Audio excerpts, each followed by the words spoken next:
Hey, good morning. You're with me as I set these things up and share my screen.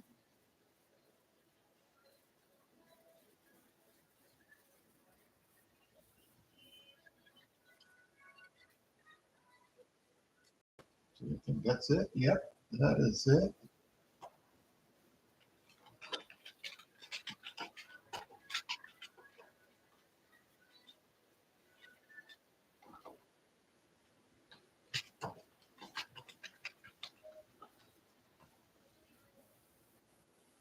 Morning, morning. I'm just setting things up here.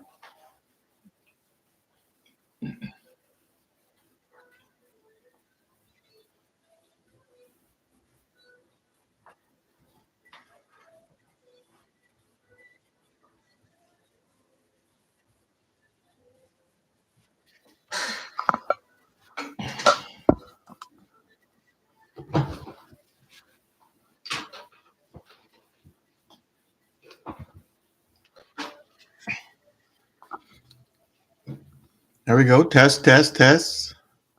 Test, test, test.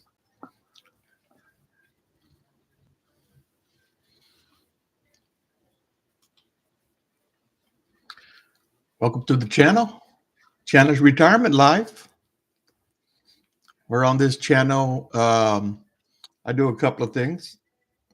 More so, I share my retirement life. Part of my retirement life is trading the markets, right? I trade options, usually SPY or Qs. And today we're going to be trading again SPY.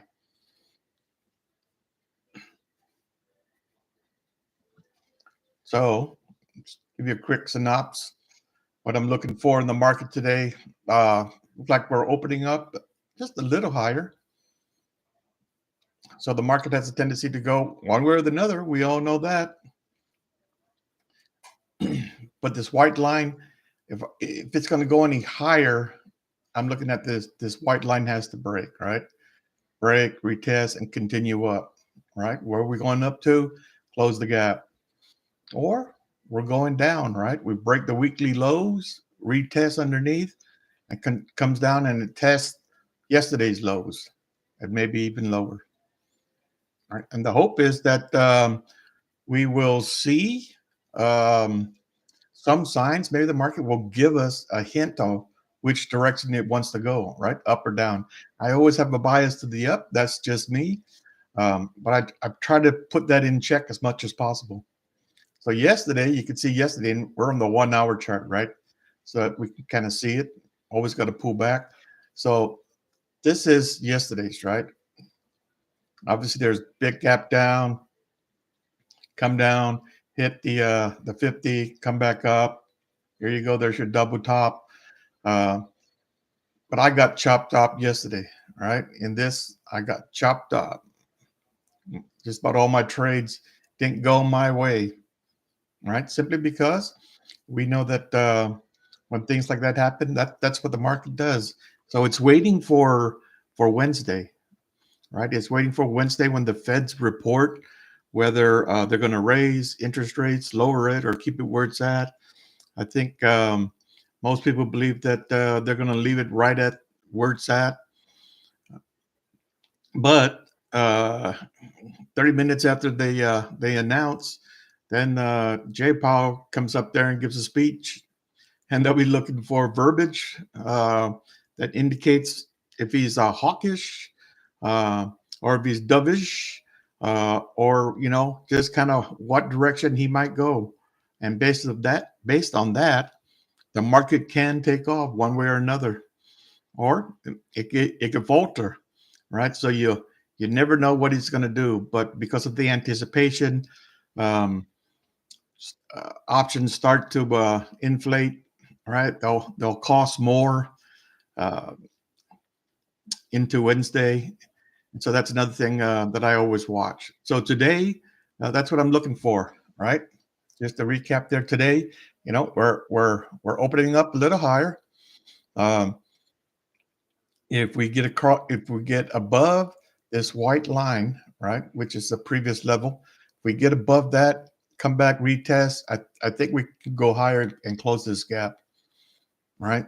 If not, I'm looking forward to break the weekly low again, right? Because we already did it once. Break the weekly low, retest, and then come back down. Um, and test the lows, right? Those are the two plays. And so I'm watching the candlesticks on the 1 minute, right, to give me an indication of which direction it wants to go. Now we know the market wants to fake you out, um, and then if you hit chop, right, which on the 1 minute you can see chop because it's green, red, green, red, green. It's difficult to trade that. Sometimes you just gotta sit those days out, right, until the market starts to trend one direction or another. But the market right now, uh, from the top to the bottom, we retraced already over 50%. We're at the 618. So right here, we're right at the 618. So it's either going to break or it's going to fail, right? And doesn't take a genius to figure that out, right? Break or fail, up or down. So we'll see which way, and then hopefully we can jump on, find a trade in that direction, and make a couple of dollars today. That's my ultimate goal. So the market, let's see, it's 9:23. So about another 7 minutes before the market opens, and that's kind of what I'm looking at. Yep. Hey, good morning, George. Glad to see you. Glad to see you in here. I guess this is a good enough time to say because George coached me a coach. Hey, good morning, Ron. Just to reiterate that obviously I am not a financial guru. I don't have a degree in finance. I don't have a degree in stocks. I have my master's degree in human resource management. I can help you get a job. Hey, good morning, Jay. I help you get a job, but that's about it, right? But I am retired. I've been retired for about 3.5 years now, and this is part of my retirement life, right? Is trading options. I either trade SPY or Qs. We've been trading SPY the most because again, my bias is to the upside, and um, the S&P has been stronger than the Qs for the last couple of weeks. All right, and you can see the telltale. It's always afterwards, right? You go wonder why the Nasdaq, the Qs have been weak all last week. Well, that was setting us up for this news that came out from China, right? Um, and I think that you always wonder. So did the market go down because of the news, or did the market just go down and they're using the news as an excuse?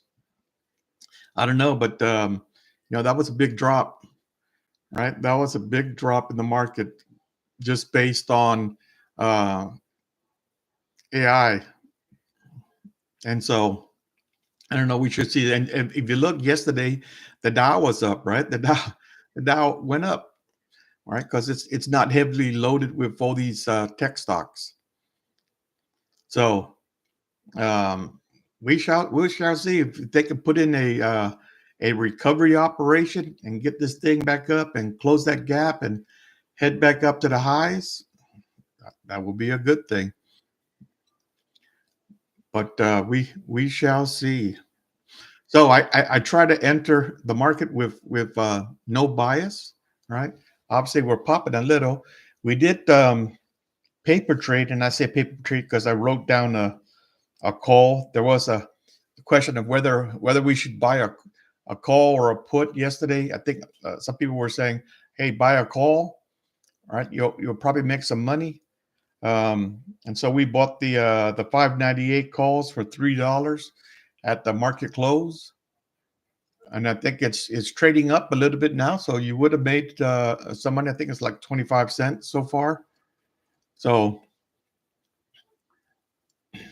we'll see what it does at the open. And if the market starts to trend up, obviously you would hold on to those calls to see if you can make some more money. And I do think that the market is going to try to make a run higher. because that's what the market does, right? When you get a lot of people thinking that it's gonna crash and burn, it goes the opposite direction. That's what the market likes to do. But it did. It closed yesterday. You know where we were looking for, right? That 600. Uh, and so, yeah. Give me 1 second. I hear a mic somewhere else. Stand by.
Go.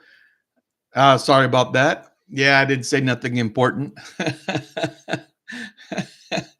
But thanks for letting me know that. Otherwise, I would have been talking all day and you wouldn't hear me. But then again, sometimes that's a good thing. All right, the market's going to open in about 15 seconds, and I'm going to go back to my 1 minute chart because that is kind of what I trade.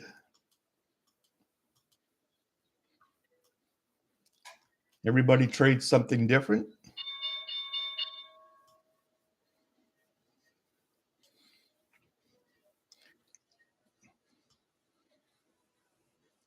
Everybody has a different method.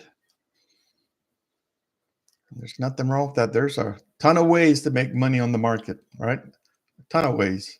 A ton of ways to trade options. There's a ton of strategies out there that people employ and make money. I'm sure we have our own style of trading, and there's nothing wrong with that. And this is just my trading, my trading plan, the way I do things. And it doesn't make me millions and millions of dollars, but it does make me enough money to take my wife out to lunch. Sometimes I don't make lunch money, and so um, we got to eat rice and beans. That's just the way it goes, right? Marketing, I mean, in trading, you can't win with every trade. Now you see, this is yesterday's highs right here, right? That yellow, that's yesterday's highs. Let's see if that acts as support.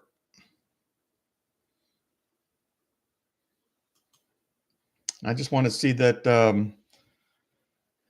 What were the 598s calls?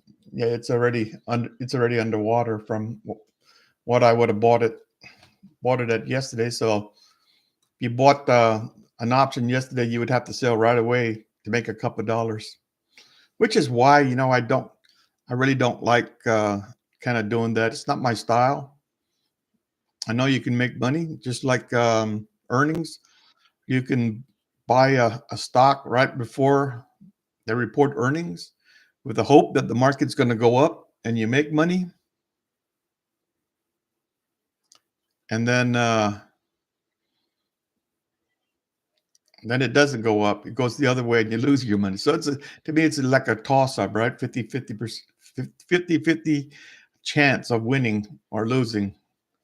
But then again, if you think about it, every time you buy, you got a 50-50 chance that the market's going to go in the direction you think it's going to go,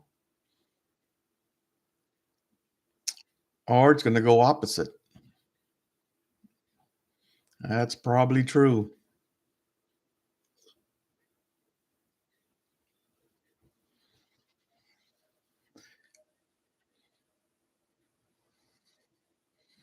And so the market's started by pulling back.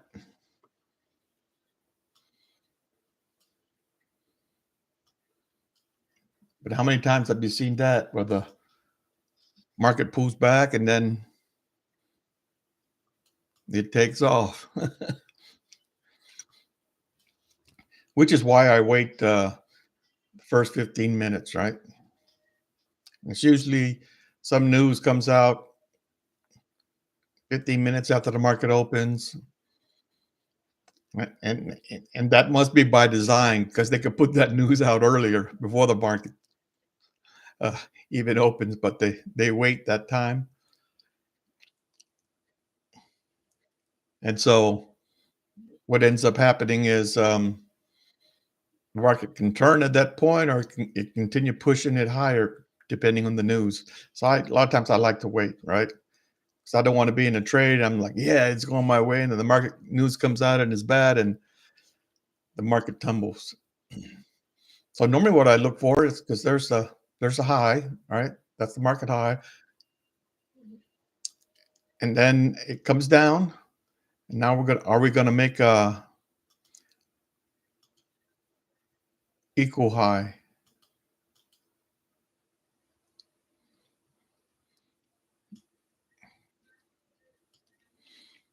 And I always say that's the market's job, right? Come down, coming back up, make an equal high. If you can't make an equal high, if it can't go higher, and it's gonna go lower.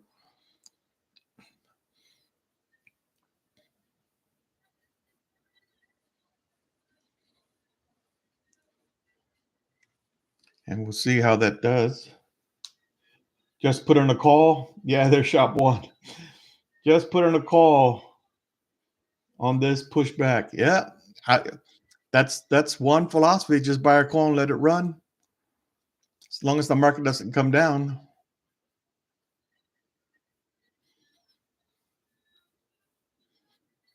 The problem is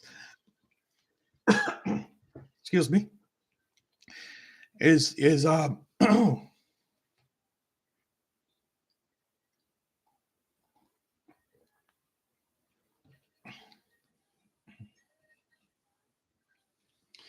right, Rich. I can't tell you what to do. I'll tell you what I'm doing, and what I'm doing is I'm waiting my 15 minutes. So if I bought a call, look at the market is breaking down. It would hit my it would hit my stop. All right. And I always have a stop. And my stop is only 0.25, right? It's a quarter. And so as you seen yesterday, it got hit a lot. Some people will say it's too tight. And it's there because when I buy, I expect the market to continue to move in that direction that I'm looking for. And if it's not moving in that direction, then I'm wrong, right? My assumption that the market's going to move in that direction is wrong. And so I'd rather get out as soon as possible versus, let the market run until it decides to make that reversal. And then, I'm already down a whole bunch of money. So if it starts to go in my direction, I'm just making back the money that I just lost. So if my assumption is not correct, I prefer to get out. And that's just my style of trading. Everybody has a different style. They might have no stop, right? They might have a bigger stop, and that's okay. They might use the candlesticks. So if you bought here, you would put your stop way down here.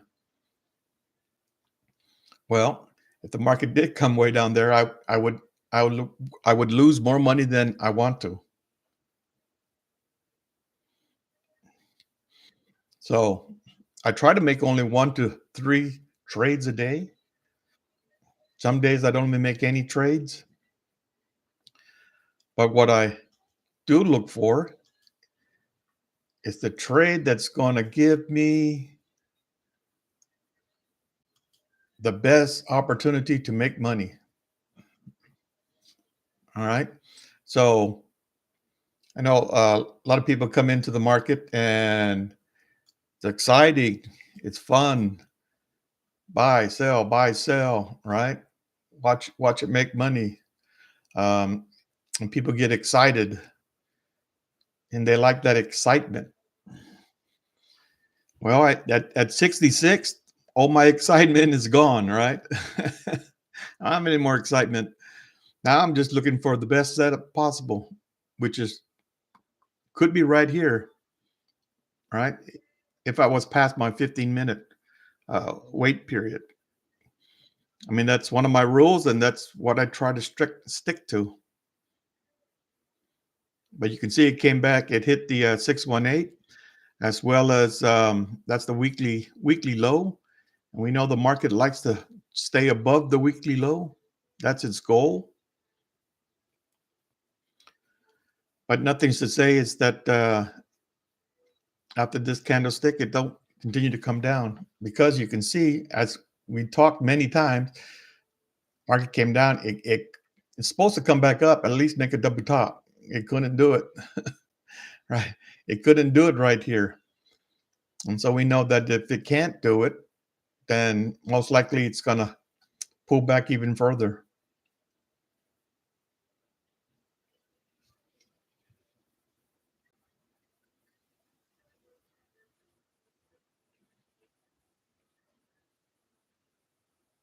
Yeah.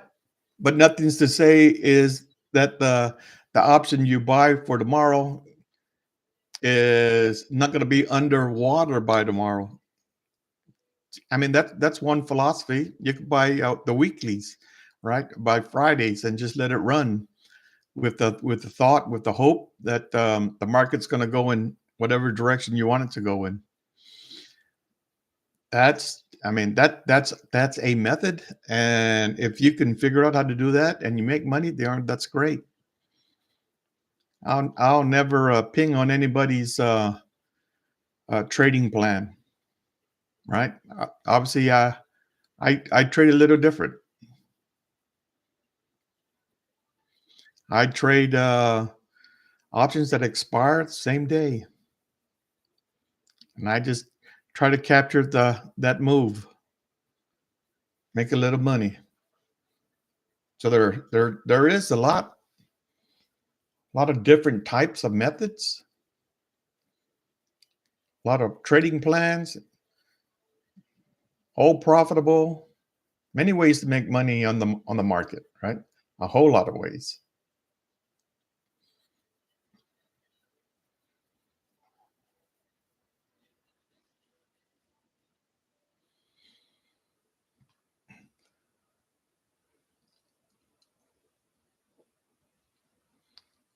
So part of my focus is always on risk. All right. If you're gonna put a dollar in, I want to try to make a little money, but I hate to see my dollar just get swallowed up.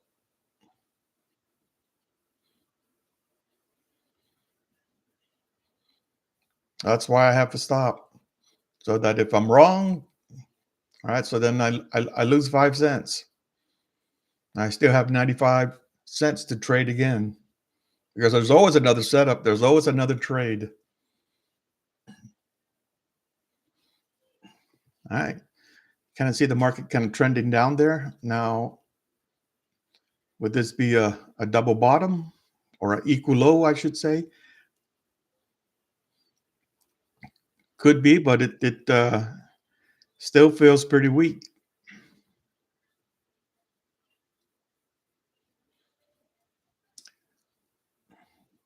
So I don't like it that it's breaking the weekly low, right? For me, that's indication that the market wants to go lower.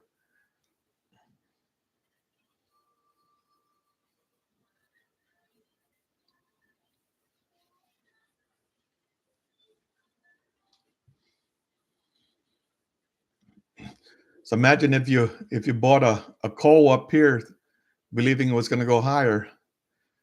If I did that and I didn't have a stop, I'd be way underwater here. And even if it came back to VWAP, I just make back a couple of dollars that I just lost.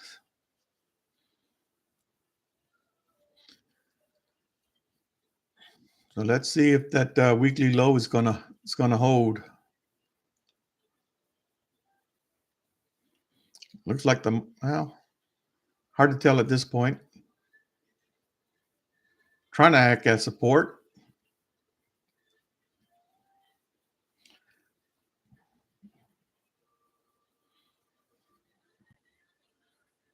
So again, one of the things I won't do is I'm not a call out service. I don't tell people where to buy, what to buy. If you come to this channel, it's to watch me trade, right? And why I take certain trades. That I'll provide with you. That I'll tell you. Sometimes it might not be your style, and I understand that. It's not everybody's. So if I didn't have this channel, I'll still be doing the same thing. I'll still be trading. I'll still be talking to myself, even if it's just in my mind, but I'd still be talking to myself.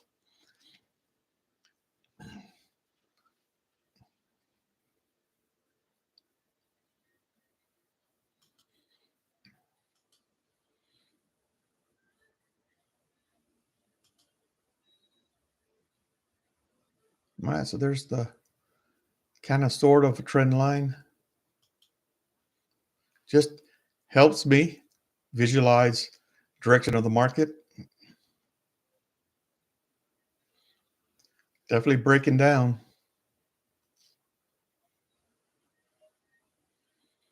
All right, it's about a little less than a minute.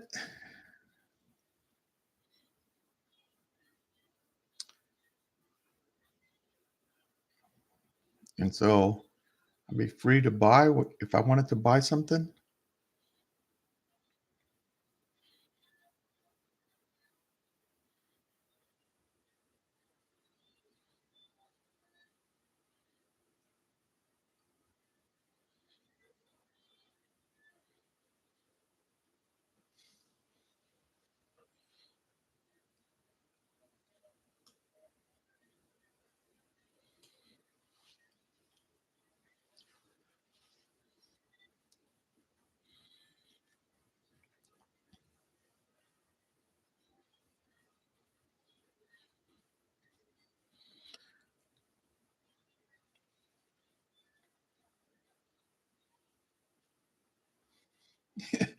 Yeah, you have all day for it to move back.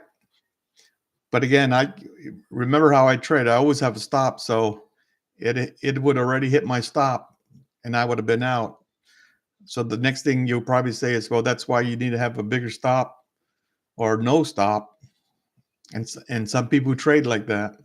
I trade like that at one time. and I get burned too many times because it doesn't come back. It just keeps going down, and then you get to a point where you say, "Oh, what's the pain level? Pain level, it hurts. You're losing too much," which is why I try to identify the leg, get into it, get my 50 cents, and I'm out. If it's not going in my direction, then I'm going to get out as well. Right? That's that's that's what I came up with, and that's what I use, and that's how I trade. All right, so it looks like it definitely breaking down hard, and we're not even at 10 o'clock yet. We're not even at the uh, consumer confidence news yet.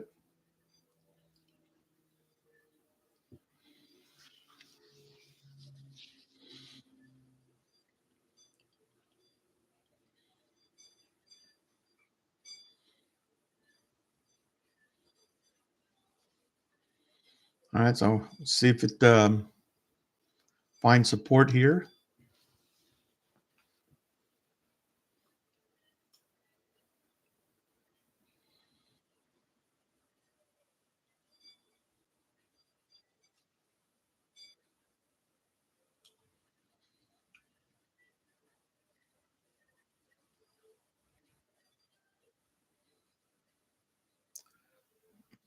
Doesn't look like, unless they bid it back up.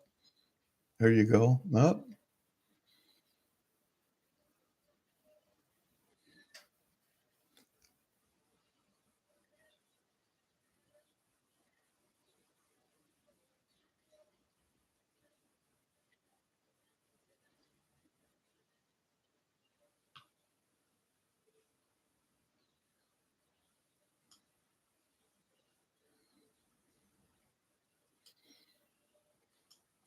I'm just looking left to see if there's support right here. Now, if you remember yesterday, right, there was resistance, resistance, resistance, right? Little resistance there.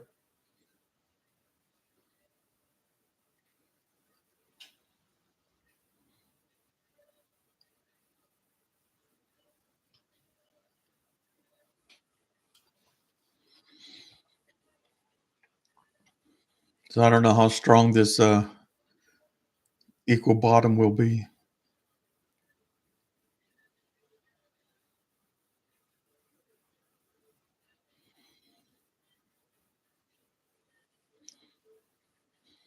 I hear you. You don't use a stop. Yep. So, I mean, some people trade like that. Some people have mental stops, right? They'll say, if it hits here, I'm going to get out. And I've done that in the past. And every time it hits that point, I never sell, right? Because I was always hoping that it's going to come back. So it's just not how I trade nowadays. But nothing's to say that is wrong not to have a stop and to buy something and hold it all day and wait for the market to come back up here. I never tell you you're wrong because everybody has a different trading style, different trading plan, see the market a little different.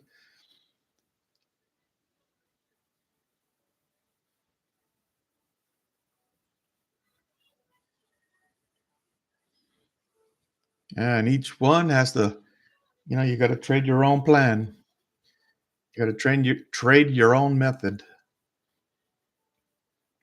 That's why I always tell people don't follow me because don't follow me into a trade because I'm probably going to be wrong.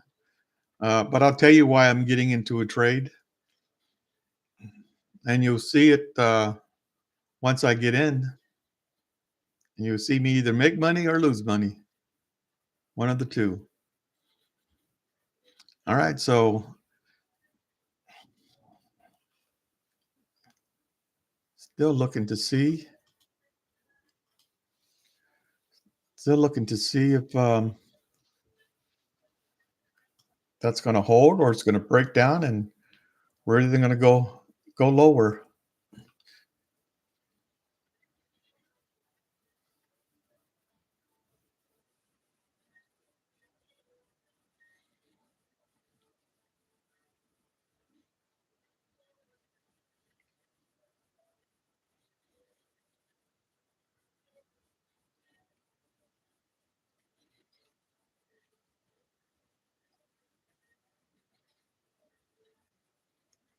That's a nice candle.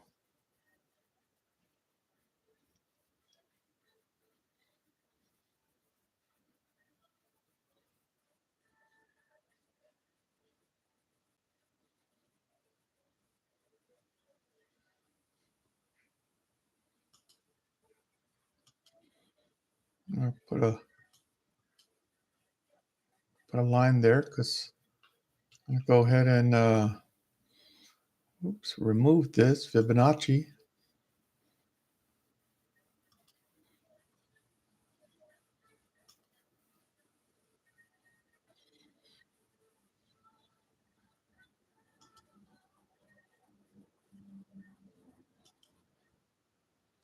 All right, so it's back testing. Remember I said break the weekly, come back test it, and maybe that's where we come back.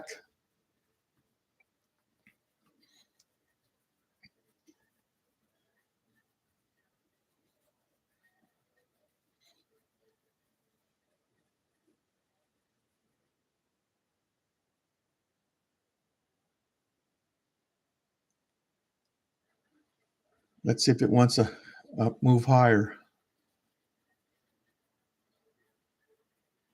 Obviously, anything under VWAP, it's always negative, and all the indexes are below their VWAP.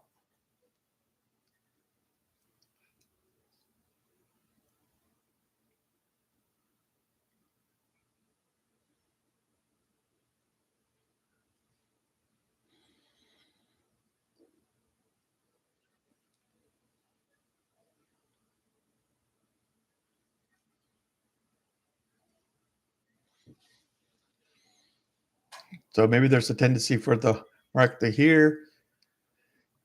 All right, hit the weekly, come back, double bottom, and then we take off. And or, as George would tell you, if it hits double, makes a little curve, comes back and make a triple, that'd definitely be a buy for me. whether whether it goes up or not, them triple bottoms, they just seem to work all the time for some reason.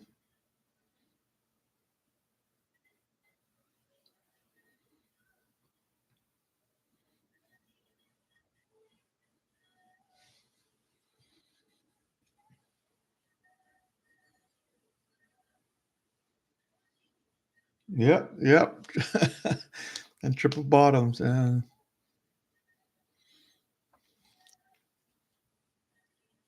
let's see if we can at least get a double here.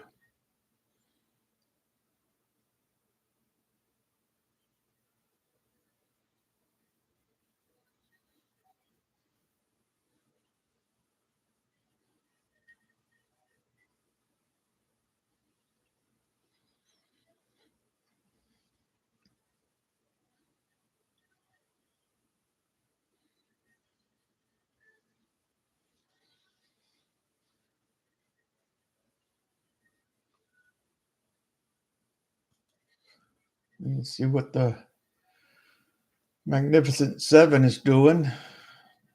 Looks like Netflix is down. Tesla's down. Everything else is up. I think Tesla reports Wednesday as well. I think a lot of companies jump on that Wednesday. So as the Feds report, if they have bad earnings and their stock goes down with it, they're like, wasn't our earnings. It was the Feds that made it go down. someone to blame. Or the other way around, they ride it if the market pops up because of something that Powell says. Q's on the way up. Gotcha.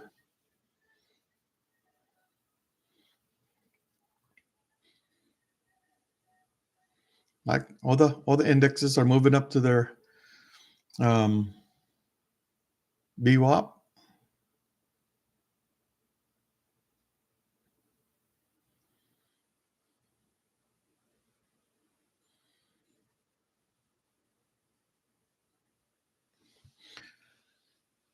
So now if this came down and went all the way up here, they would say that's a V-shaped recovery. I would agree.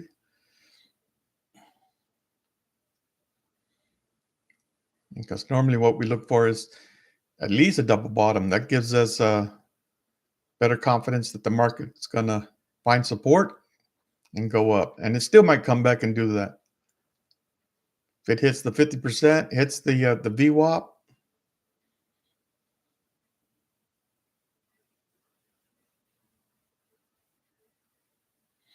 so that blue line is sort of kind of right around where the market closed yesterday.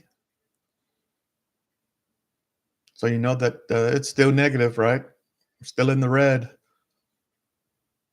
Can we pop up just a little more?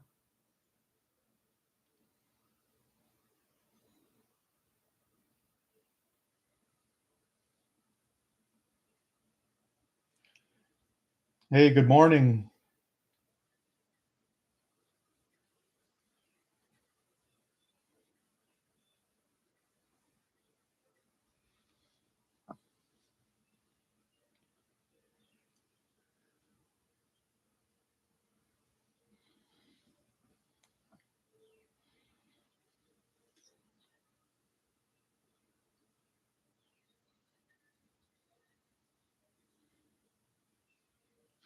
I mean, even this leg here hasn't really pulled back one candle. Normally you get a little pullback, 2, 3, 4 candles before it goes higher. Kind of like this. Pull back and go higher. Pull back, goes higher. Pulls back. And I think that's what we're getting now.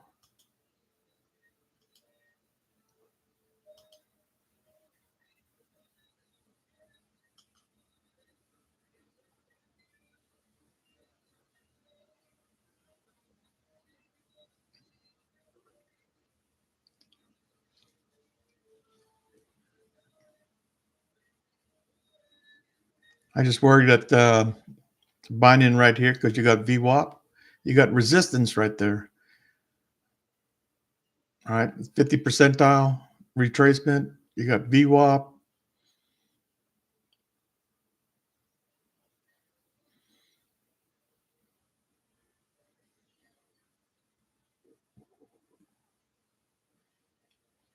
Although it could just push right through all of that. That it could do.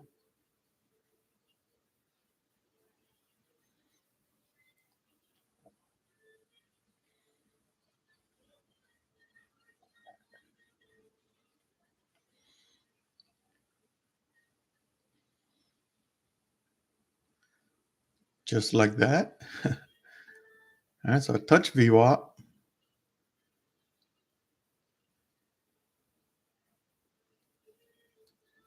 For me, it has to break VWAP and then hold above VWAP in order for it to be a positive thing.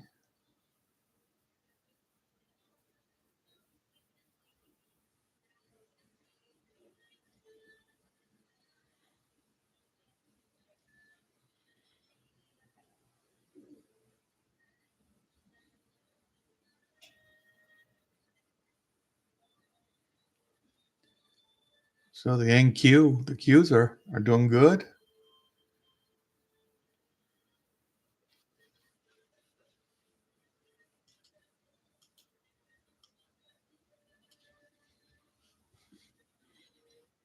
There you go. We're right at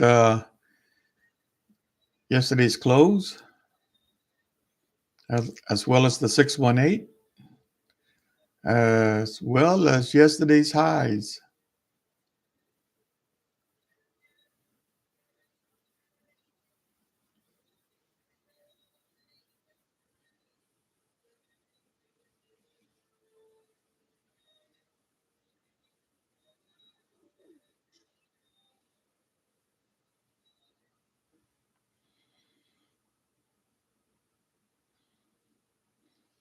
Yeah, Shop One believes that this the lows for the day. Is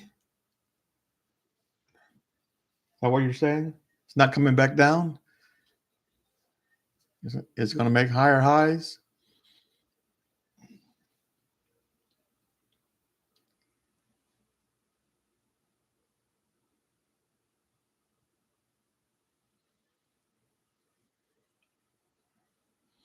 See, that's just and that's very positive, right? Just a V-shaped recovery, which is what it's doing. Broke above the highs.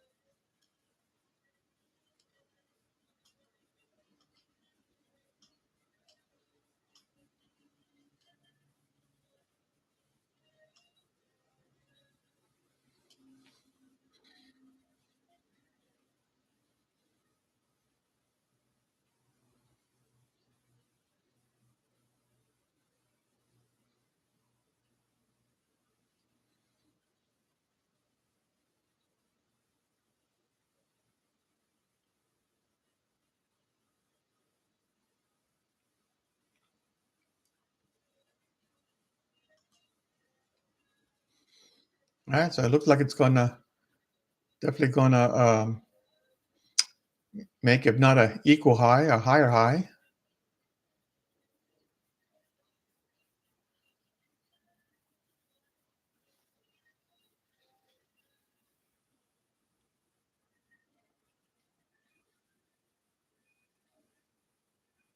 Yep, I agree with you, Tech.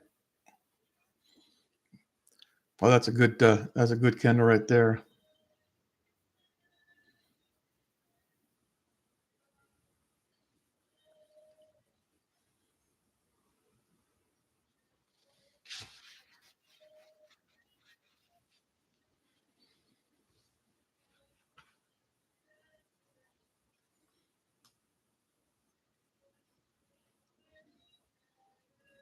Let me see what that first target is.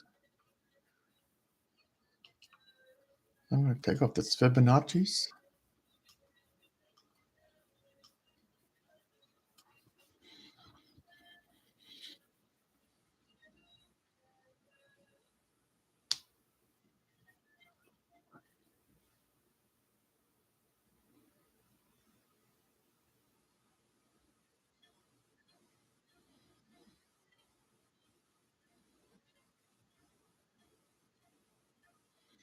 All right, so that information at 10 o'clock, the consumer confidence. I don't know if it was good or bad. I can take a peek here at the news index, consumer confidence. A little worse, right? 104 versus 105. Prior was 104.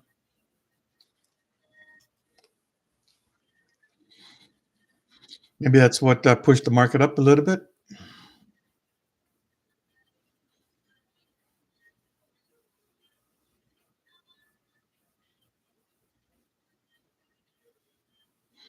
Yeah, I missed. You're right. I missed this move going down.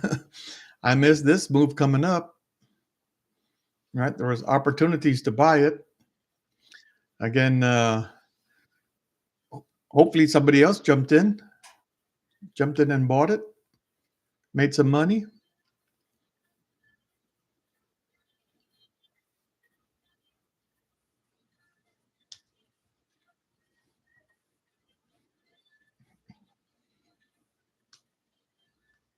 Did you take that move there, Shop One?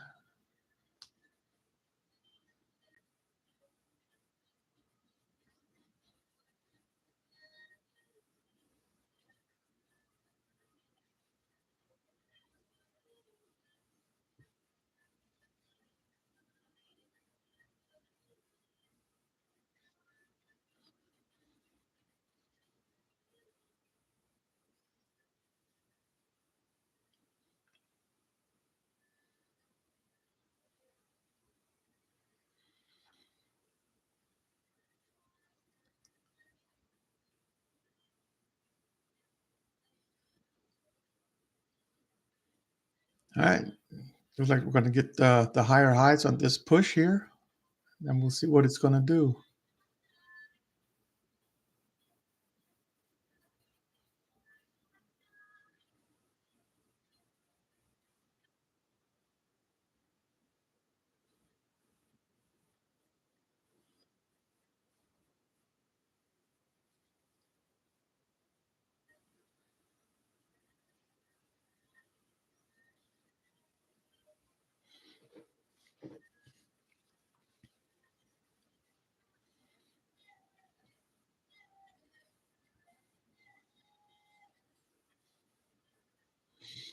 So what I would think they would do at this point is to come back and test the highs, right? Come back and test the highs, um, break, retest, and then continue up higher. That's the hope.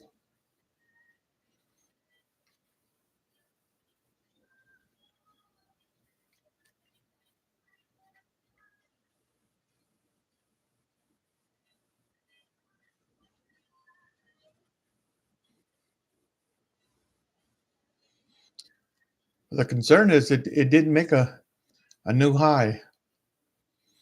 For whatever reason, uh, the markets kept it from making a new high. It's like, why would that be?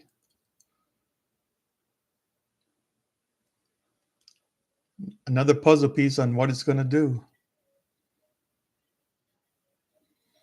Just like the V-shaped recovery, right? Very little pullback. That tells me that it's strong, but it wasn't strong enough to make a new high. At least not yet.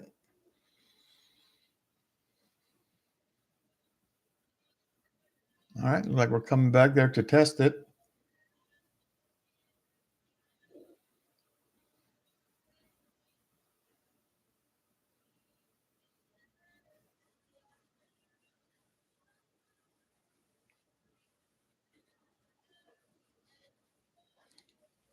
SPY 610 today. Yeah, let's go. Let's do that. Let's see if it can't reject right here and go back up.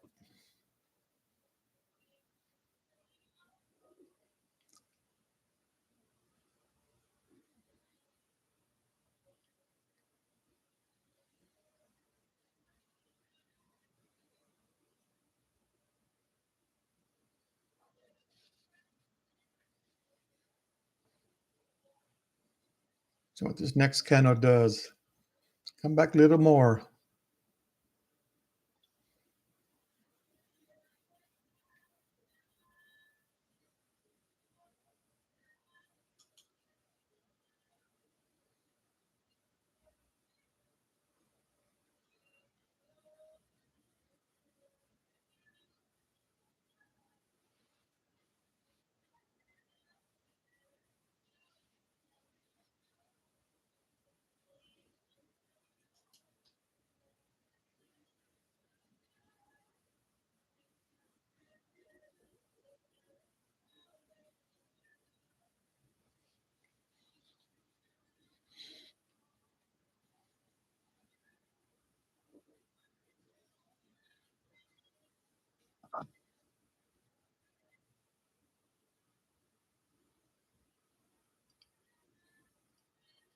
All right, here's that second attempt to make new highs. Hmm.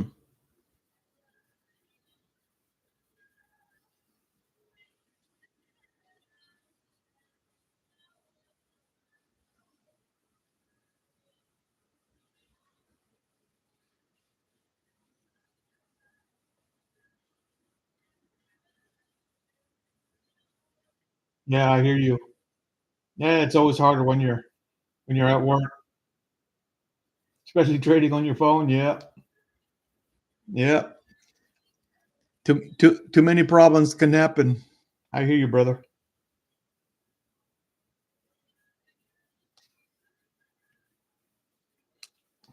Yeah, he's not seeing 610 today.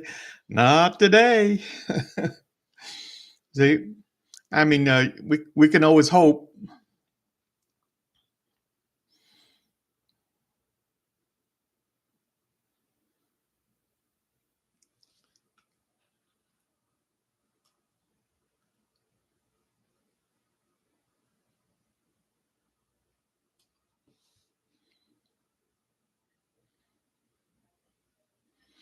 All right, so here's the second attempt to try to make another high, a higher high here.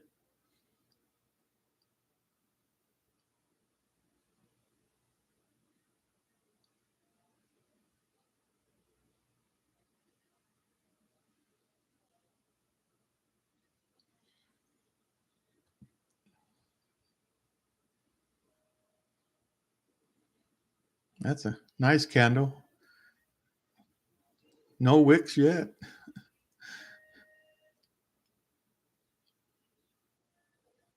It's an equal high, not a higher high yet.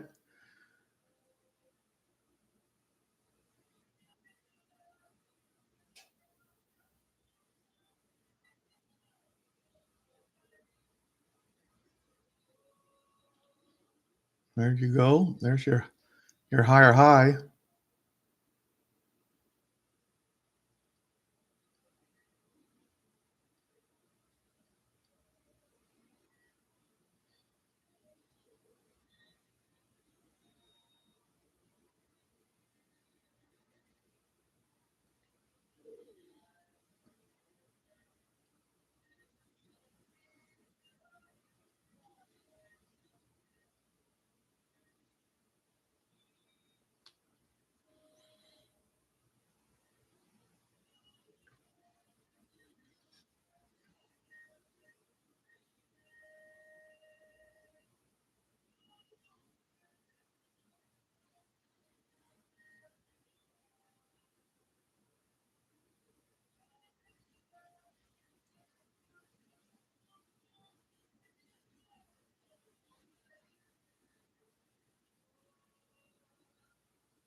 All right, Marco, what are you going to do right here?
Yeah.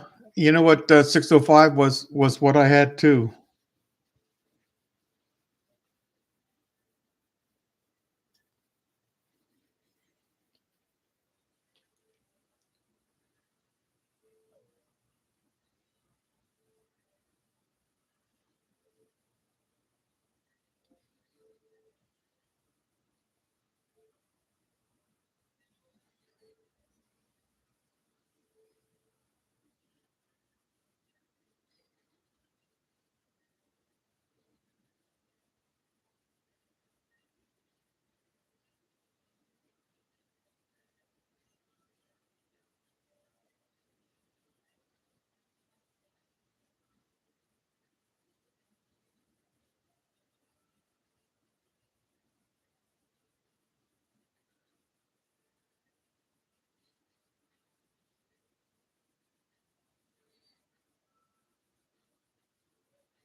There we go. Keep making higher highs.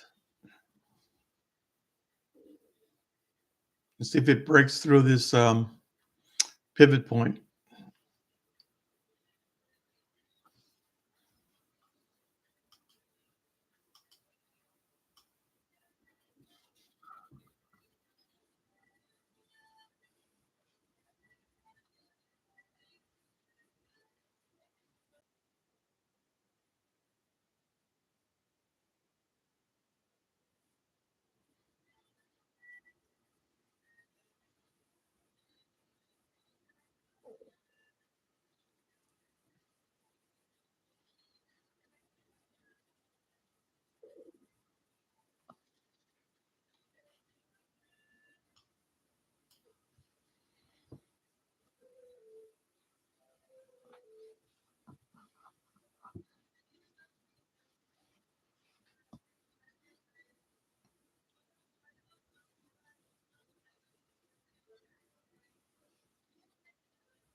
Yeah.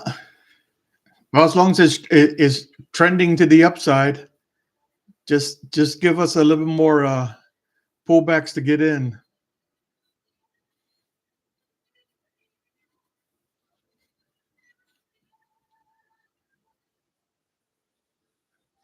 That's a good candle. Break through the pivot point and then pull back.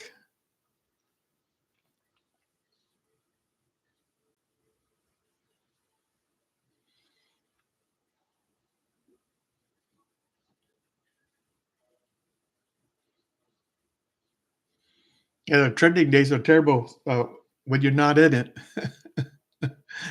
but but if you bought down here or you bought this and you're in it and you like it if it's trending in your direction, you're happy. You could just sit in your calls and just ride it.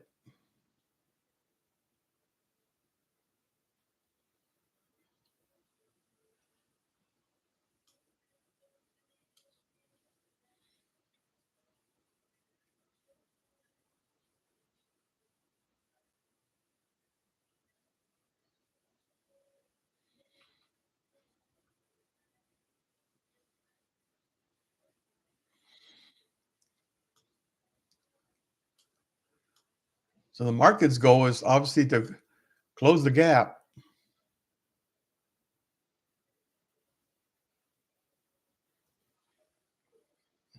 Now I had the highs going up to 605. I think let's see, somebody else uh, indicated that there. Yep, Blake did. He said there's a call wall at 605.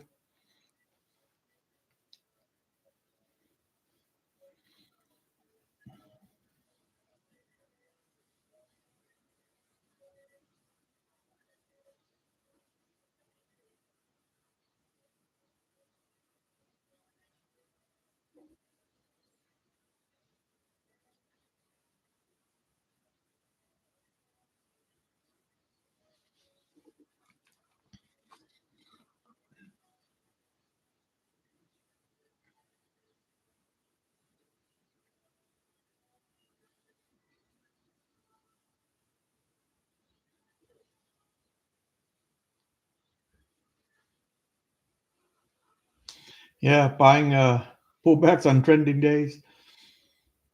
Yeah, it's difficult because you're buying at the highs, right? Especially if it just pulls back very little.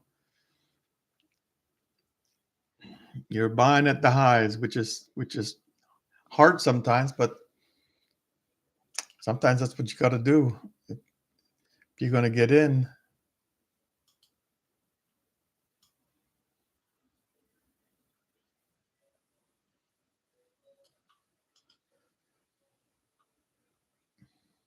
Because you keep waiting for something to happen, and then nothing happens, right? So you would think from here we'll hit this other pivot point and or come back and test this, right?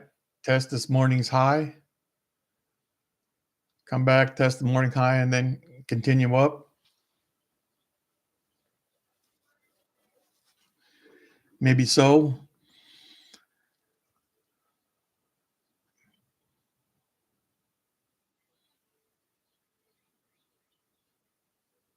but the whole market's positive.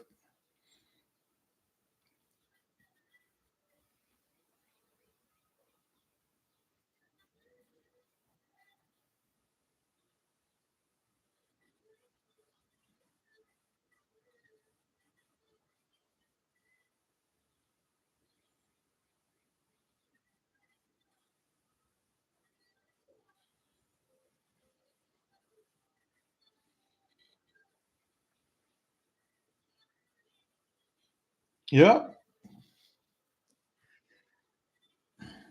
should have gotten in anything. I think if you got into anything, you'd be making money.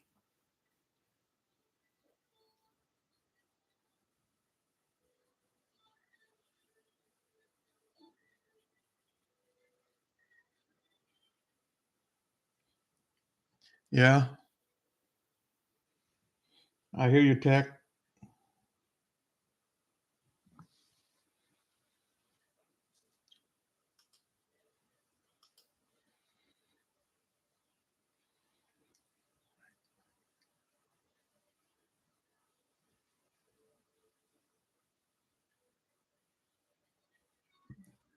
Yeah, can I come back to this pivot point?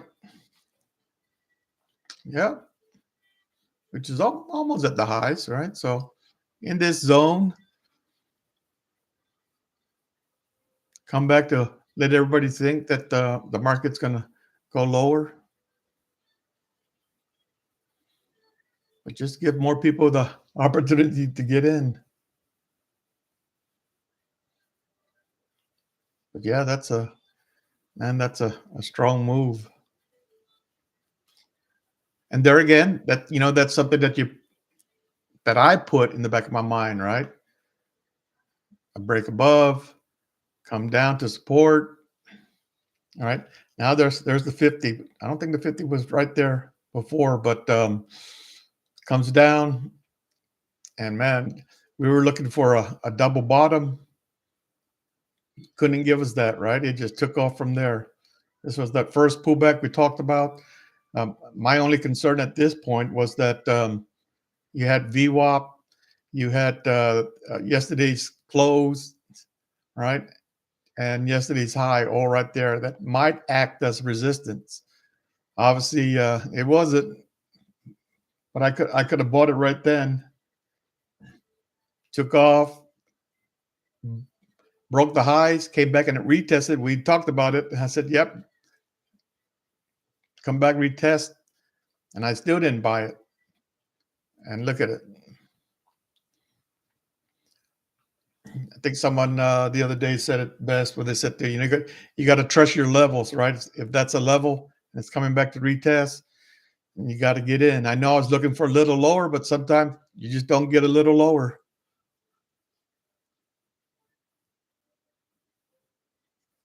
Yeah, missed the $8 move on Qs. Yeah, that's what I mean. There's opportunities there, right? Every day. Yesterday, terrible day. Today gave you an opportunity to get a $8 move in Qs. You could have made a lot of money, right? Depending on how many contracts you bought. That you could have. And then it just changes your whole outlook. That's when you start to say, "Oh man, I'm good to go." All right, so it looks like it's pulling back a little bit here.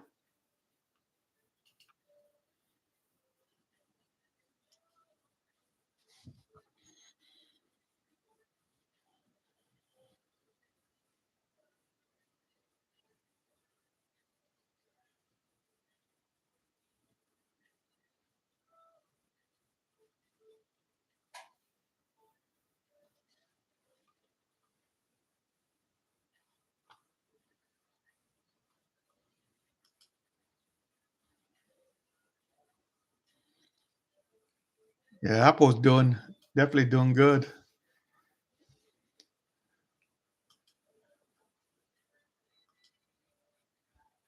It's it's trying to recover from its downfall.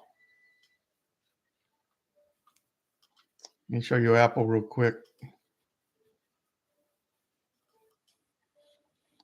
If this is Apple, I'm going to go to the daily just so you could see. So this is Apple. Obviously, a big dip there, but look at that candle today, right? It's coming up on resistance there, coming up on the 50. And I believe they report, I think Wednesday, well, they report this week. Let's look at SPY on the day. All right. There's SPY. Higher highs, right? Remember we said we always wanted to stay above the weekly low. There's the higher high.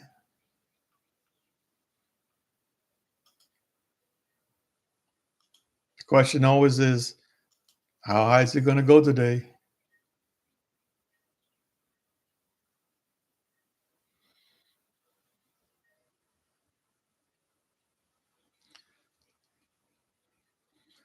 Now it's a trending day, so you see the markets move. So if it didn't if it didn't have this V-shaped recovery so quick, I would say I'd be looking for a equal high right here for the market to pull back. But as powerful as it is, it might just push right through that pivot point and keep going higher. So it's hard. It's hard to buy right here because you're buying at the old time, not the old time highs, but you're buying at the highs of the day. I try to look for a call at the bottom or a put at the top.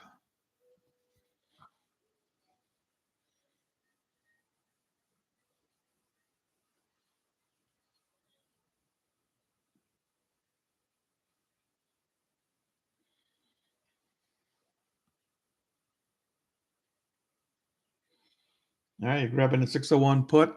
Yeah, let it right back to 601.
Yeah, just coming down. See how it is like two, two, two, two, two.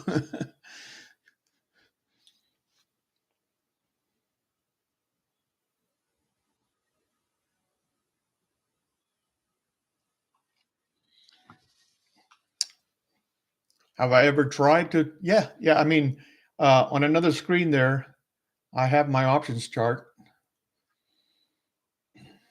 but right now I have calls loaded up.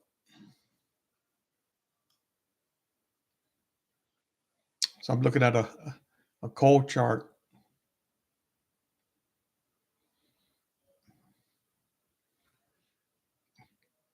but I am looking for the market to come back, right? Maybe test, like you said, this pivot point and or this morning's high, right? Or this morning's open.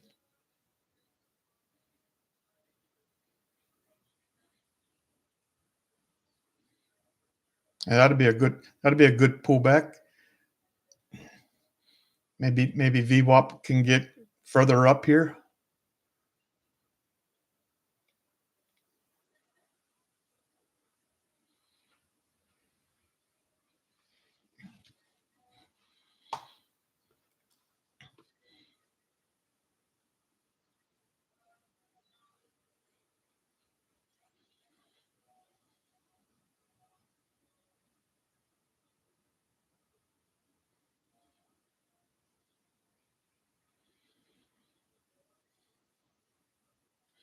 So we know what the market's job is, right? It's to go up there, make a even high or a higher high, and it's trying to move up. I don't think it's going to be successful, but we shall see.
All right, maybe I was wrong. Maybe it is going to get up here and make even highs.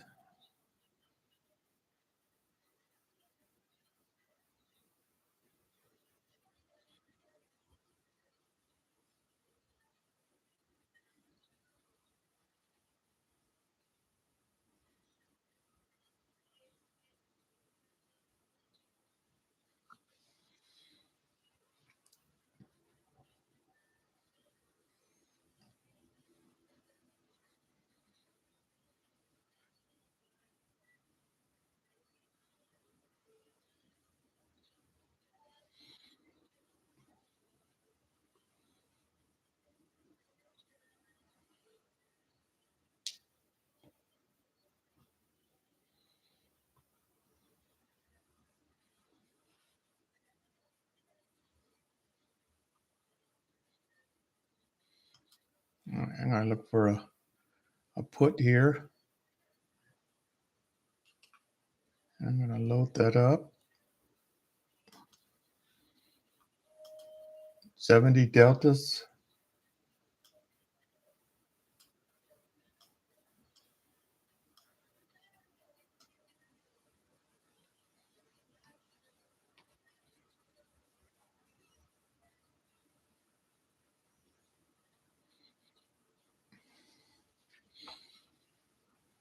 No puts today. I hear you, Shop One.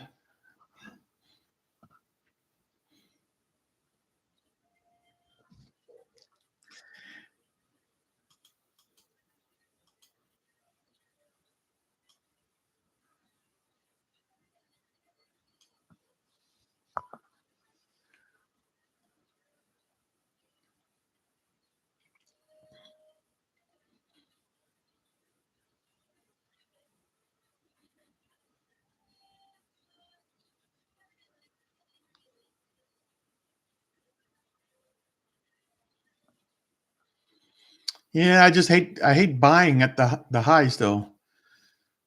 I know it can go higher.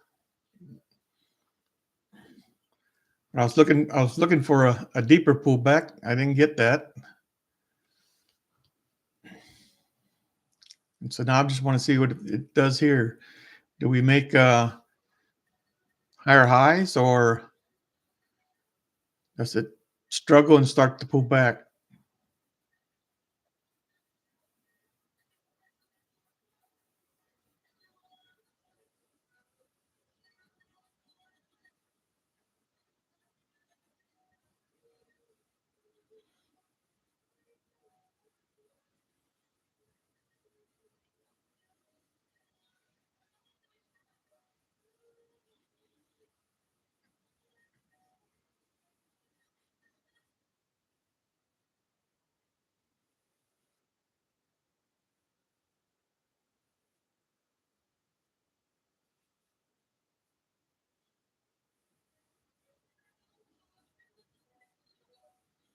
So I'm looking for a deeper pullback. I think Tech was looking for one, right? 601. I want to see it retest here, right? At the opening highs where it struggled here and it finally got through it.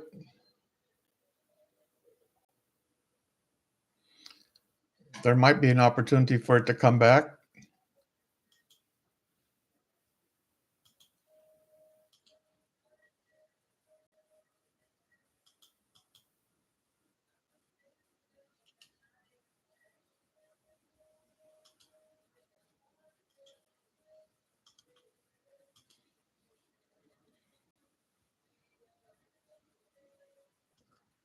And I'll try one. Okay. I'll try one put.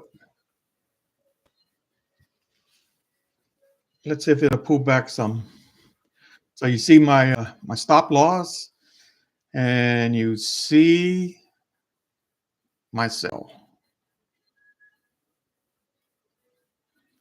So I just need just a little pullback.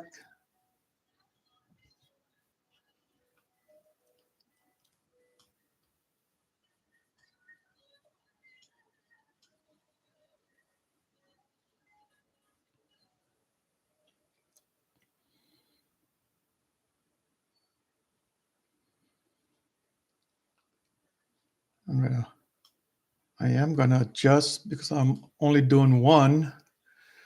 I did adjust my stop, so I only got one.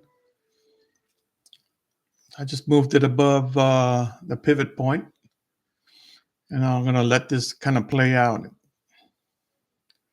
and see if it'll come down.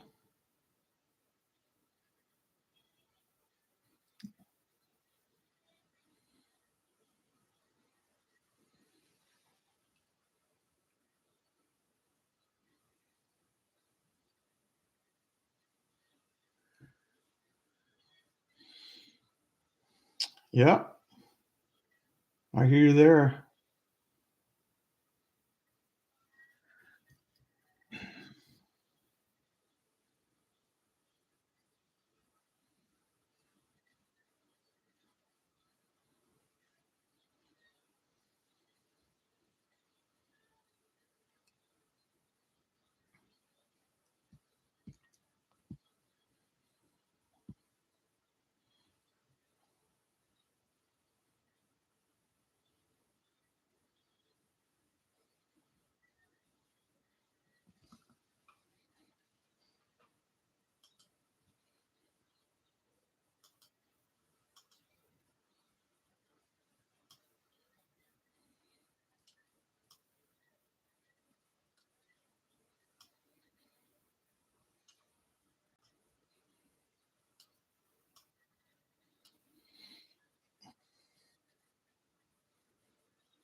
All right, can you give me what I want?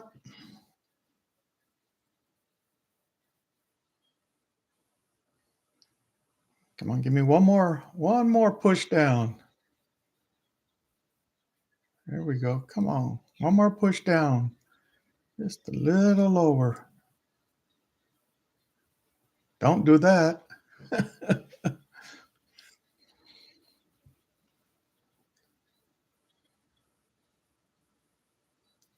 That's never nice.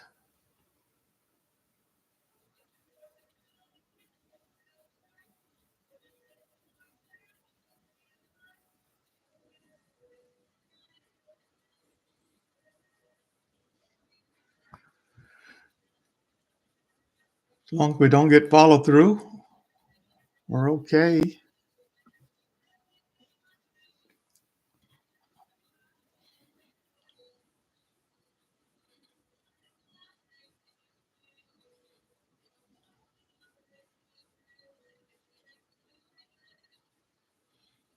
All right, come back down.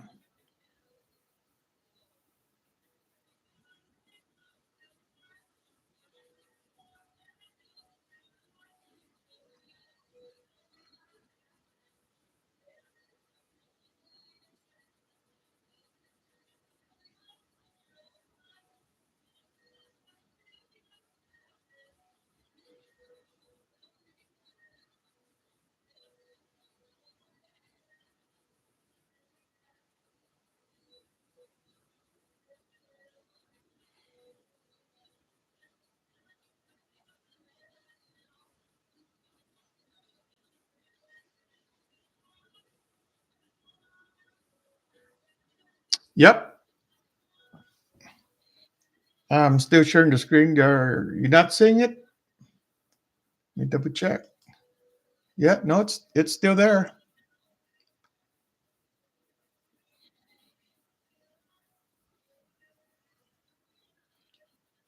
We see you. You don't see the screen? All right, let me I don't see why it wouldn't share the screen. Hmm.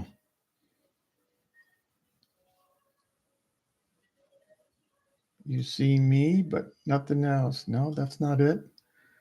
Um, Anybody else see the screen? Oh, you know what? I'm seeing just me on my thing as well. All right, so I'm gonna stop the screen and then re-enter. Okay, I hate to do that, but as I look here,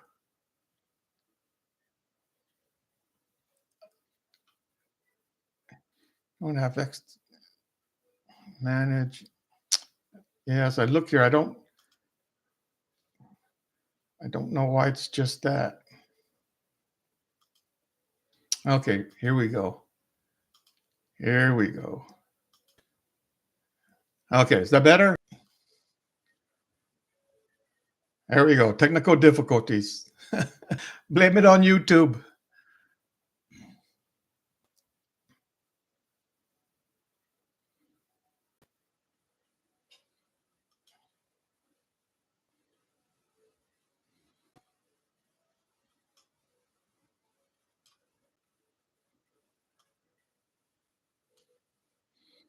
Yes, I just want to keep my stop above that pivot point. I think that pivot point should act as support.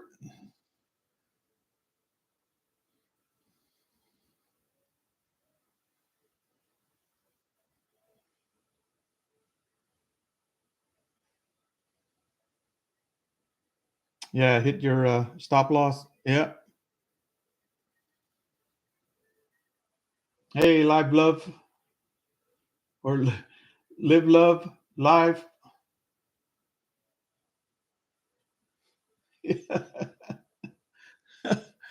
I hear you.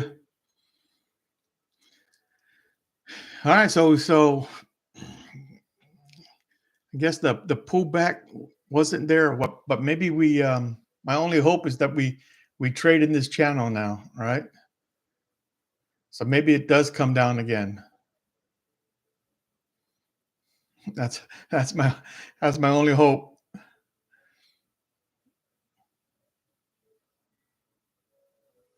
Because up here, it's hard for me to buy a call because we're already at the highs.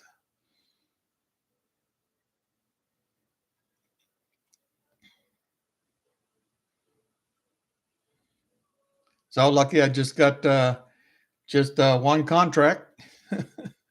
So if it does go against me, I don't lose my whole portfolio. How long have I been doing live trades? I just started this like I think the beginning of my third week. Yeah, my third week. I mean, I've been trading for a long time, right? And I started a YouTube channel, Chandler's Retirement Life, and I just talk about the retirement lifestyle, uh, being a YouTube content creator, and all that. But I still most mornings I'll trade at least about 12 o'clock. I usually trade anyway, and I figured that's like, you know what? I should just go. I should just go live. I should try this live thing and just go live and just, you know what, show my trades. And that's all I do. And so, if people resonate with that, that's something that they like to watch, see maybe in the background as they're trading themselves, then, so be it. I don't charge. I don't have a Discord. I don't have courses. I don't sell anything. I don't sell merchandise. I don't have a buy me a coffee. I don't have super chat. I don't have nothing. The only thing I ask is, hey, hit the hit the like button and hit the subscribe button. That's for free. That's the only thing I ask. And if you're in here and you're a serious trader and you make trades, and there's a couple of people that do that, I say let us know what you're trading. Let us know where you think the market's going. Right? It might help all of us in the community here.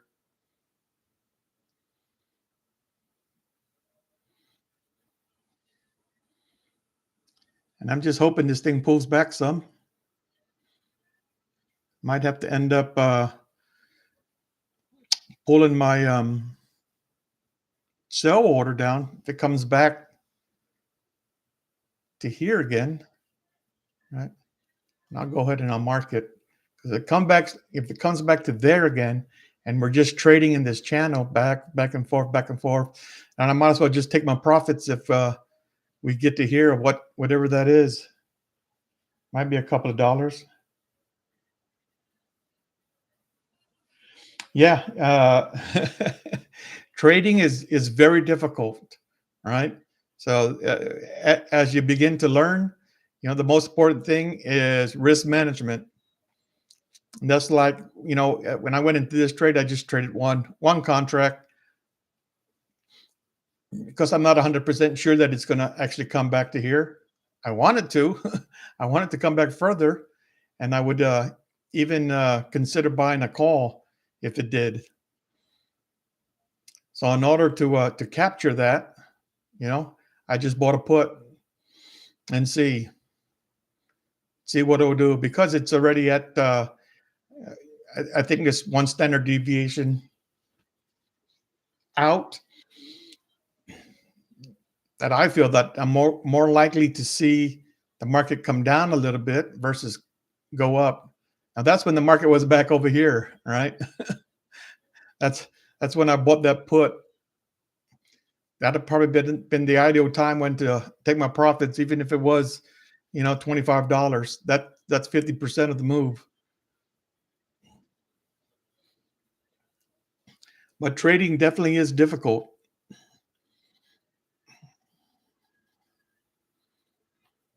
But there's also definitely opportunity um, to make a lot of money, right? The more you learn, the more you see.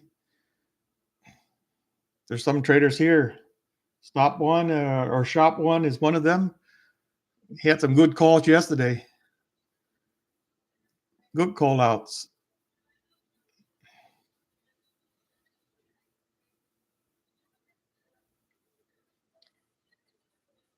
You can't see my screen.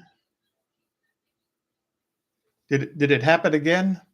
Yep. You know what? It happened again. What? I don't know what it's doing, but let me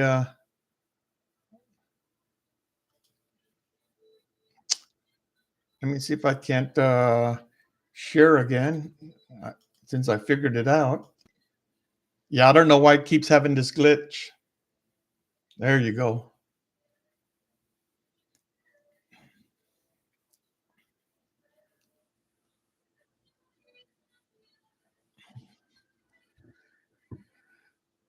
I know.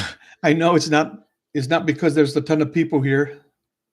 Shawan said, "I told you no puts today." Yeah, I hear you. I had to try one,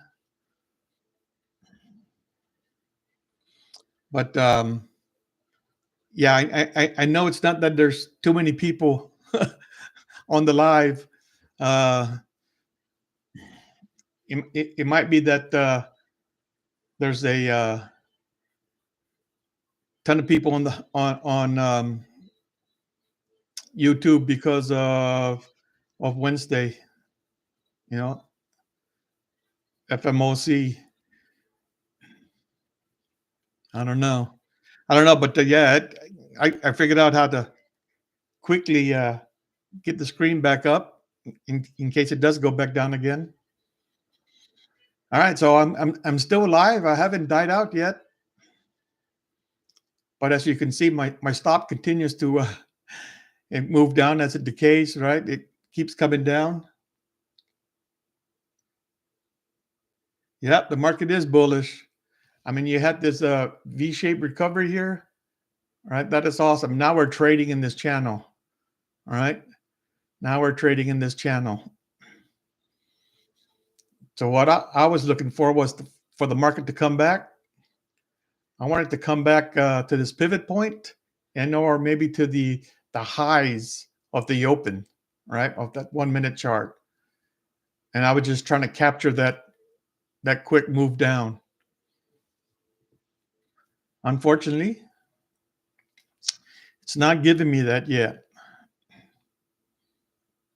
Will it? I don't know. I don't know. Again, the market is strong. It looks like it wants to break right through that pivot point. See, and there it goes. But I'm not moving my stop anymore because it's strong. If I moved it, it would just follow it.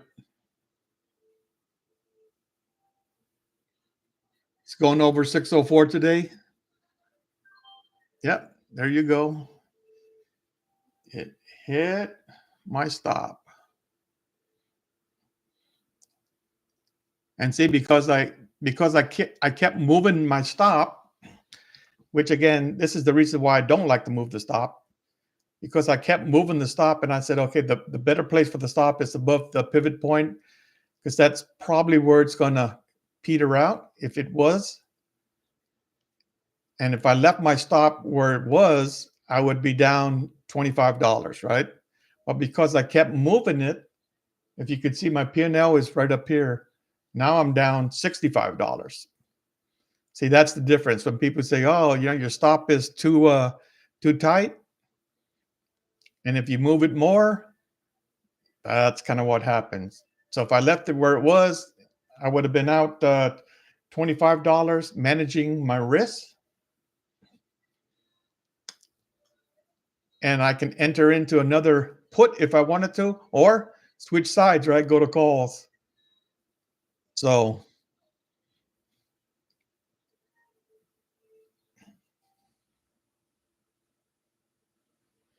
yeah,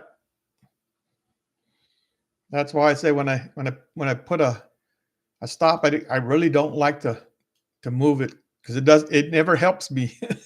it just it helps me lose more money. That's what it does. All right. So what do we do from here? We got calls for it to go to 604. I have 605. Maybe this is the only pullback that we were going to get. Right? Maybe this was the only pullback we were going to get. Little consolidation into here before it moves higher. That's what it looks like.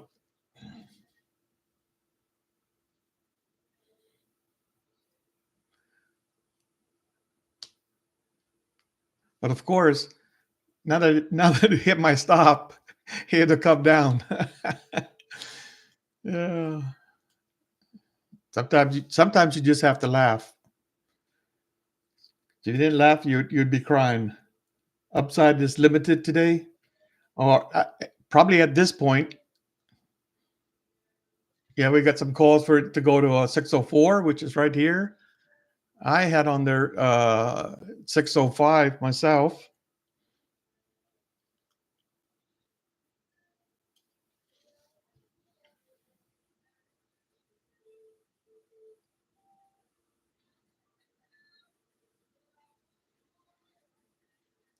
So that what makes a great market is everybody has an opinion,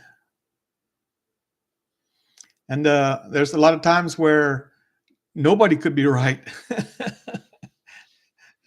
The market is always right. See, now it's pulling back.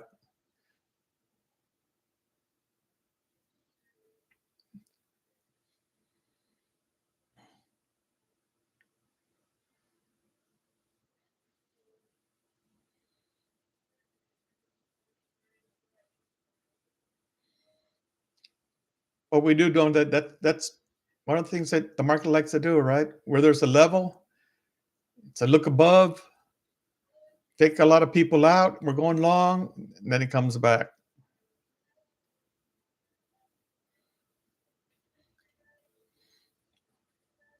Well, that's probably what I should have been looking for, right?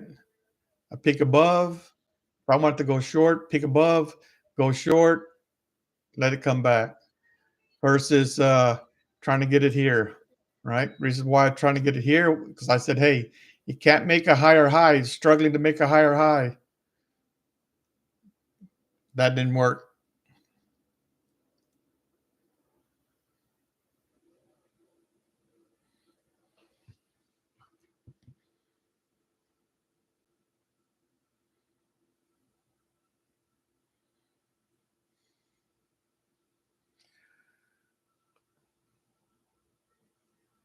So we'll see. We'll see what it wants to do. It's top of the hour already. 11 o'clock.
All right, market.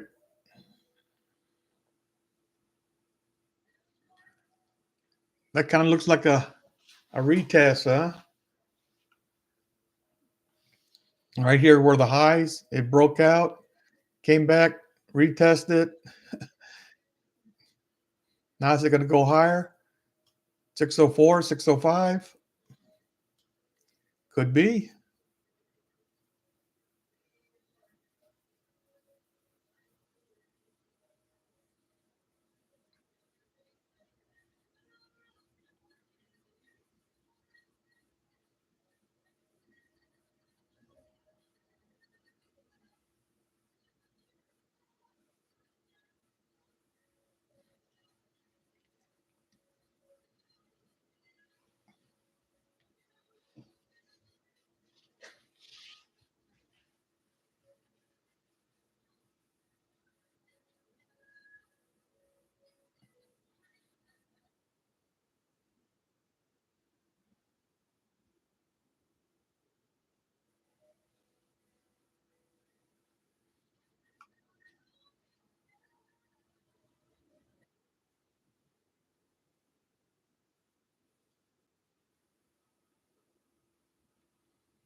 Like it's going to make a higher high here.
All right, looks like we're gonna go higher.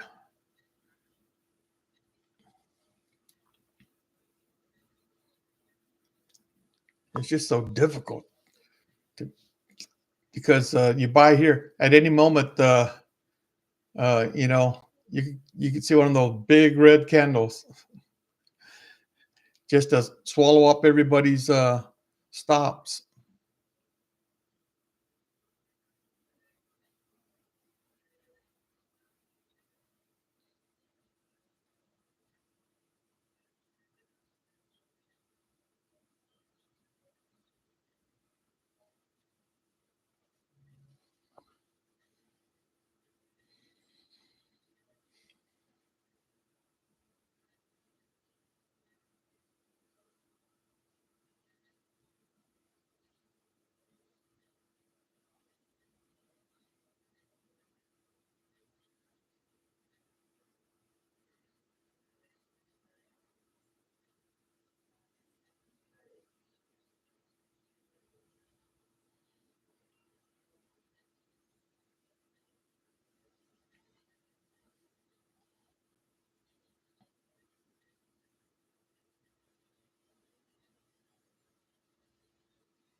All right, market.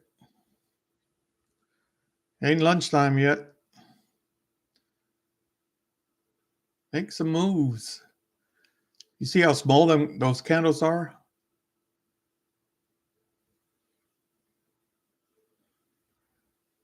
Very little range.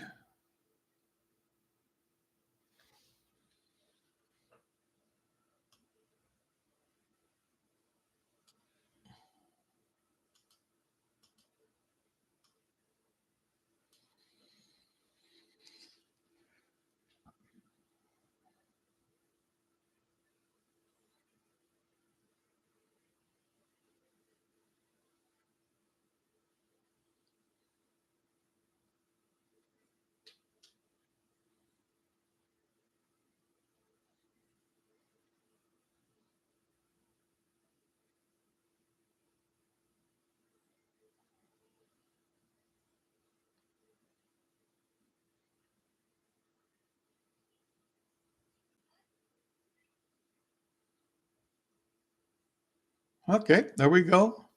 Just made a higher high.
Yeah, positive energy.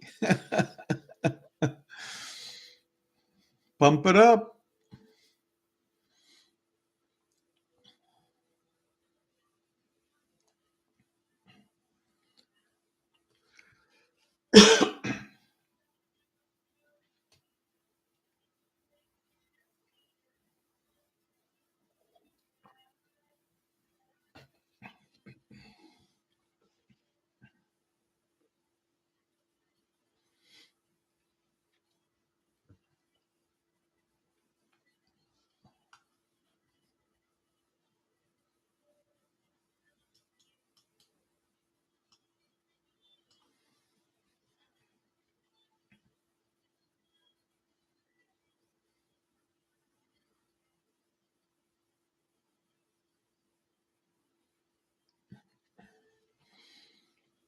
Yeah, so if you're not in a trade, it's hard to see a trade right now, right? I mean, the possibility it's 604, 605, somewhere around there, but it's hard to get into it right here, even if you knew that it was going.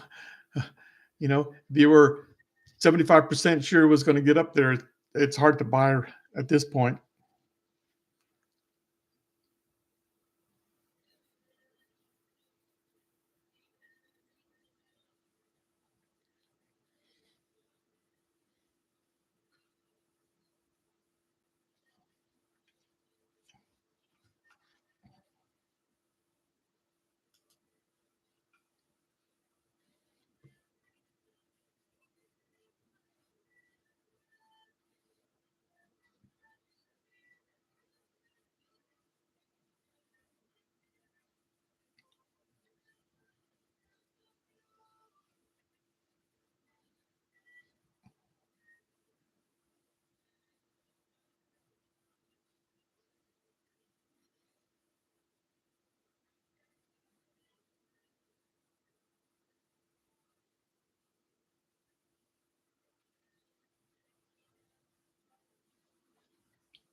Yeah, yeah, you're right, Nick. Talking about lunchtime. Lunchtime for a lot of people getting ready to happen. All right, some people go at 11:30, some people go at 12, but everybody's back by 1 o'clock.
Again, for me, I mean, if I was going to buy a call, right, the market, I'm waiting to see if, you have one of these big red candles that come down, right, real hard, real fast.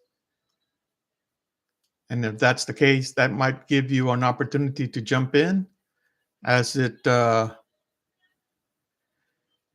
comes back, right, as it retests that big candle. As long as there's not follow through. And where would you like to see that? Well, I mean, there's support there, right? There's support there. So maybe we come back and we hit that support again. But I'd like to see just big red candle down. Matter of fact, see. I'm gonna go to the 601s. Let me see.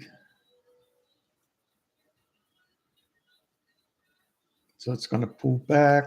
So I'm gonna load this up, right? So I'm loading up the call 601s.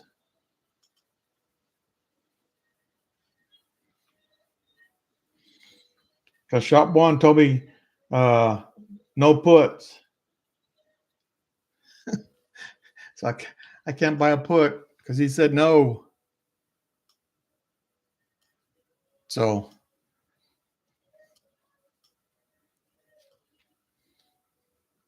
I'll look for a pullback.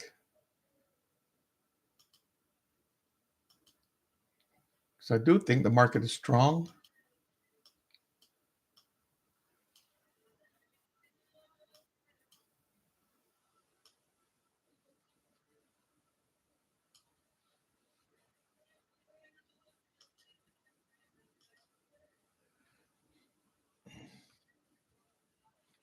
And this might be the highs, right, for the day. So in order for me to make money, I need to see it come down quick, come down to VWAP. That'd be a good spot. If you rush down to VWAP, that'd be a good place to buy it back up. But that's probably the only thing that would get me into a trade.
All right, let's see if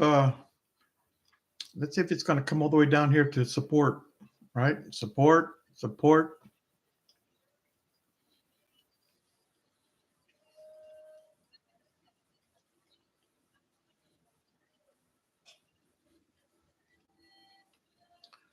Coming back all the way to VWAP will be even better.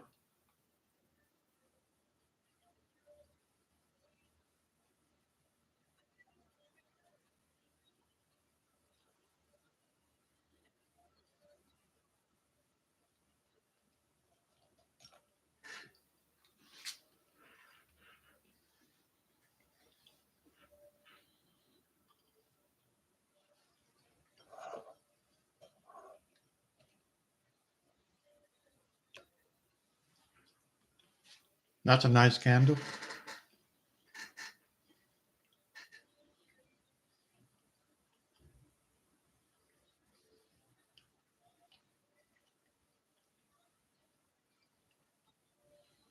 There you go.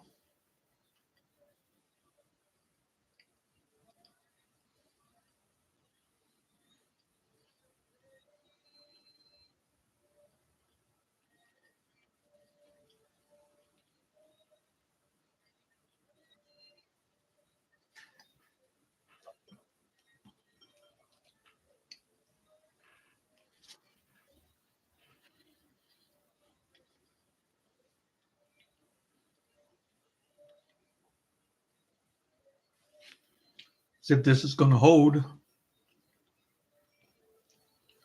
Looks like it's going to break.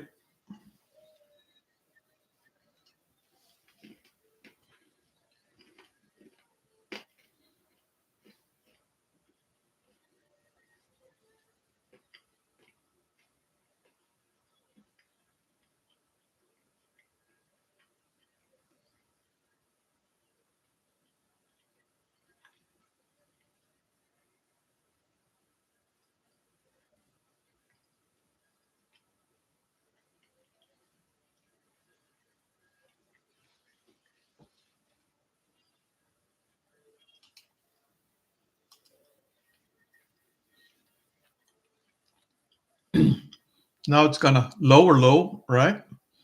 These are the lows. Just hit a lower low.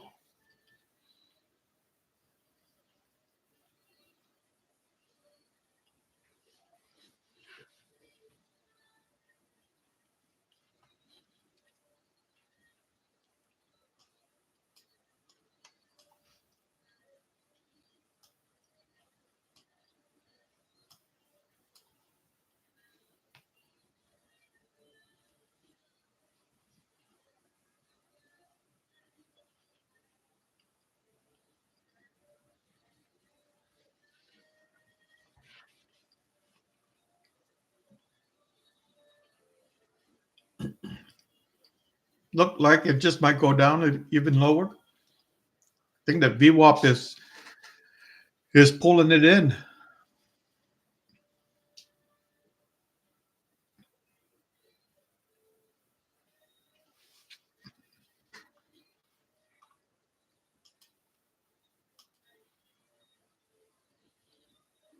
All right, let's go from here to here. Let's see. It's 100%. There's the 1618. Right up VWAP. So that might be realistic.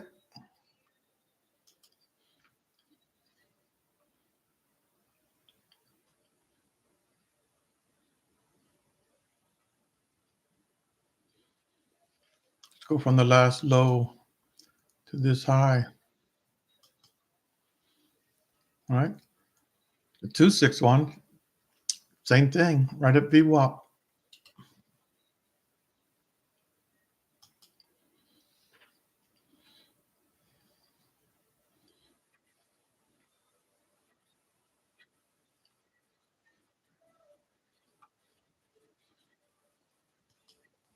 I'm going to go 600 calls.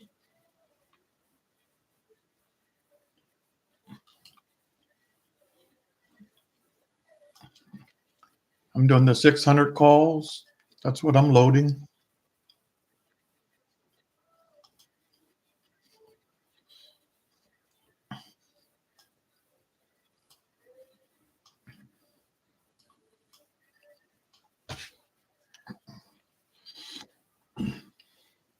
All right, puts would have been good. Puts would have been good.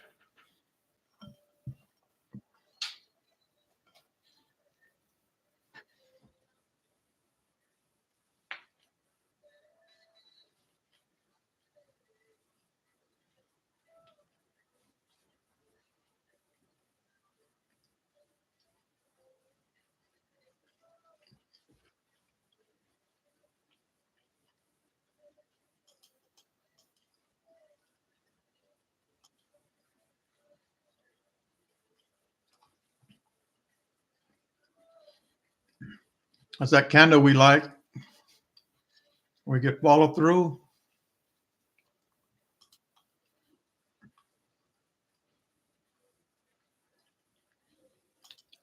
I'll try. If I get one, there you go. I'll try one.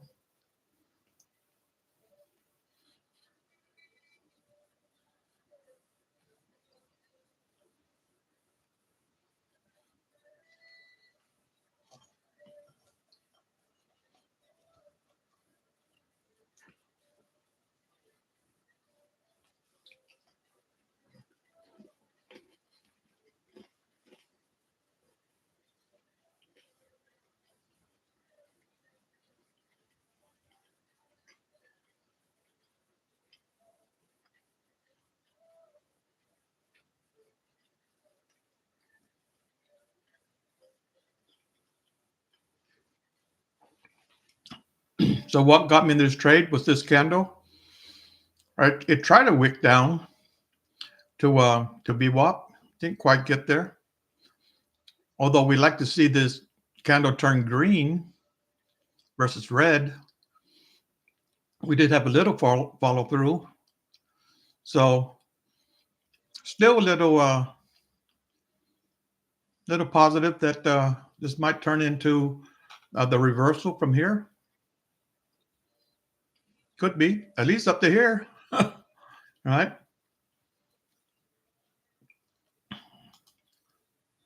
Let me see. Yep. Right before we hit the 50, we could just start up.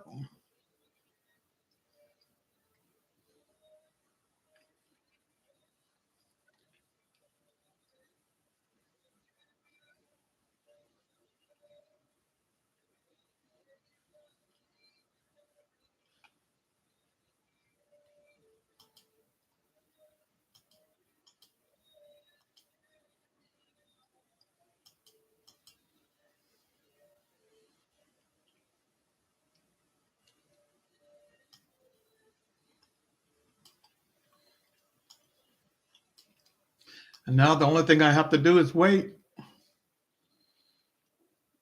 It's going to hit one or the other.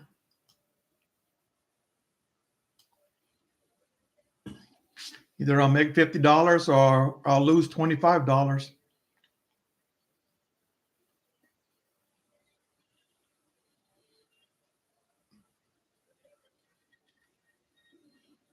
Come on, market.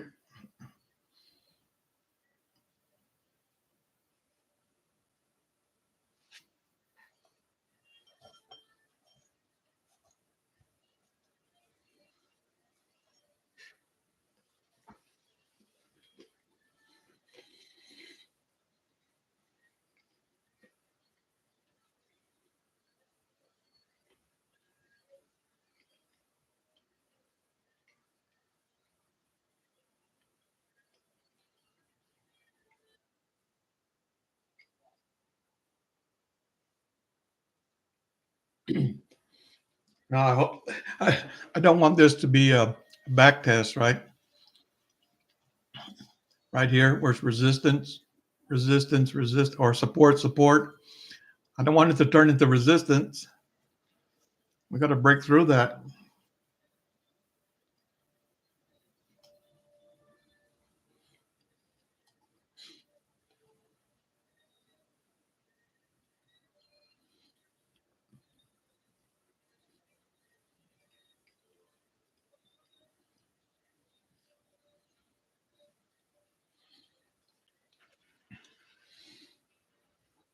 Where's Rich? Come on, Rich.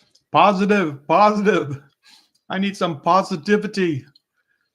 Throw some positivity into the market. Pump it up.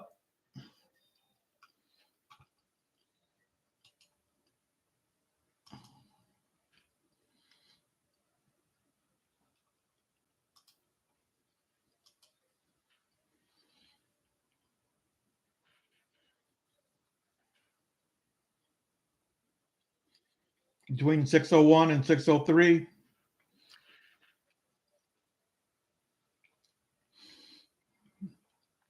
Well, I'm good if it wants to get up to 603 right now. But that man, that 601 is 601.77 is acting as a resistance right now.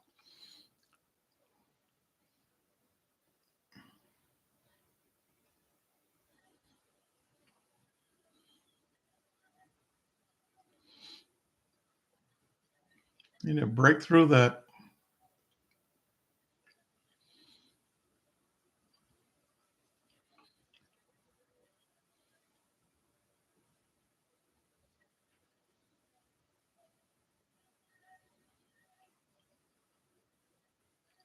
Ugh.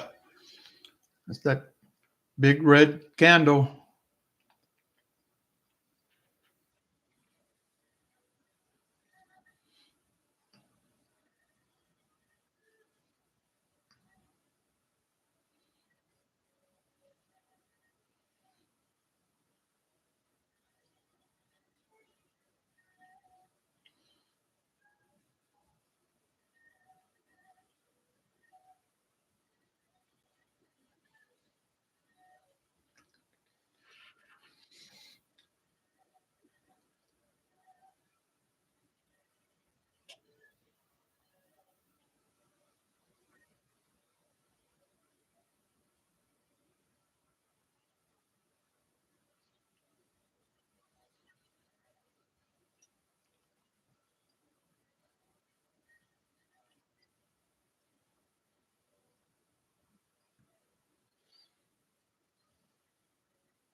All right, market, come on.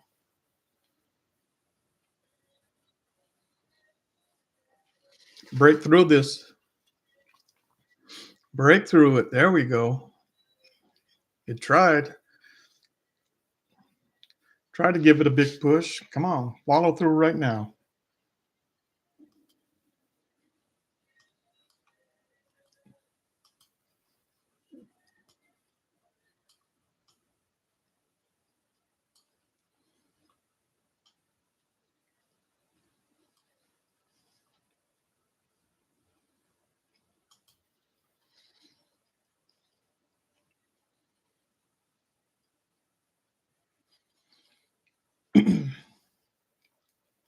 Yeah, so it looks like that's acting that's good resistance.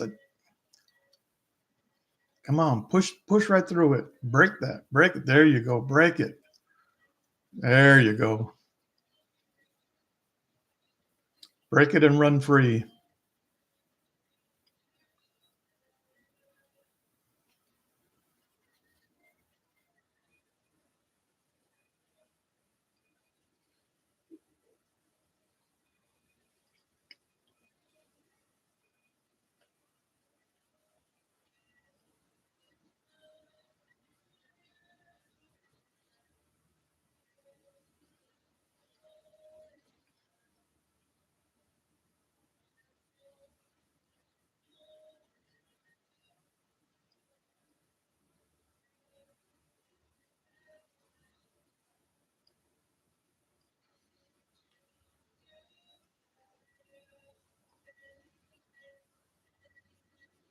Oh, come on.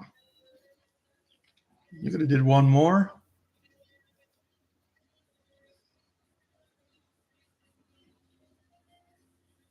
Oh God.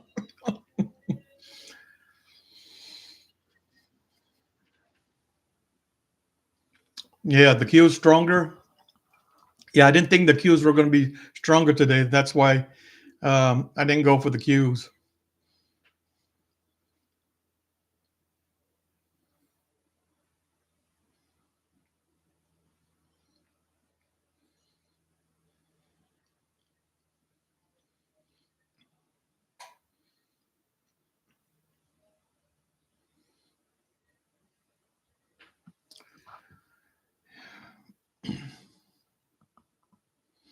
I was just about ready to pull my sell order down and get out.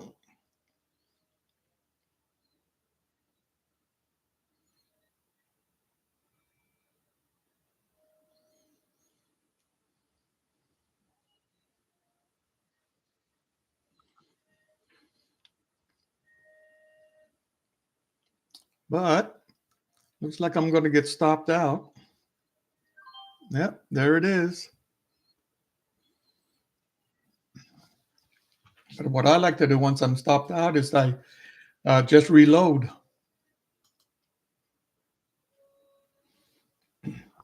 Because nothing says I'm not right. All right, we're coming down to the VWAP still. We haven't broke it. So I still could be right.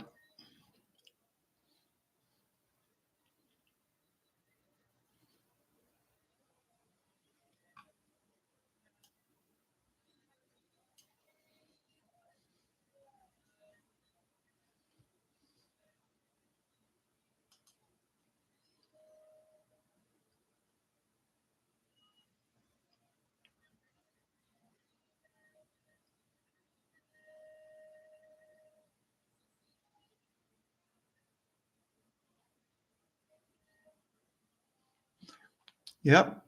It's always tough action.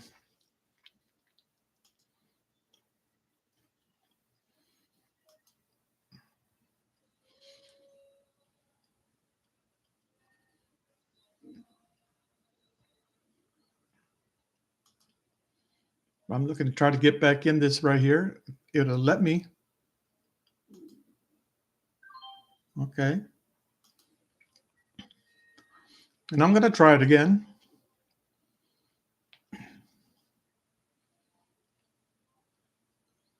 Right? Because this is support. We're right at support. Tested it once, tested it twice, tested it a third time. Third time a charm. And does it go up and hit me here now? All right. Or do I move my sell order higher up now? We'll see as it gets closer.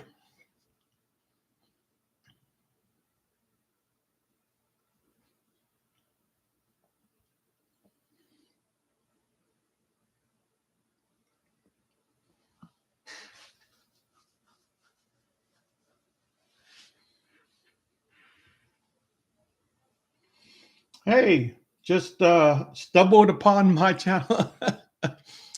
Chandler's Retirement Live. It's a good life. Well, welcome aboard. Check it out. Feel free to, if you do any trading, any investing, let us know. We are all eager to learn.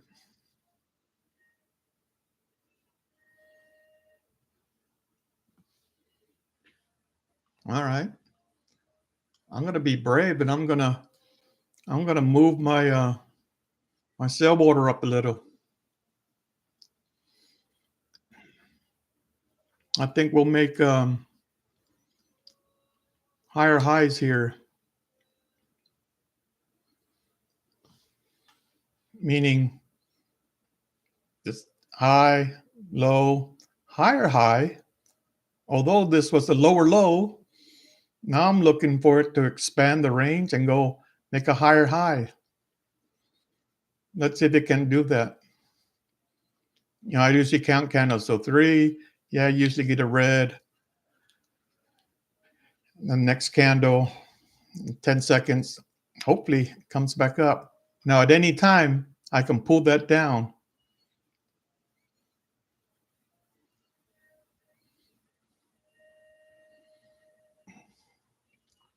And so what I'm betting on is, what did I buy it? I bought it at, look and see what I bought in at.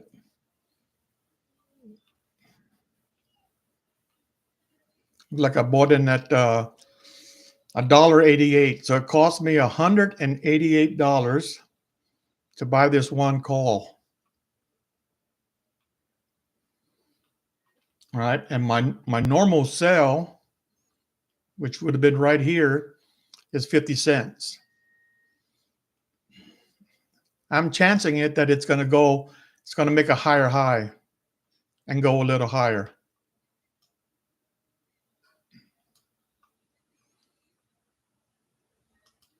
Although I can pull that down at any time. Now you see where my sell is. It's right at the 50 cent or 50% on retracement. Can I get to that? Why not? But it is on equal highs here. But we all know the market's strong right now, and so this might be a push back up again.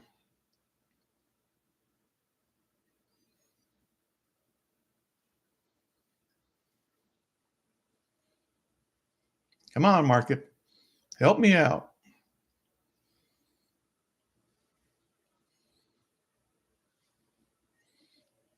Help me out.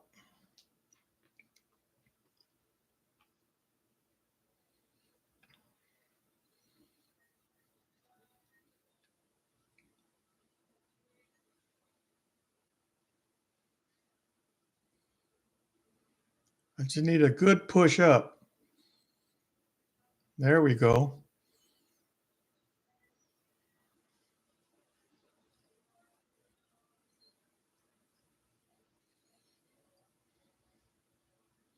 There we go. There we go.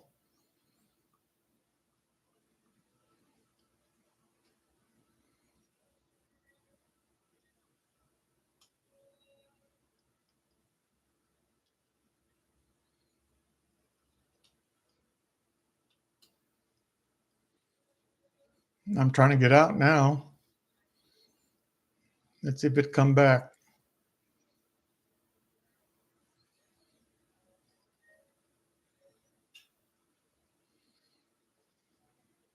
There we go. So now I'm out.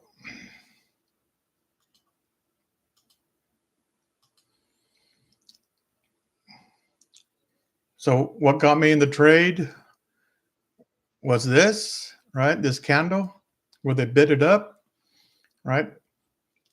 Got me in the first time, obviously stopped me out. 3 times as charm, as George would tell you. So I got in here. My sell order was here, although I believe it's going to go higher. And so I pushed it up to the 50%. Now you can see where it reached up. It tried, but it started to pull back, and that's what scared me. And I was like, okay, I haven't had a positive trade today. I need at least one so I could feel good. So I just pulled it down and got out.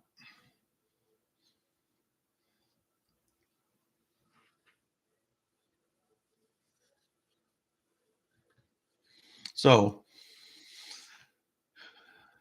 I'm gonna watch it and see. Obviously, only thing I do is I reload like I did here, right? So it came back and it got me, right? It got me. That doesn't mean I quit. That doesn't mean my thought wasn't right, because my thought was that this candle here was going to be good to take it up. Well, they wanted to come back and retest it. And then they wanted to come back and retest it a third time. Again, as George would tell you, 3 times a charm. So I just reloaded and I bought again. And that's what gave me this little play. And that's a little play. And you see, it's good that I sold out, that I pushed down and got out of the trade.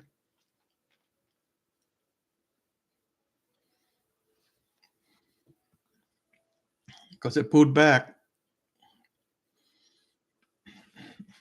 Although now I'm looking for the next opportunity, right? Because there always is an opportunity.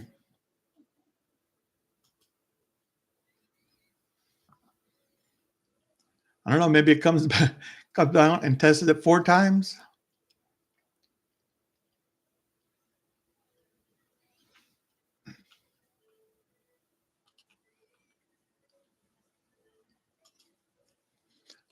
That would be strange.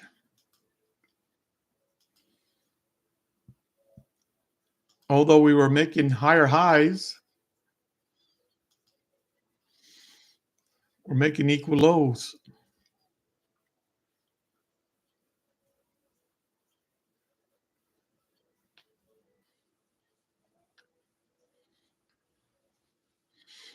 So would I buy it again? Heck yeah.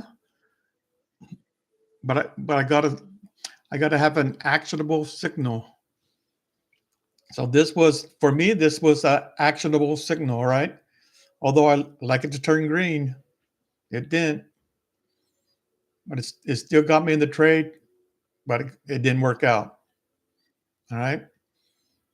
But when you get in the trade, you don't know, you don't know that's not going to work out.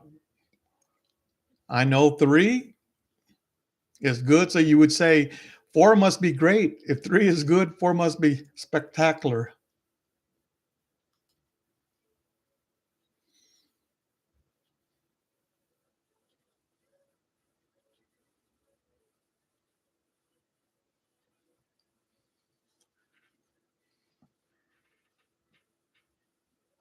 What did I do between retirement?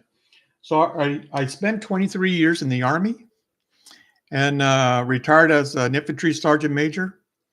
Got out, got my master's degree. I got my master's degree while it's in now, not while I was in, but I began my master's degree in human resource management. So when I retired from the military, I started working for various companies as a HR manager, HR director, and I did that for almost 20 years. And then in May of 2021, I fully retired.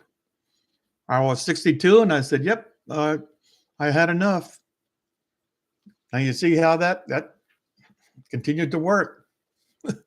In May of 2021, I said, "That's it." Retired at 61 or 62, and so just not living the dream.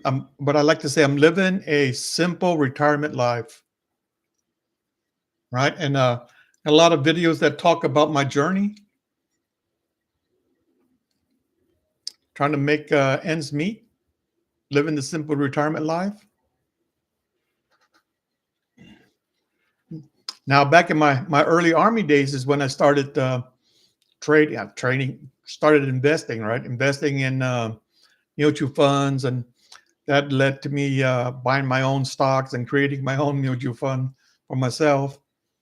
That led me into, just buying regular stocks and then options. And I did so many different things with options to where I'm at today. And this is kind of what I like, right? Especially for my retirement, is I just day trade. Um, Always watching risk management, but I don't usually day trade all day long. I usually go to about 11:30, 12 o'clock. Then I like to go do something different. A lot of times that different thing is, you got to stay in fit, got to stay fit, right? Got to go do something physical, whether it's in the yard or just going for a walk. Or I got a boat in my garage, love to go fishing. Got 2 lakes, 3 lakes right around me. Go fishing. So just do this day trading, managing a YouTube page. Man, that's enough. That's a lot. That's a lot to keep my mind active. A minimalist. Yeah. Well, yeah, less stress. The truth is, you know, all the stuff that we buy and we get, we really don't need. I mean, I think I downsized our house a couple of times already. And you just throw away so much stuff. It's good stuff. And a lot of it I don't throw away, I just give away. Um, if it's closed, I go to the Goodwill. Yeah, see, look at that market move now. I should have bought it again.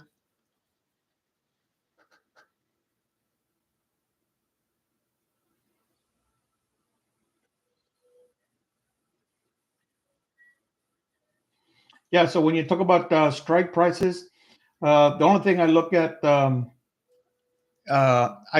just look at the deltas, right? So I think I bought I bought the 600s here, right? Uh, when it was hitting resistance, I always like to buy in the money a delta of close to 70 as possible, right? But I bought the 600s, so I'm already in the money. So I buy the 70s so that as the market moves up, I make my money quicker. All right. Now, some people will say, okay, where's it going? Well, it's going to 602.05. So they'll buy maybe the 603, right? They'll buy the 603, and then they'll wait for the market to come up to it. Obviously, the option will start to go up in value, right? And at whatever point they can sell that. Some people do that. Now, I just look for, again, I like to trade double top, double bottoms. To me, this was like a three. And that's why I bought. I bought here because of this candle got me interested. There was follow through, but it just didn't work that time. It doesn't work all the time, right? Came back. This is the third one. I bought it again. And this time it worked, right? This time it worked. So that's just where it goes. And then if you do risk mitigation, right? If you're watching your risks, then you're more apt to make money. Because when you're wrong, you want to lose as less money as possible. Now, some people will say, you know what? When you get down here, you buy a call. You don't need a stop. You let it run. Okay, that's true. That would have kept me in the trade, but I actually bought the trade when I bought it here. I actually bought it cheaper, right? Because it stopped me out, and then I bought the trade cheaper. Yeah, it cost me what, $3, $6, something like that, um, because I bought in and I sold. But to me, that was worth it. So everybody has a different trading plan, a different trading method. And it's not to say that one person's is wrong and another person's is right or better or not better. Everybody sees the market differently, right? You just have to figure out what method works best for you, and there's a ton of methods out there, right? There's a ton out there, and you just got to find one that works for you. When you get your signal to buy, you buy, and then you hope, you hope that it's going to go up and go your way, right? And then when it does, thank the Lord, because that's who made it go up. Thank you, Jesus. And look at it; it continues to go up. See, I could have held that higher for more money, but I'm more apt to remember I bought it on this leg, right? And then I got out here. And what did the market do? Well, it came all the way back.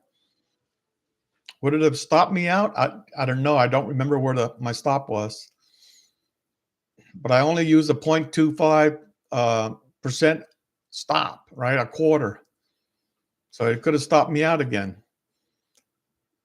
So I just put, well, at first I raised because my sell order was here, but I raised my sell order up thinking that we were going to make a higher high, which we did. Just didn't make as high as I wanted. So I pulled it back down the first time I saw this candle pulling back.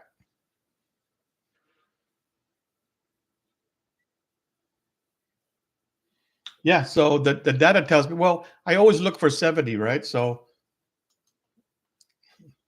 let me turn it here. Okay, so you could see, so I always watch my delta, right? And I always look for a delta right around 70. I don't like to go above 70 because then options are more expensive. But 662, it's kind of far below. So I might jump to the 70. All right, but I always look for the delta. I'm always buying in the money, right? Some people buy uh, one strike price, and there's the strike, right? There's the strikes. One strike price out of the money. Some people buy one strike price in the money, right? So there's just different methods. You just got to find what's right for you. For me, it's always the delta 70. That's kind of what I like doing.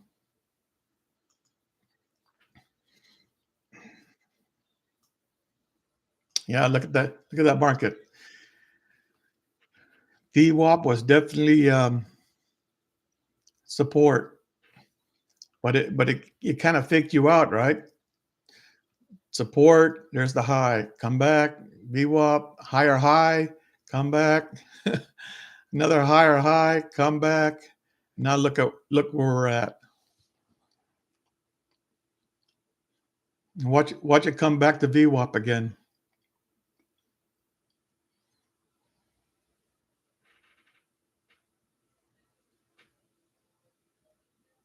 Yep. So the delta tells me what price to get in, what strike price to get in. Yeah. I always look for that delta. That's just my method.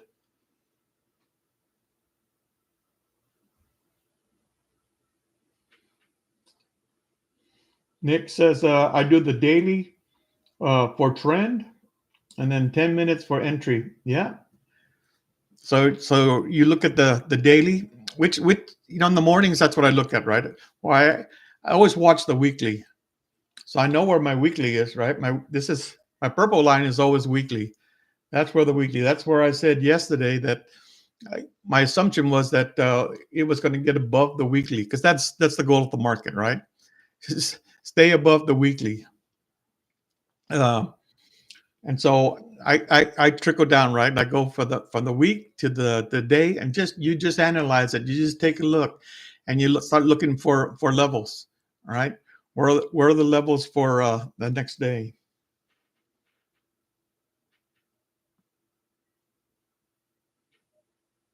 Yeah, I trade off of the 1 minute on another monitor. I'm watching the SPY on a 15 minute, and that kind of helps me identify higher highs on the 50-minute level, just a little bit bigger um, uh, time frame. But I do go back and forth. I also watch the NQ, the ES, and the YM, right? they're up there as well. So those are the futures market. And I usually watch Apple, right? Apple usually has a lot to do with the market, or one of the Magnificent Seven, right? So, for a while there, I was watching Nvidia, and Nvidia was just like taking off every day. That would push the Qs up. And I think like Chop One said, Qs are actually doing better today than any other index. But then yesterday, I think it did worse. All right, the Qs still haven't made a new all-time high, although the Dow and the S&P have. Although some will say now that they really haven't, based on if you're looking at ES or you're looking at I forget. There's another thing that you can look at that mimics the S&P. So I just know that it's high. So the NQ, the Qs have been trading behind those two other indexes, and that's because it's mainly tech, right? It's a lot of tech in there. Now those tech giants are reporting. They're reporting this week. Where Apple, Microsoft, Tesla, those folks, they're reporting. So if they have a bad quarter, that can easily take the market right back down. Yep, drop one. Yep, I finally got a call in, and but I'm out. It hit my cell. All right, I answered your question. Cool. Yeah, so I hate to say I'm teaching you, because I'm the one that's being taught, right? So I always explain what I do, right? So this is how I trade. Now I've had a lot of traders that I've gone into their chats, and I take away certain things, right? And I go, okay, that kind of works for me there. And so you learn a little from everybody, right? But you really got to package your own trading style. Package it up, made just for you. Yeah, that big C. Yeah, I'm not sure. Not sure. Say they say that, but I think the market was going to pull back anyway. If you looked as we went up, there was a lot of gap ups, right? And so we know every gap is usually filled. Maybe not right away, but at some point it's filled. Just like right here, we're trading in this gap, right? There's the close of the gap right up here. So all this colored area, that's the gap. So we know that gap has to be filled, and there's still one below us. So you know that at some point the market's going to move up. At some point the market's going to move down. It just had such a big move down, right? That was a huge move. That just took everybody's stop, right? If you had a stop, you own shares, you got stopped out. Then the market just comes right back. That's why I very rarely hold overnight. Very rarely do I hold overnight. I prefer just to find a trade during the day, whether it's puts or it's calls. Make some lunch money. Take my wife to Panda Express. Buy a bigger plate with 3 entrees and fried rice. Bring that home, and we sit down and we watch TV, and life is good. That's our retirement life. Life is good. Now, if I don't make no money, then we got to eat rice and beans. Although I was born and raised on Guam. I'm a Guamanian, and so love rice. I'll eat rice and beans all day long. All right, man. That market continues to move.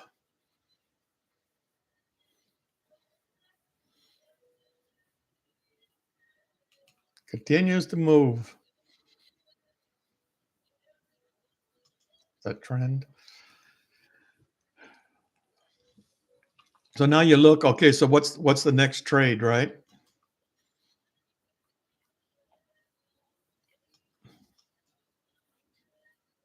So we're hitting highs. Let's see if it makes a higher high.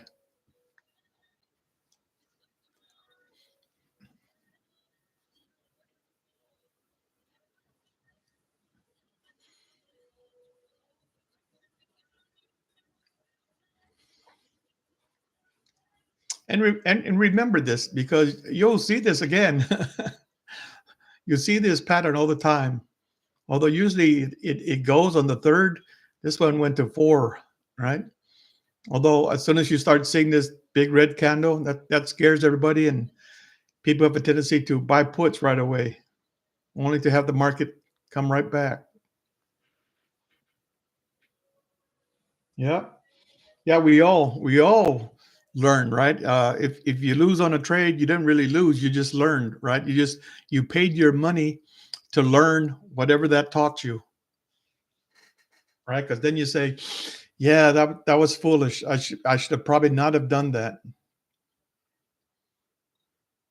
All right, we're making higher highs. Somebody called out 604 today. Then we're going to go as high as 604. I had on here, let's see, mine was 605. I thought we can go as high as 605. So, and I don't mean that's as high as it can go. It can go as high as it wants. Its goal is to make higher highs and close this gap. It's also probably setting up for tomorrow. All right. Some people might say that this is a cup that looked like a cup, and now they look for the handle.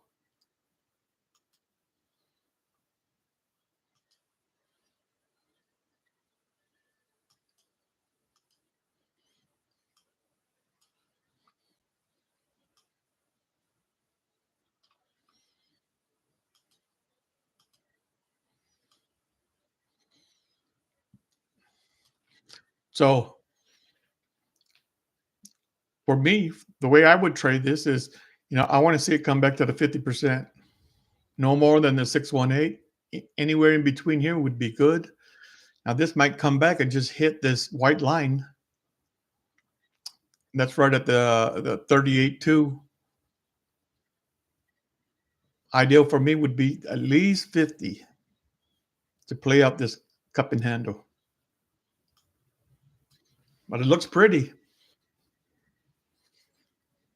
But then again, you got to remember, if you see it, everybody else sees it as well. And they're doing the same thing. So that's why the market has a tendency to do something opposite. Sometimes it'll do what you think it's going to do.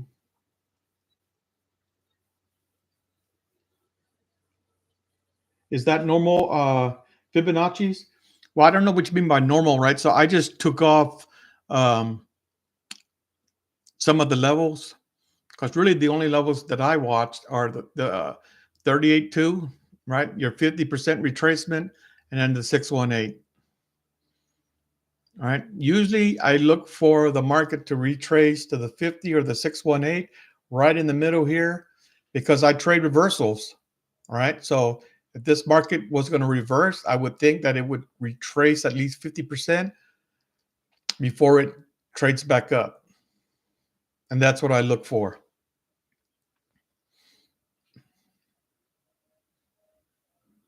Yep. That doesn't mean it happens. That just means that's what I look for. So I find myself waiting more than trading.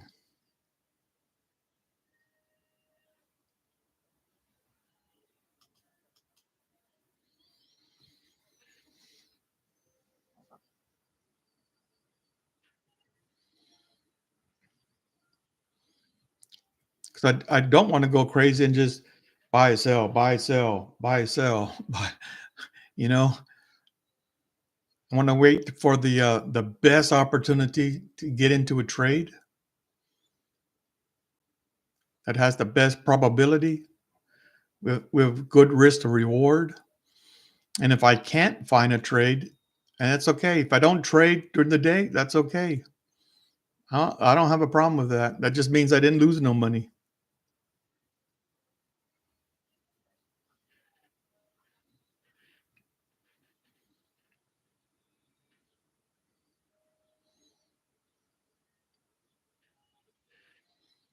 Yep, no problem. Not a problem. Yeah. I should have I should have kept my call, but that's always after the fact, right? When I was here, I was uh I was worried that the market was going to do this, and it did do it, right? It did do it, right? Right here. So this might have got me out of the trade again, and I might have missed this whole thing. So at least I made some money here.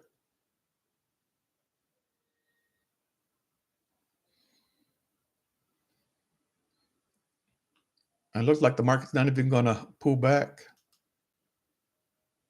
Ah, it's okay. I meant to remove the Fibonacci's,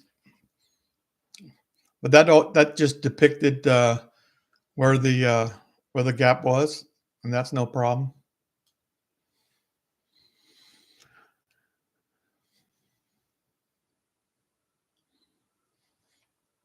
All right, market, what are you going to do? It's going to keep trending higher. Let's see if it hits the 604 or the 605 by the end of the day.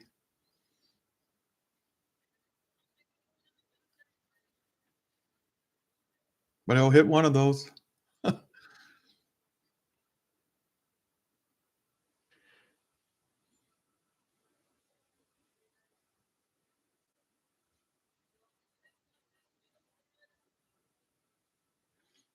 610. Yeah, Rich keeps talking about 610. Yep, you know what? Where's 610 at? 7. Yep, yep. All-time highs. If if uh if these companies that are reporting this week, they got good earnings. They beat earnings. Yeah, this the market's going to shoot up. Yeah, I think Jay Powell's probably going to leave interest rates right where they're at for the time being. But if he has some really bullish things to say, 30 minutes after they announce, they have that meeting where he gets out there and he talks and answers questions. They analyze every word that guy says. So if he says anything really bullish, yeah, the market will take off again because everyone's looking for inflation to get lower, as well as interest rates to be lowered as well. And Trump wants that, right? Trump wants interest rates lower, although he can't interfere with the Fed. Although Jay Powell knows what he wants. He knows. So I don't know. Well, is Jay Powell is he the type to want to please Trump? And if so, he's going to say some positive thing. And if he's not, then he'll say some negative things. So really don't know. That's why that day is a hard day, right? The market usually trends.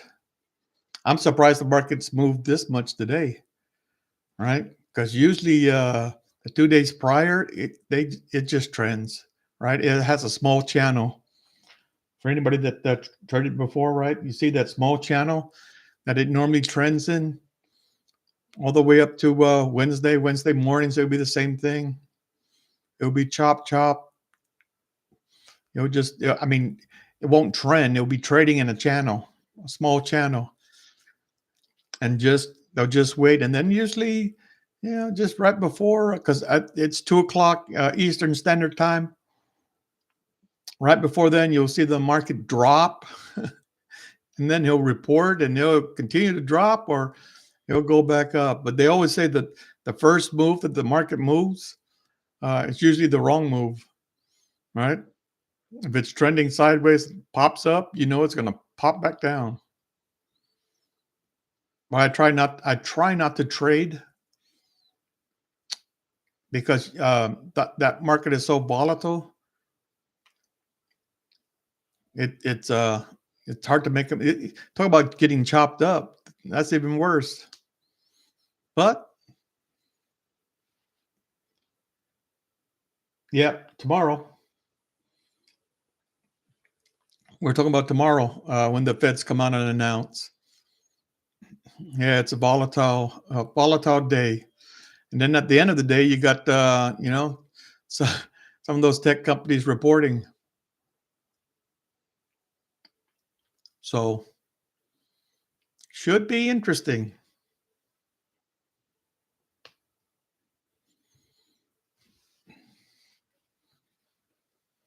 So we got as far as 603.90.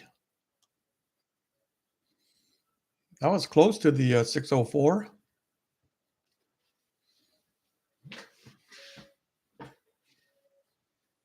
Close, but no cigar.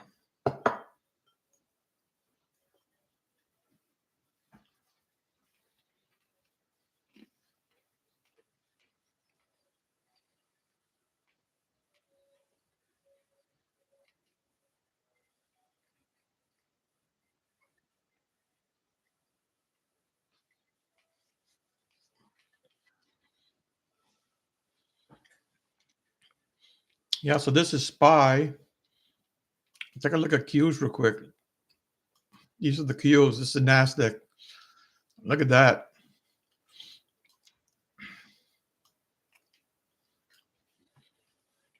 So it did the same thing, but at the 50, right? 1, 2, 3, 4, and then took off.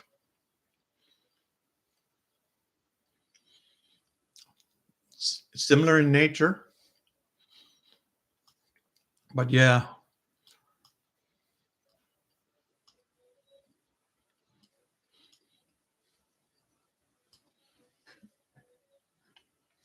that looks pretty. Now, if you went to a 1 hour chart,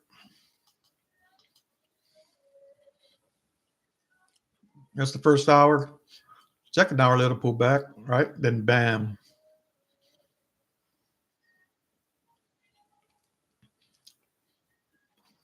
And that's a breakout.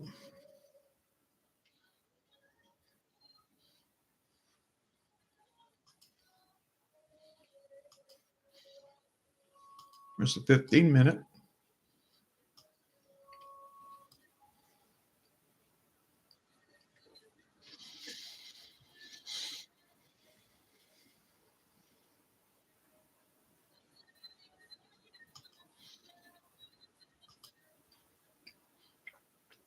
So we're back on SPY. This is the 15-minute on SPY.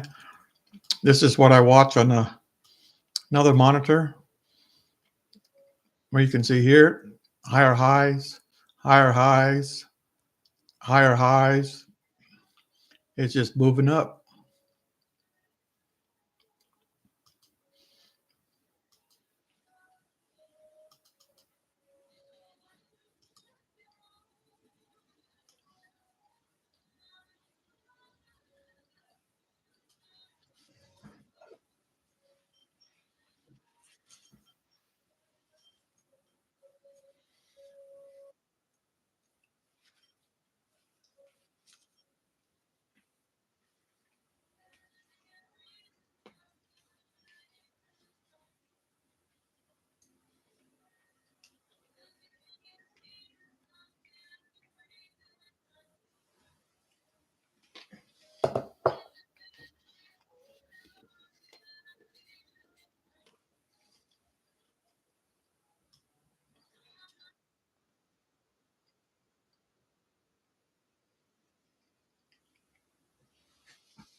So for the last, this is the third week, and I've been doing lives every day. Start at 8:30, and I go until I'm tired. Um, I say I'm tired, but um, I've been going the whole day for the last week and the start of this week, and I'll probably go to the whole day today. All right, a lot of times I just want to watch that what the end of the day looks like. So, and tomorrow I'll probably go for the whole day. Right now, the closer we get to the end of the day, I have a tendency not to want to buy any options because you got pricing becomes a problem, time decay becomes a problem. It gets a little wild sometimes, and I have a tendency to lose more money the later in the day that it goes. But I'll kind of watch, and a lot of times what I'll do is just paper trade, right? It's just to say, hey, at this point, like right now, looks like we're coming up and we're touching support. Now that's that act as support, and we continue to move. Well, I can come and buy these calls, right? Maybe buy the 603 calls, not buy them, but just look to see what they cost, and then write that down, and then basically say, okay, so uh, my stop will be here, my uh, sell order will be there, and see if it works. All right, that's how you practice. And I think Thinkorswim has a paper trading thing, but I've never see that work very well. I think it has delayed data as well, and so I don't even use it now. I have used the what is it called, where you can actually go back in time and trade that day. Now that is good. Yeah, you tried it. Yeah, it's delayed. Yeah, I've never had. I never was able to do any good. I had so many prompts. I'd rather just write it down, and I could go just put a thing and say, okay, this is my sell. Yep. I can go and say, okay, this is where my sell order will be, and or my stop will be, and this is where my sell will be, and then just see if it plays out. And then if it plays out, you kind of learn something. It's like, okay, that trade worked, and you do that 100 times, and 90 of those trades turn positive for you. And you go, okay, I'm ready to trade. I mean, I still do that at this point where I'm really not. I don't have confidence in the trade, and I go, okay, I'll just uh, I'll just paper trade it.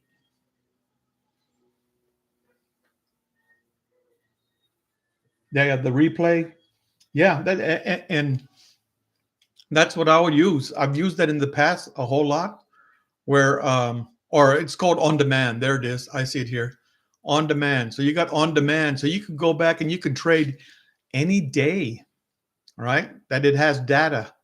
Now it won't let me trade the options all that well, but that's okay. I'll trade shares because it gives you, I think, $100,000.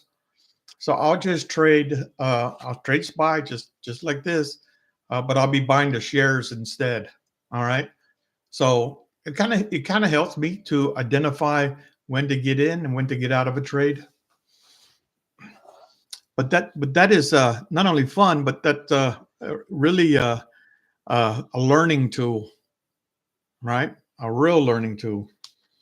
Yeah. So it's called On Demand on Thinkorswim, and your button is right here. Now, I think it takes 1 or 2 days before the current day becomes available. But yeah, you could trade the same day again, but you already know what's going to happen, and so that's not fair. But I'd usually go back 1 year, right? So I'll trade this day 1 year ago, so that it's fresh and I can't remember what happened that day. because the idea is to learn, right? It's not to know what the market's going to do and try to depict if you can find a direction.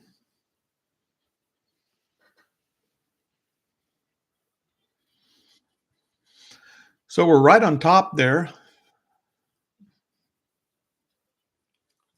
think the market's gonna move up. It's gonna hit those 604s. I'm looking to see if it's gonna hit my 605.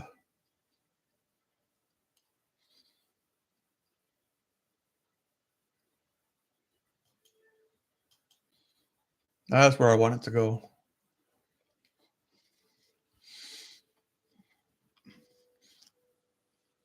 But now it's hard to take a trade, buy a call right here at highs for the day, even if you had a good setup. I'd be like, it's just difficult. And so I'm more apt not to take a call. Now, if I thought the market was going to go down, I'll buy a put up here. Although shop one would tell me I'm going to lose. Yeah, you're gonna you're gonna lose. No trading to no puts today because today the market is strong. You had a V-shaped recovery.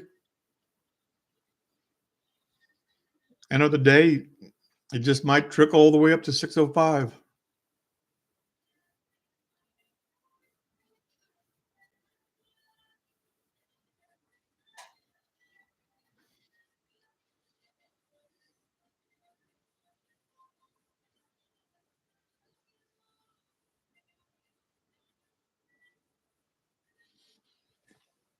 But I would like to get into one more trade while the day's out.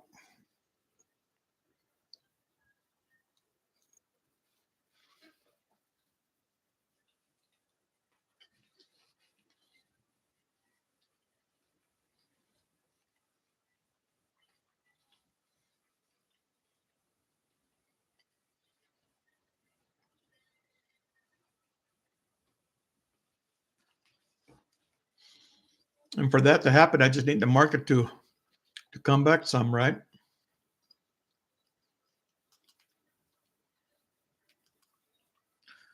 Come back and give me another opportunity to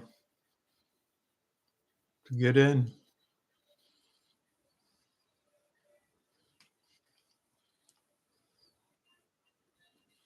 So there's the fibs, 50%. It's right there.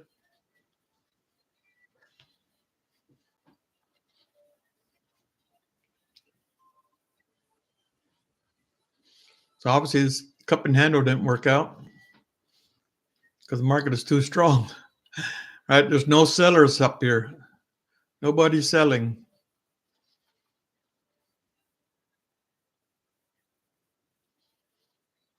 But we'll see if we get another strong move down like this, or maybe even a couple of big red candles.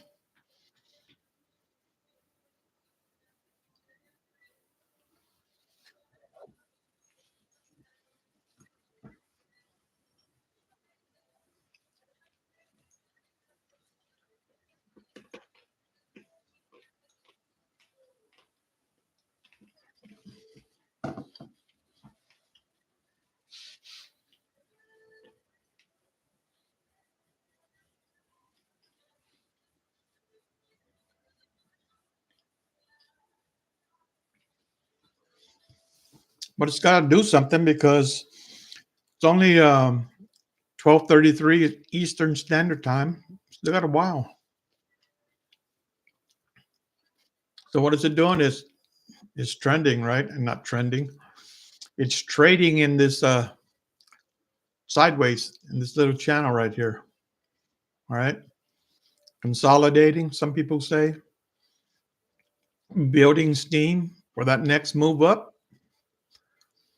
Yep, that could be.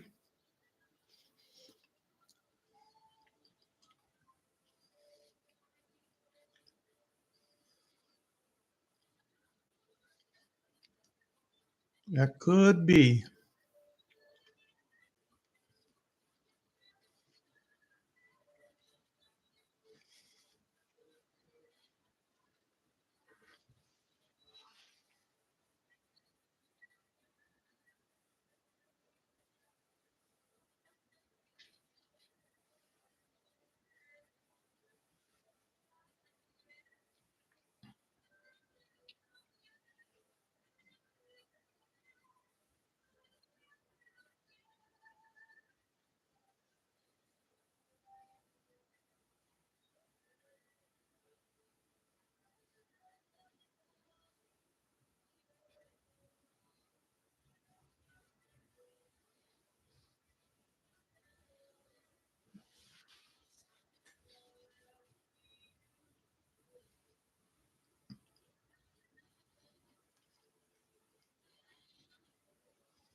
All right, market. It's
almost like it's waiting for something.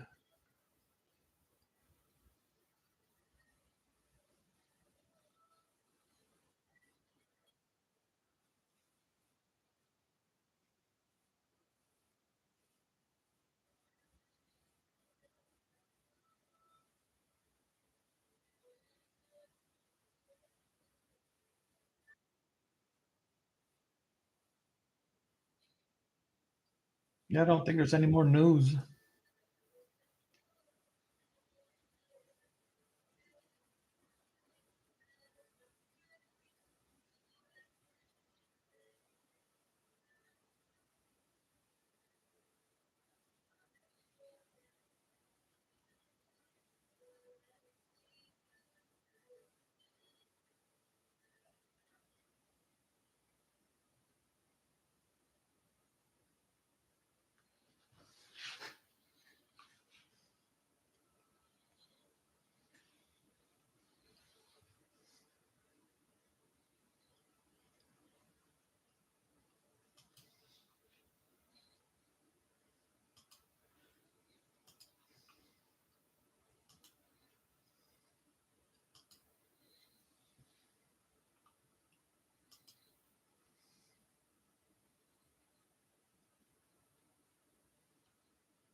I just it's just staying in that channel.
I look like it's breaking it a little.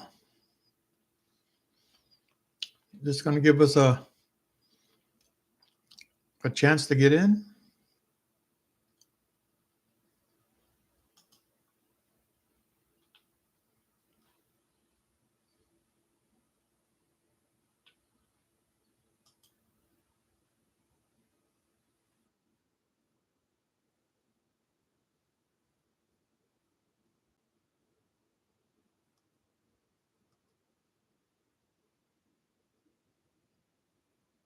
Do I trade? Yeah, IWM.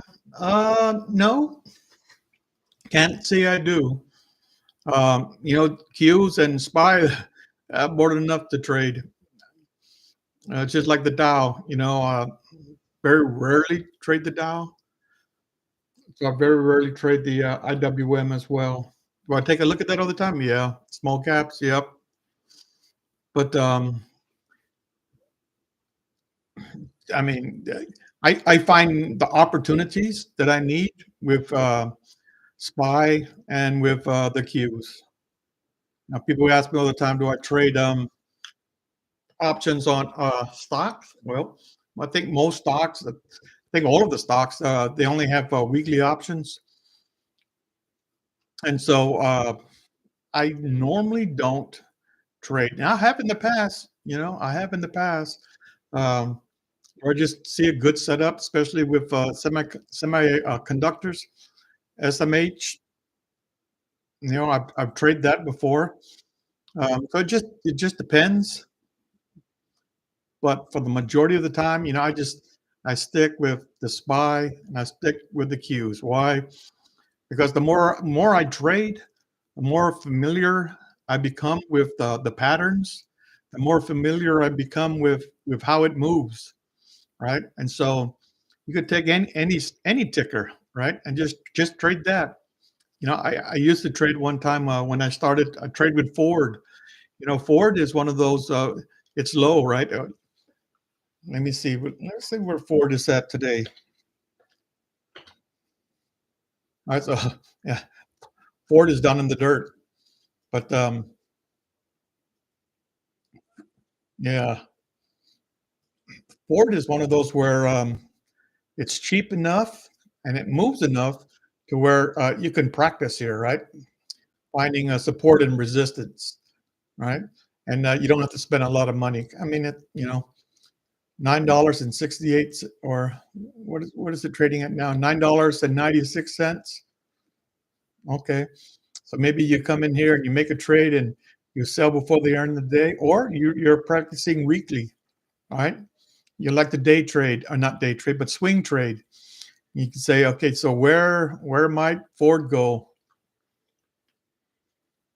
Down in the dirt, but you know, it's finding support right here. All right, so I used to try to find these movements right here, and you make a couple of dollars, right? But you're really not looking for to make a ton of money. But what you're trying to do is you're trying to learn, right? You're trying to see if you can figure out how to swing trade and get these moves. Okay, up there's a shooting star. Yeah, I think it's going to pull back from here.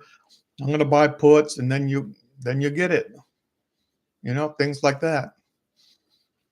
So Ford's it's a good one if you haven't traded a lot and you need more practice.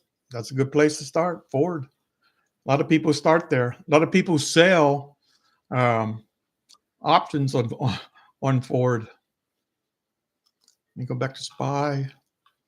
I want to constantly watch that.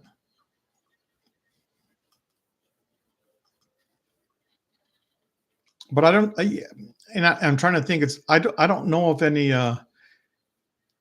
current stock that current companies that sell uh, daily options. Right? They have weekly options, and I've traded those before, but it's harder to get in and get out, right? So with SPY and Qs, there's a lot of volume, right? So you could buy a contract and get out of contract real easy. Where some of these companies, you buy and then there's so much slippage that you're already lost. And then if it does move your direction, you got to find someone that will buy your option from you. And the worst thing in the world is being stuck with an option that nobody wants, and then it goes to zero. So I just find the Qs and SPY, uh, they're ideal for me. They have daily operate options expiration, which is what I trade, right? ODTE, and I'll trade those. Like I said, there's a ton of things, right? A ton of things that you can do in the market. You just have to figure out one that makes you money and just do that one.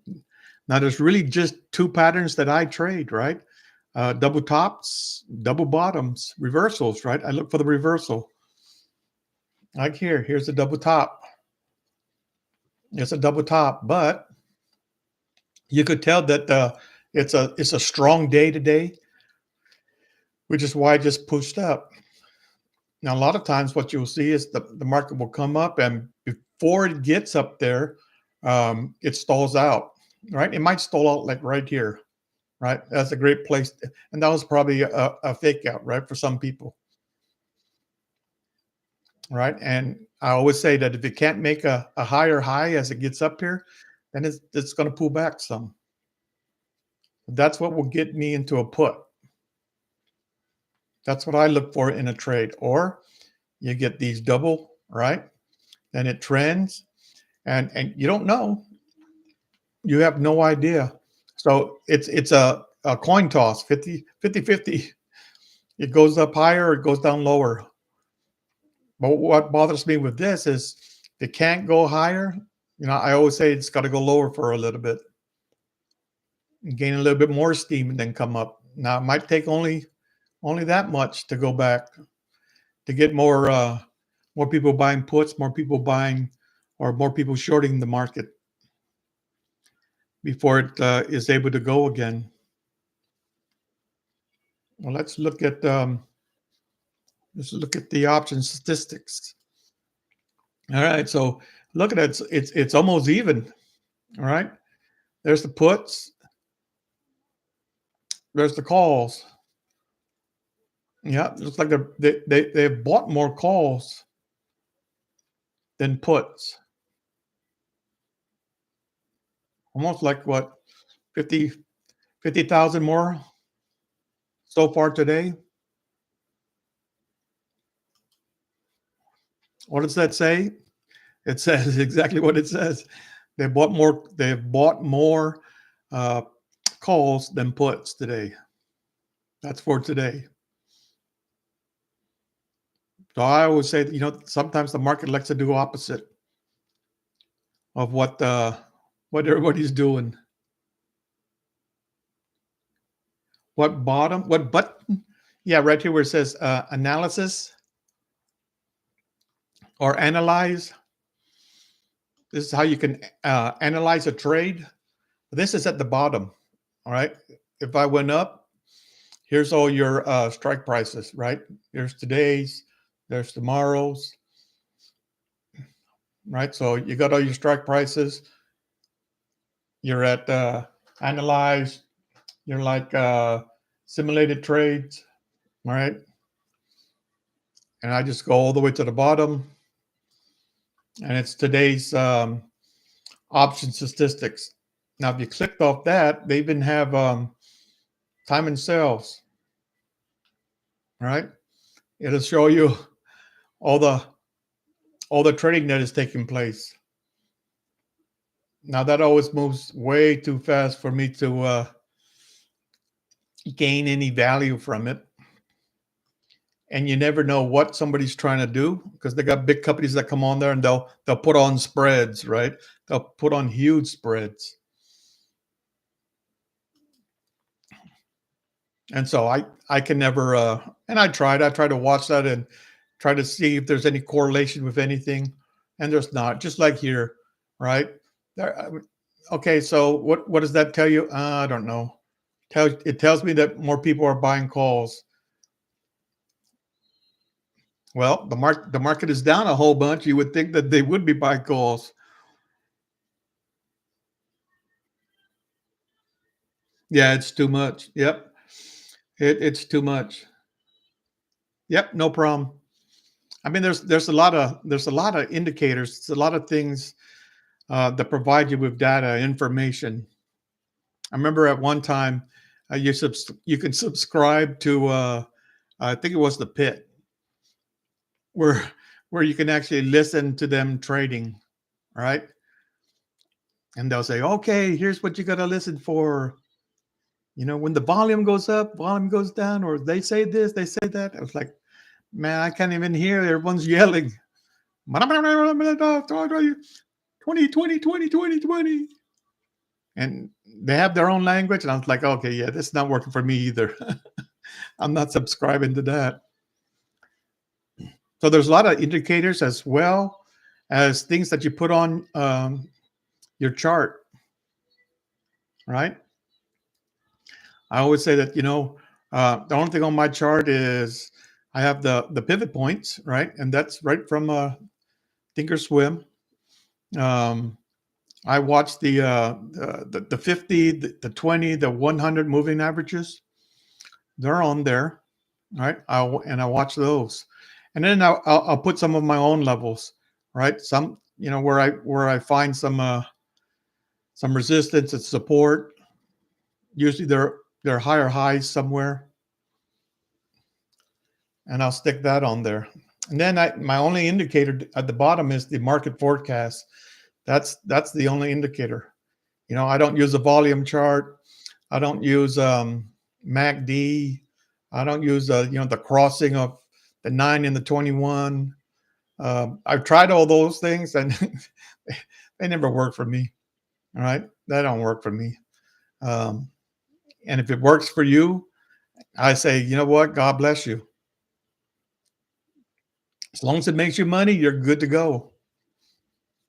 But I could never figure those things out.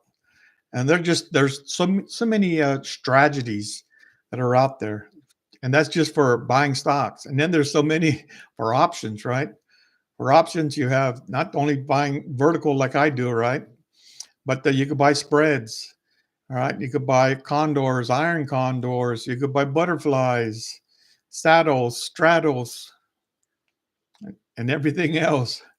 They're all there. They're just a different strategy, and a lot of people use them because it makes them money. Yep, you can also sell options. One time I used to sell options, and you could sell options, all right, to people like me that buy an option, and your hope is that it's going to go to zero. Just like right here, I could probably sell I don't know if there'll be any buyers, but I could sell the 605, and whatever that was, I would collect that premium, and as long as it goes to zero, as long as it doesn't get up there, it goes to zero, and I collect all that premium. That's mine.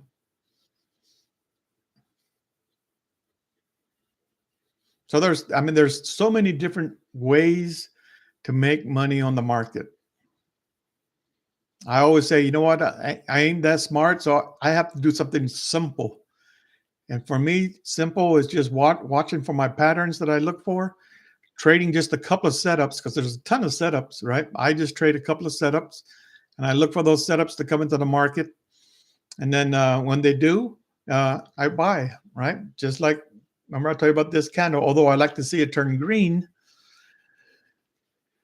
I figured with this move down and we're at support, that it might do. But of course, it didn't. And usually it takes a couple of times, but it didn't this morning, right? This morning you thought, or at least I thought, that we were going to make a double bottom. And so that's what I was hoping for. Yep, we just hit the 604.08. I'm going to take this off. That don't work no more. But I was looking for something like this, right? It hit a low, it came back up. I was looking for it to come right back down.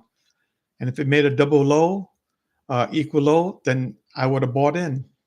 But it didn't. It just hit it, V-shaped recovery, and it just took off. And once it takes off, it's hard to find a place to get in. And I hate to chase a trade because as soon as you get in, it turns around and it goes the other direction. And remember, I needed to continue on in the direction that I believe it's going because I have a quarter stop loss. And so if I'm not correct, I'm going to get stopped out right away. But that for me, that's a good thing because that means I don't lose a lot of money if I'm not right. And so more times than not, I'm not right. So if I lose less money, and then those times when I am right, I make more money, then I should in the end uh, have a green month.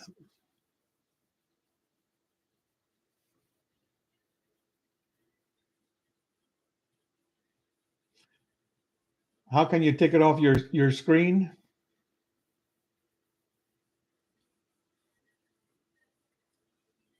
Oh, now you can take it off your screen. Okay, I'm sorry, I read that wrong.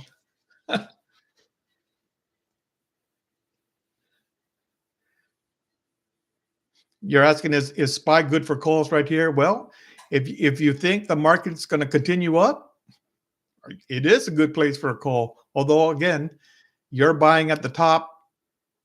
I don't. I have a tendency not to want to buy at the top. I've been looking for a deeper pullback before I got in, but it hasn't given me that. Why? It might be that strong. Maybe it's trying to take you out. I don't know. I mean, I thought that by the end of the day we were going to hit 605. Somebody else said 604, and we're right there. We're at 604. So that might be the highs. This might be the highs of the day. I don't know. Now, would I buy a call right here? Me? No, I wouldn't buy. But that's just me. That's not saying that it's the right answer. That's just saying for my risk reward. Yeah, I probably wouldn't do that. Yeah, you would say, sure, get in. You, yeah, yeah, get in. It's worth it. You're gonna make money. Yeah, no, again, I don't make recommendations. I let people see what I do, and I'll tell people what I would do. But man, I hate to tell you to, yeah, it's a great place for a call, and then you lose money, and you're like, man, that Chandler guy, he made me lose money. He told me to get in. No, always hate that. I always hate because there's a lot of people that I followed before that they'll make a trade, and I say, hey, that looked like a good trade, and I get in, and then it turned on me, and I go, man, that guy don't know nothing. I'll tell you right off the bat, I don't know nothing, right? I won't hide the fact, and I won't say I'm an expert and I know everything. Nope, that's not me.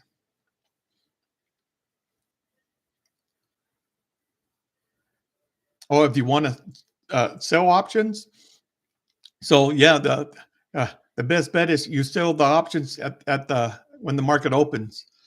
All right, you look for that market to make a high.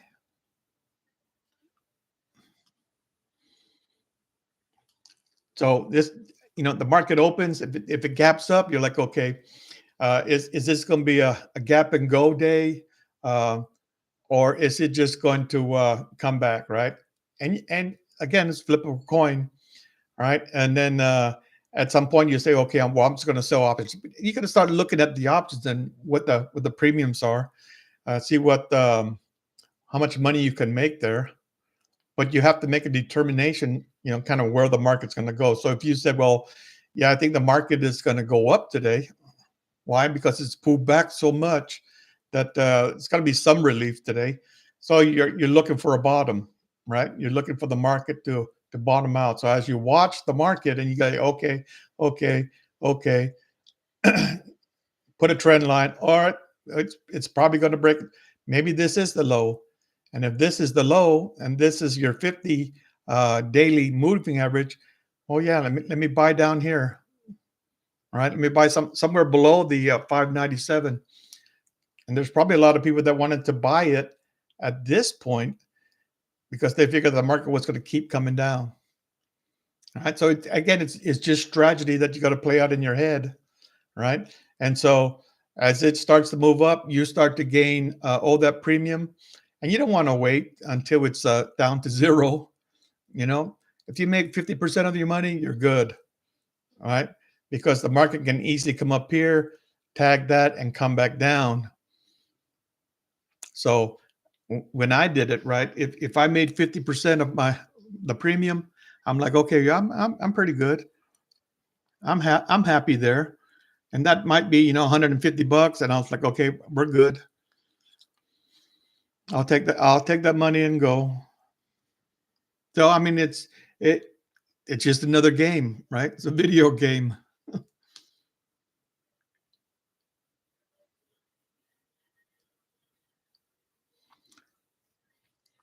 But that's always a challenge, right? Sometimes it's hard to make it's hard to find the premium. If the premiums are not there, right? If they're real low, and I don't know what they're at right now, but if they're real low, and then you have to kind of sell if you wanted to sell something closer into the money, and that's always a scary thing because this market can easily hit that trend right there and then come back down,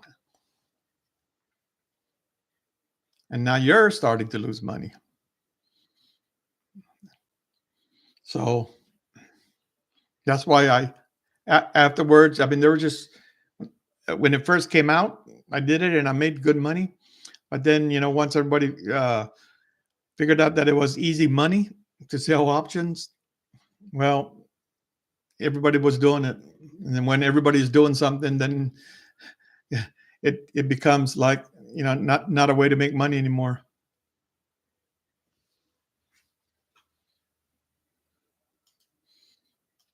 So it's just practice. I mean, there's a couple of good people to follow on YouTube out there that actually do that, and I think they do that on the SPX.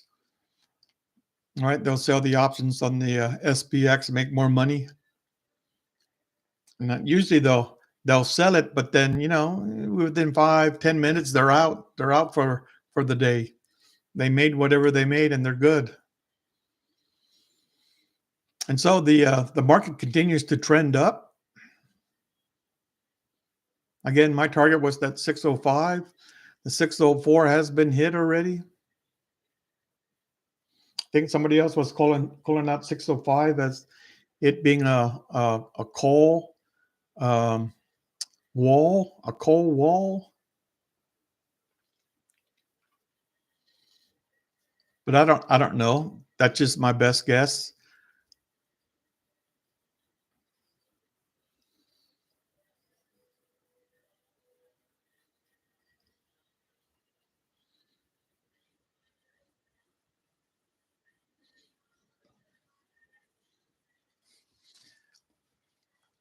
Again, what I was looking for a deeper pullback. Right, I wanted a deeper pullback to give me a better risk to reward in order to take this higher. It didn't give me that, and so I try not to get FOMO. I think I got FOMO yesterday a couple of times, which got me in a trade when I shouldn't be in a trade.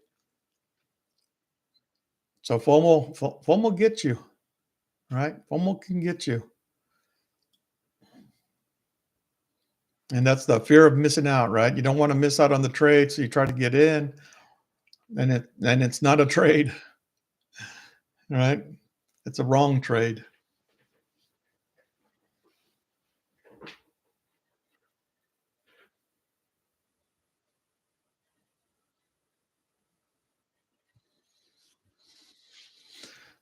And the market just continues to go. I mean, those candles are not bad. There's volume behind it.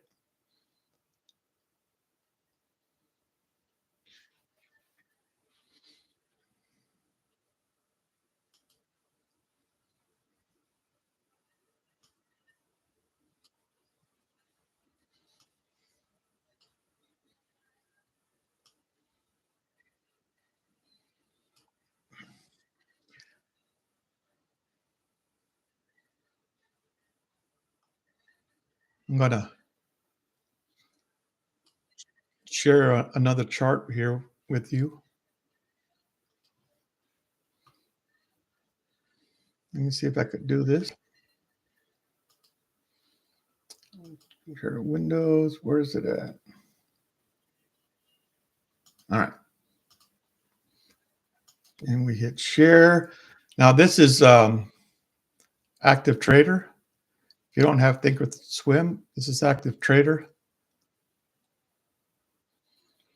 But this is the actual options chart, right? This is the actual options chart. So you can see what the two trades I made, right? I bought here, came up, down, up, and I was going to pull my stuff down, and I didn't, and then it got me here, right? It stopped me out. Then I turned right around and I bought it again, and that's where I got out. I got out right before it pulled back. But now you look at where it's at, right? So I got out at what, 248, and now it's at 450. Wow, that's like double, a little less than double. But that's what a options chart looks like,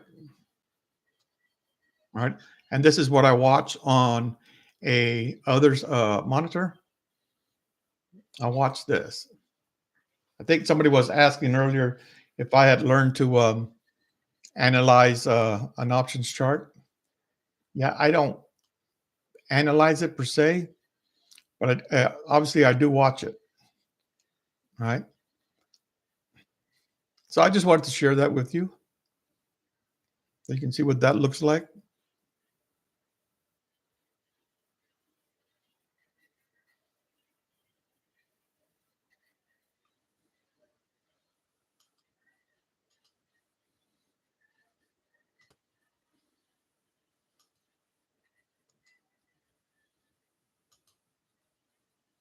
Yeah, no problem.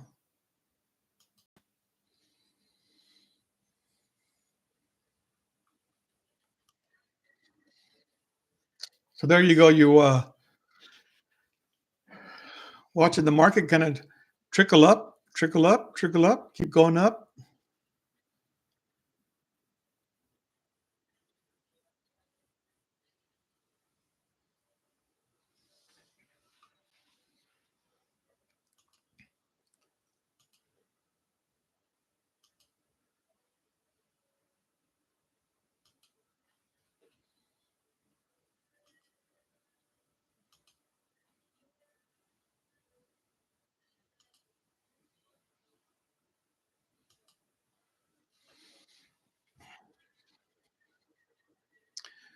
Do I buy those? Yep.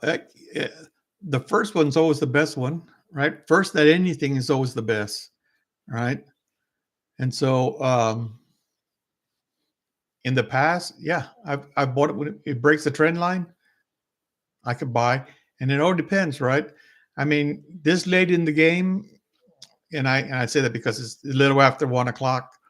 Um, no, right? But yeah, when the market first opened, right, and we were doing this, and we're trending higher, yes, I would buy this, right?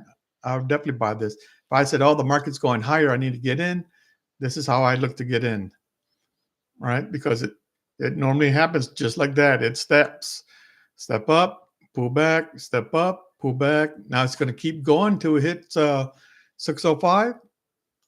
That's a good question. I don't know. I got to get my 8 ball out. But at some point, right? What we'll see is that you'll make equal highs. Maybe they do that at the 605 or right at this red bar. 'Cause at some point they'll hit it, and then maybe it goes back down the other side, right? So the market goes up, right, and then it comes back down the other side. That's normal. But today, with that V-shaped recovery, that's just positive, right? That's the market saying, "Hey, we're going higher no matter what. If you want to join, you better jump on."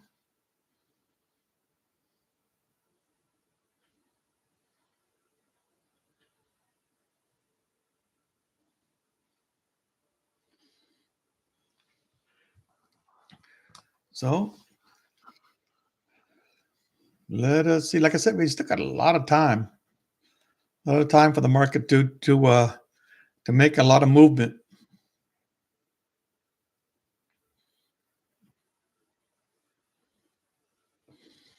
So always the first thing I look for, right? So you got to make higher highs. Can it make higher highs? If it can't make higher highs, then it's going to pull back.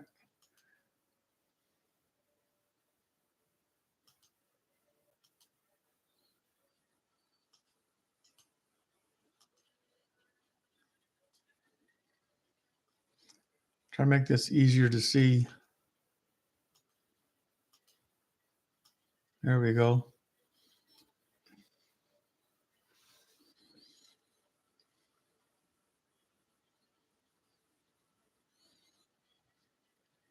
So that's what the market's goal is, right? At this point, to make higher highs or equal highs.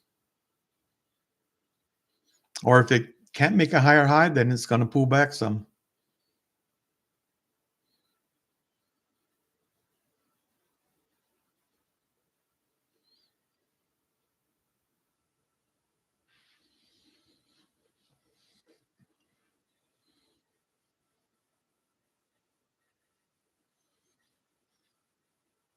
But the market is very positive, and so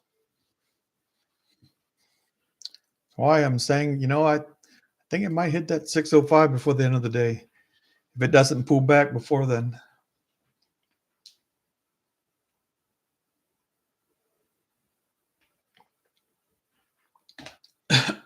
Although I like the number 3, and so I could say, okay, this is the first one, second one, this is the third one. So we're going to make equal highs, and then we're going to pull back and come back down on the other side.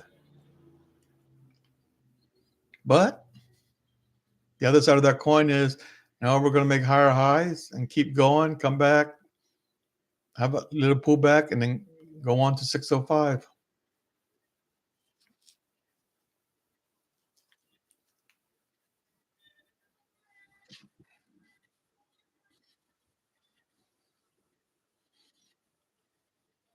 Oh, that's a nice candle. Well, let's see if it breaks through this.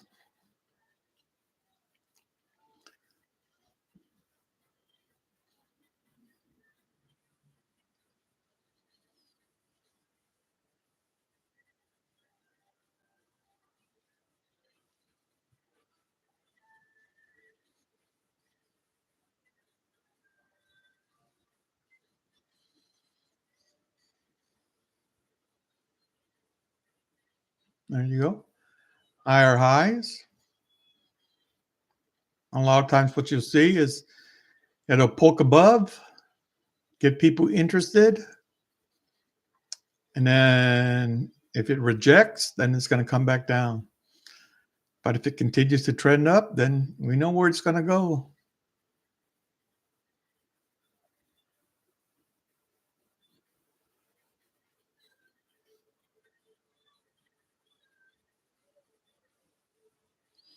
Yeah, that's a good one. That's a good candle. Let's see if they buy it back down.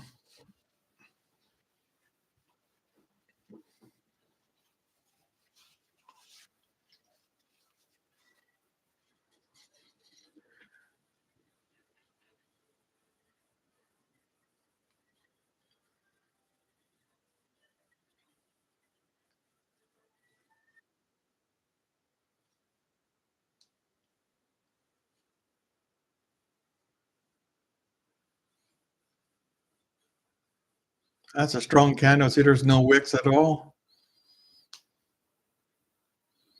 That says it's going higher.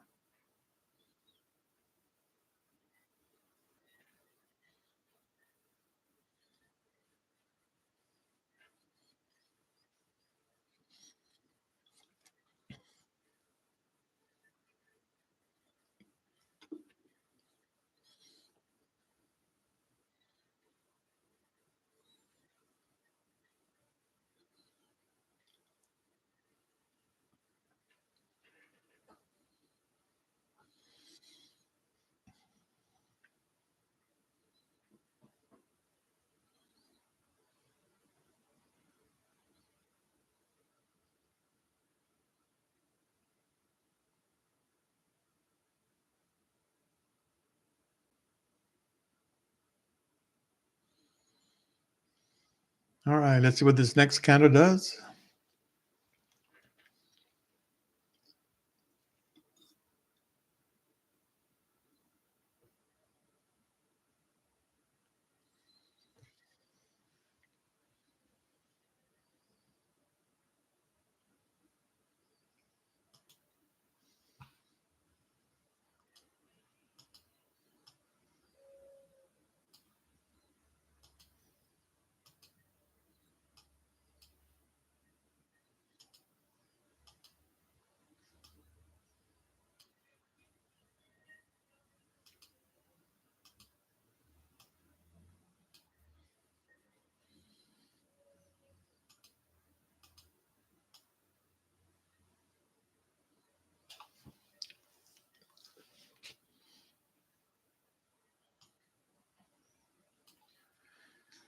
All right, this candle should push up.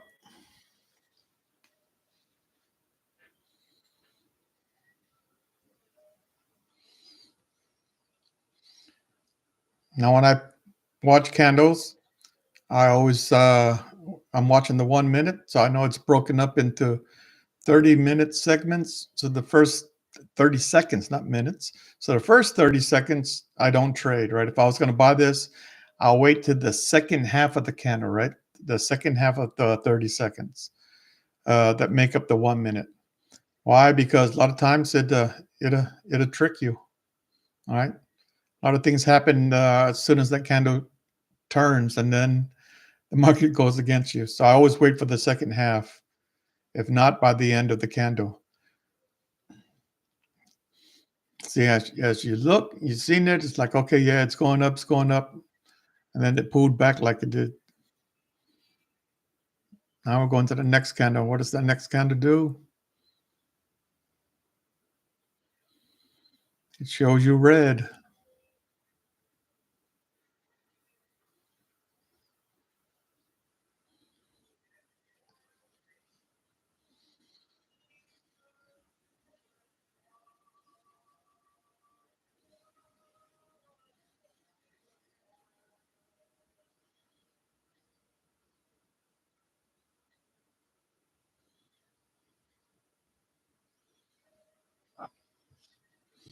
All right, we're in the back half. It's currently a one. Simply means that that candle is trading within the highs and the lows of the previous candle. It'll turn two if it breaks to the high, or turns two if it breaks to the low, right? But it traded inside it, just like this one is trading inside it. There you go. So it's two to the downside.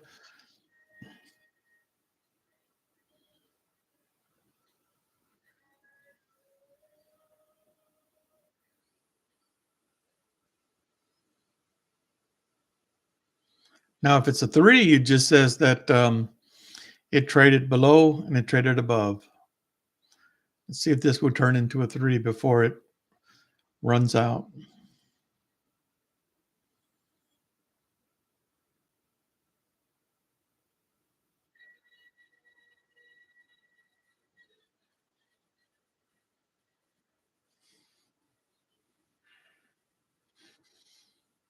And it looks like it's not going to turn into a three.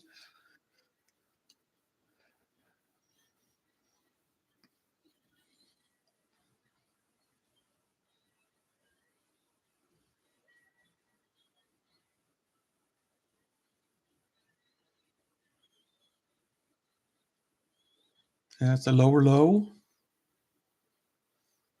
And that's the only reason why I got those numbers on there, right? That's what that tells me. Inside, we got a lower low. That's only on the 1 minute. So I'm watching the 15-minute as well. And so you ask yourself that question. So when will the 50-minute turn into a lower low? Right? What has to happen on the one in order for it to do that? Well, you're passing by um, a whole bunch of other levels there. Uh, because you're talking about from the 1 minute to the 15 minute. So it's finding some support there, right? Support, break support, back test the resistance. And so if we don't break that, then the next go is it's going to make another higher high, just like it did here. And just keep stepping up.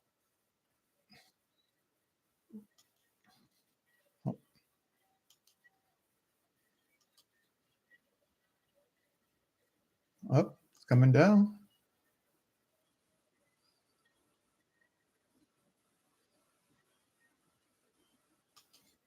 Oh, something like that.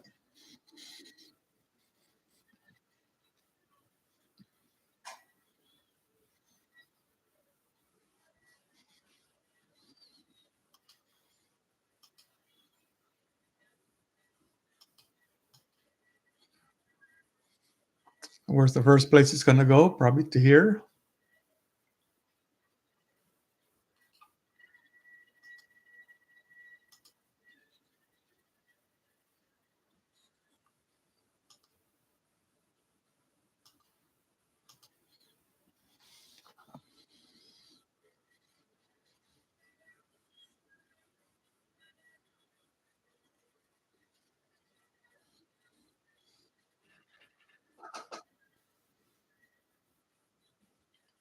Awesome. Awesome.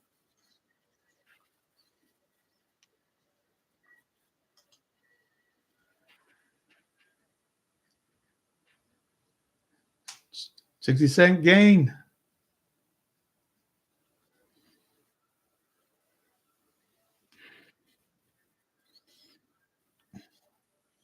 All right, so we'll see if it can't find support right there.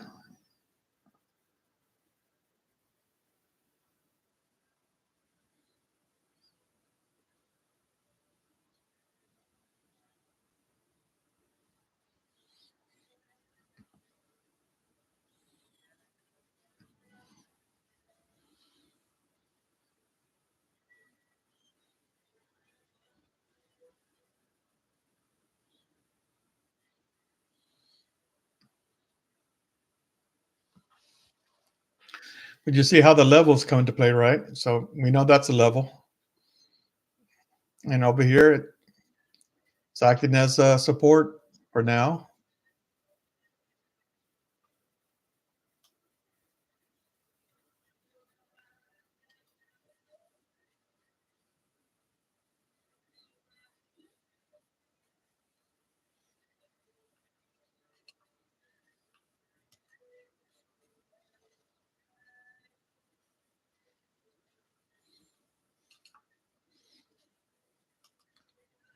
Maybe that's too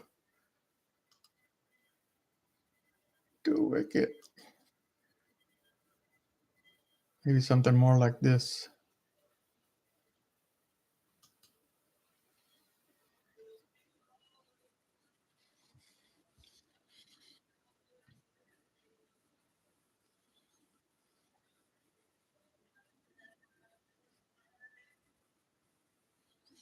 So the market's job is to get back up and make either a higher high or equal high. That's its job.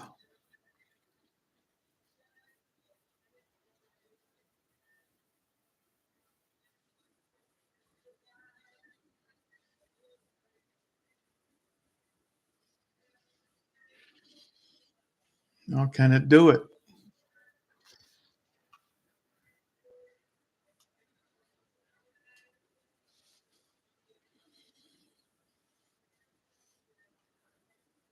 Back on support, but it's like it's breaking it. See if they can bid that back up.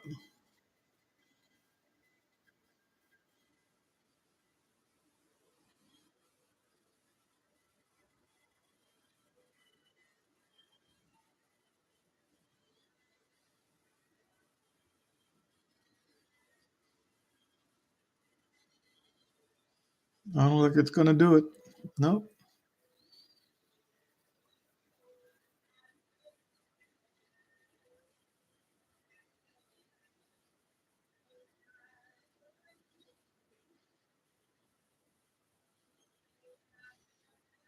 So it's made a lower low.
That was good, kind of, because it went lower, but you see they bid it up.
All right, so it broke it.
So I'm going to come over here and take a look what the options are doing. 76. See, you're getting later into the day. 603s.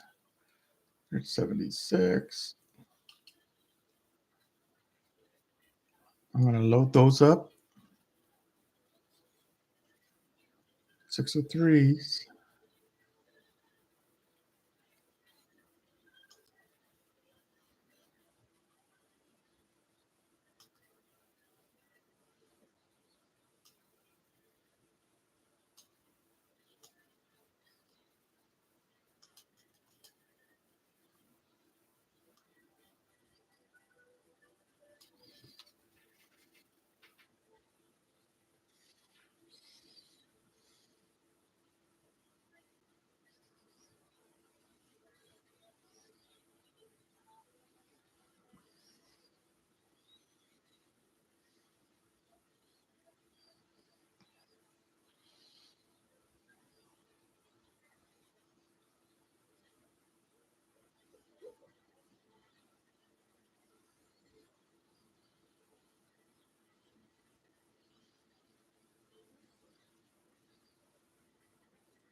I still looking for entry.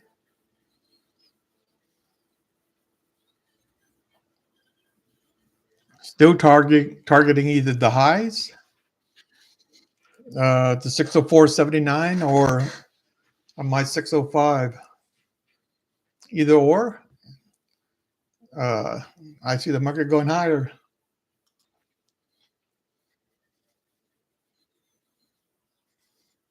Does it go lower before it goes higher?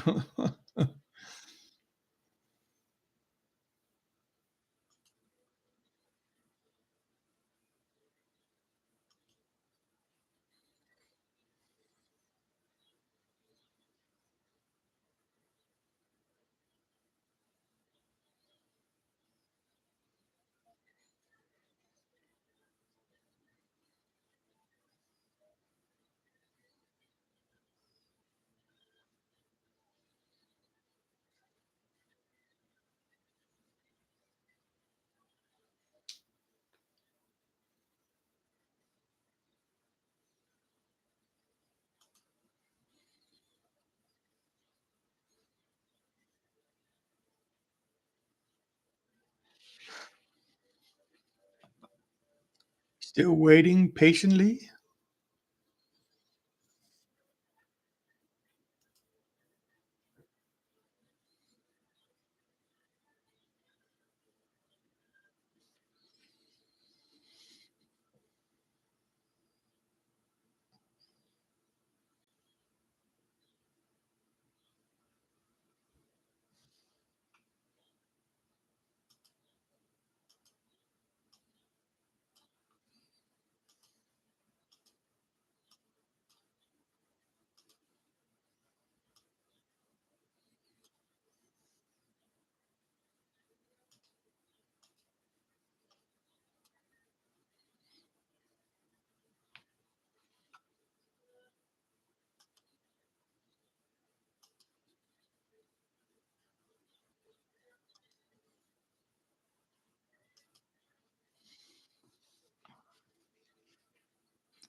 Excuse me.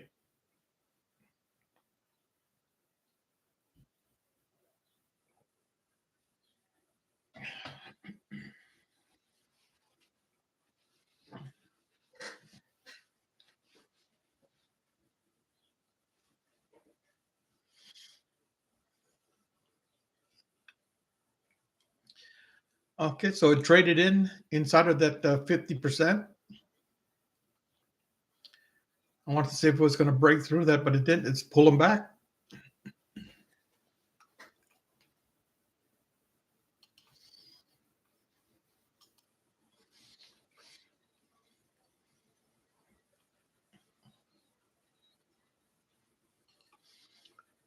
So I'm done with that.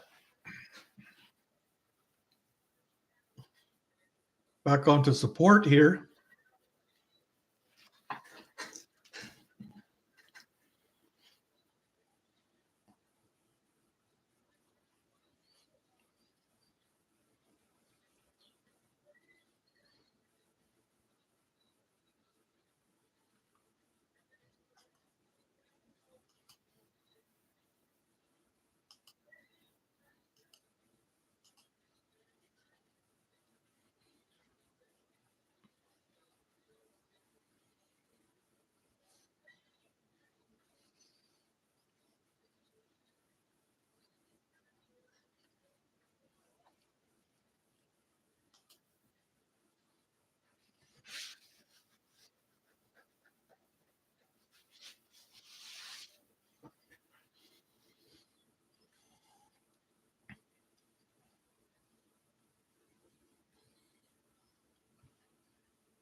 All right, it broke that support.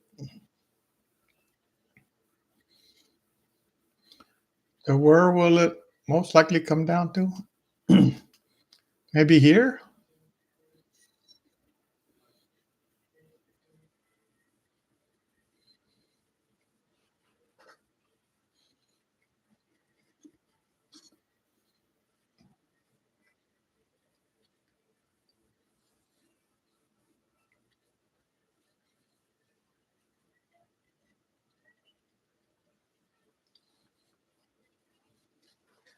See how we said that the market goes up, makes a high.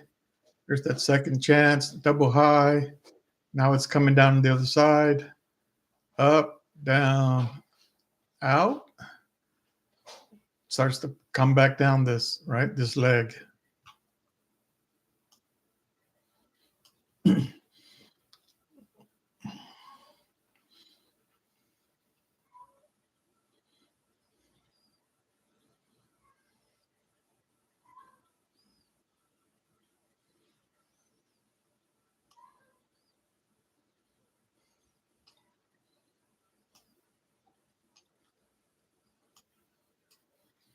Did President Trump say something?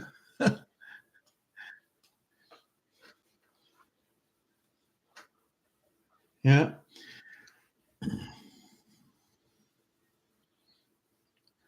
One thing you always got to watch after.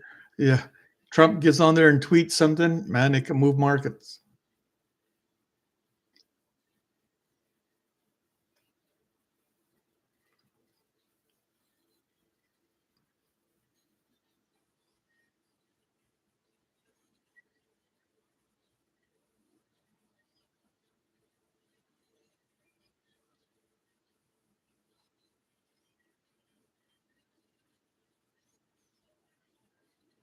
Yeah, went right through that. I'll just take that off. Don't mean nothing. And let's see if this one holds.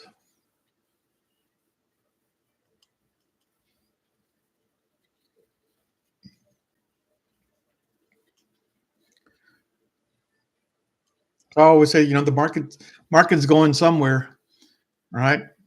A spot on the chart is going somewhere, and you try to figure out where that is.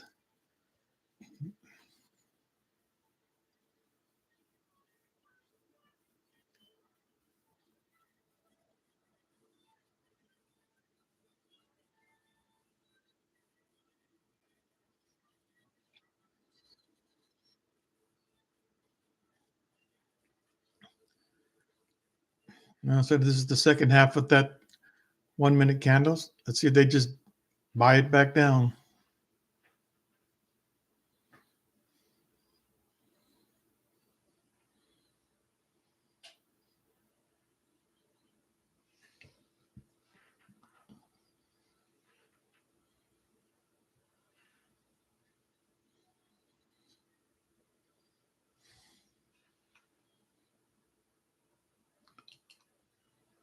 I remove that.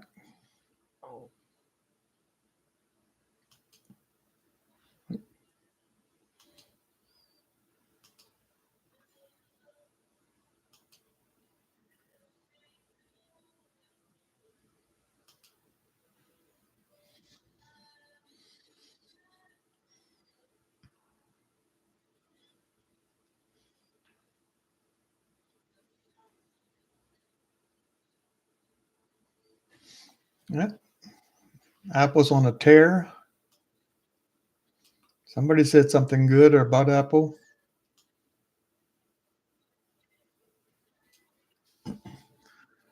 Or somebody knows something. They're getting ready to report as well.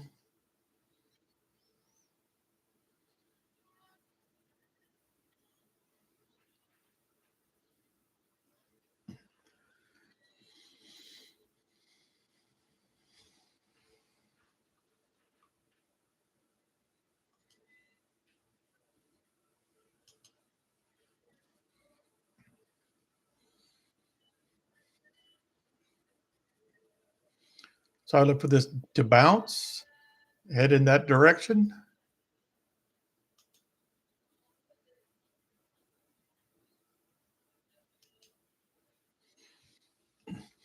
Can I get to that trend line? Oh, let's see.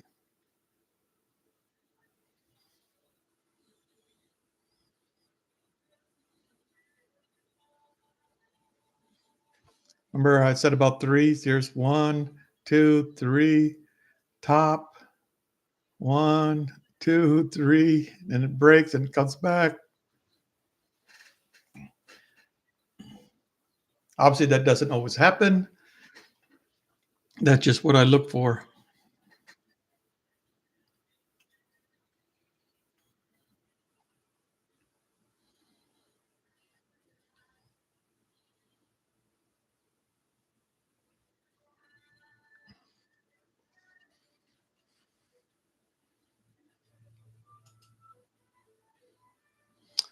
All right, I'll be right back. I need the restroom.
I'm only doing this. All right, I'm back.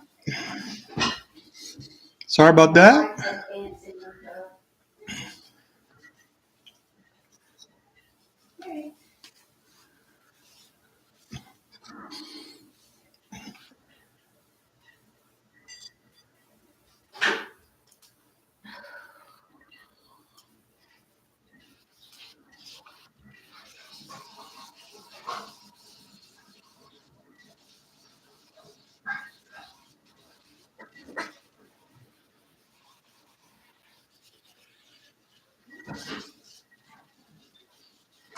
I was looking for it to come down just a little more. Give me that. Give me that 3. You know how it likes to do, man. It knows everybody wants that, so it's gonna turn sooner because people gonna have FOMO and they're gonna try to get in before everybody else.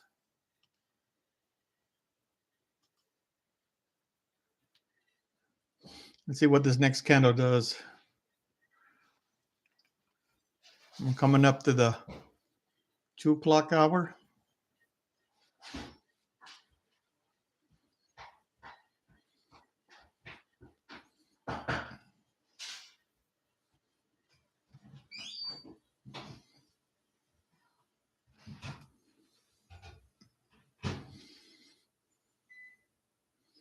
Come on back.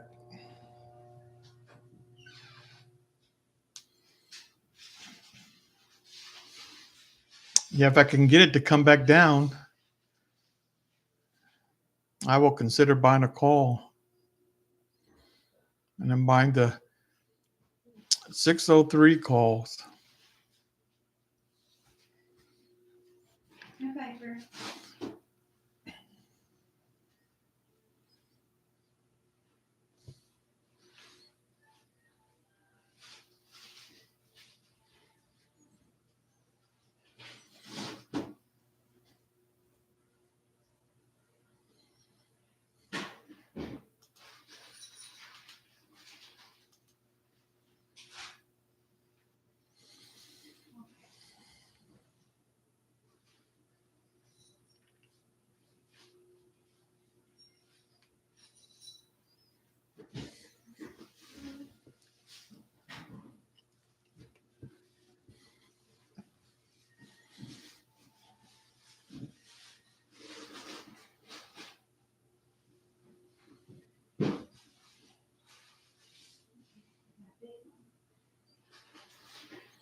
Like it's fighting.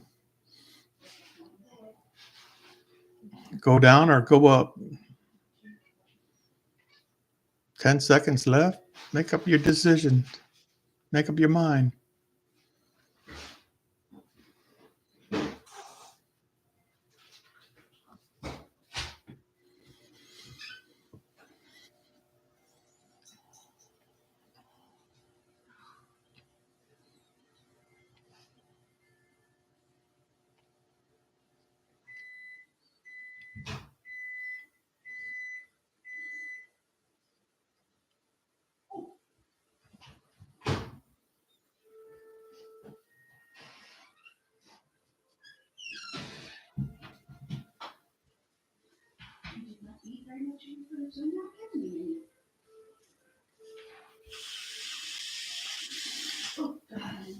All right, what are you going to do?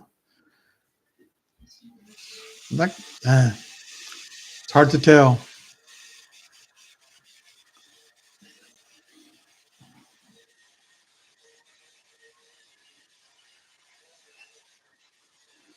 Although some would say, hey, look like head and shoulders. To me, that's like normal market, right? Step up, back, step up, double top, come back, up, come back, up, come back. Now the goal is to kind of break through this and start doing this, coming back up to here. That's what I'm looking for. Can I get it?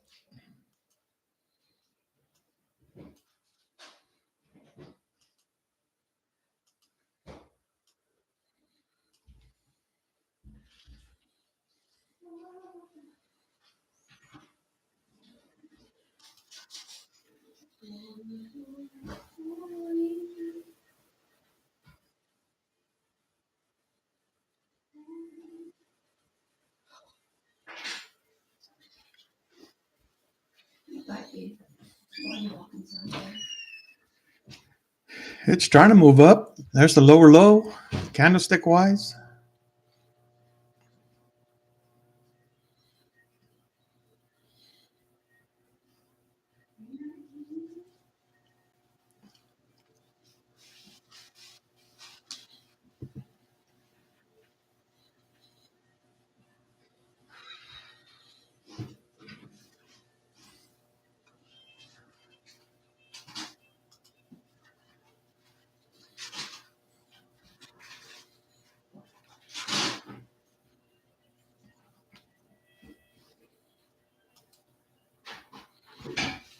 Oh, look at that. Bind that up. I can see that turn green though, like that. See what the next candle, if we get follow through, or do they buy it back down?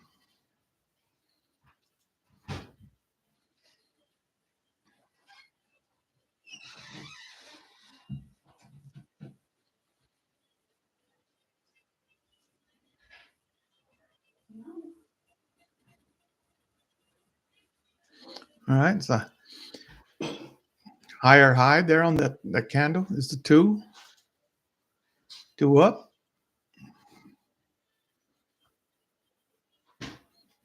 The second half of that candle, surprise, we're not going up. Well, we'll see the next candle.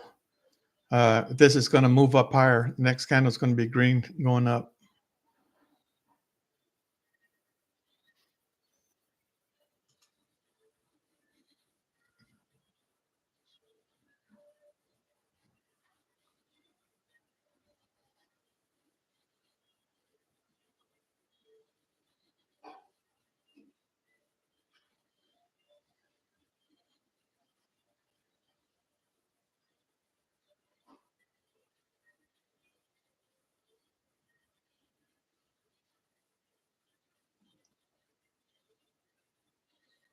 Yeah, no dice. That didn't play out. That's fool you. What that was. Well, it didn't fool me. I waited. No FOMO.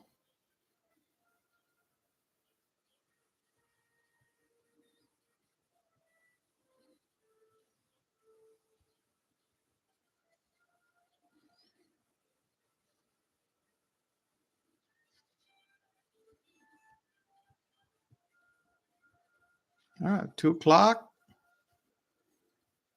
Do you know where your children are?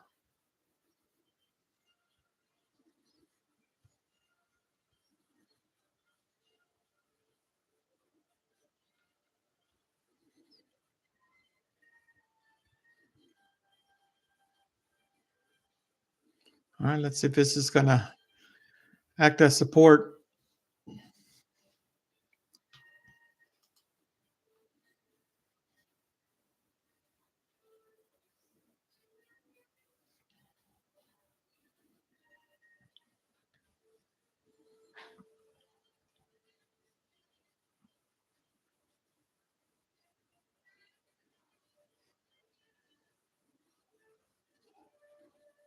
No. Look, it wants to break that. Now, if this was going to work, they'd have to buy it back up. Nope. So they didn't have time for that. Let's see if this candle here can get back above that support line.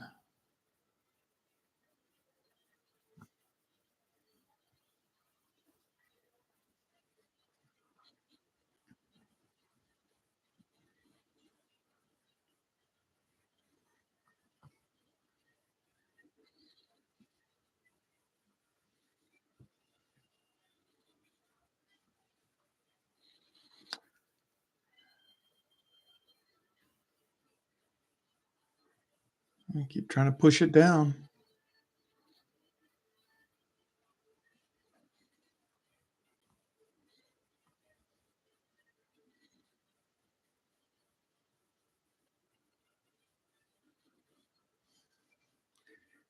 You just got to have patience.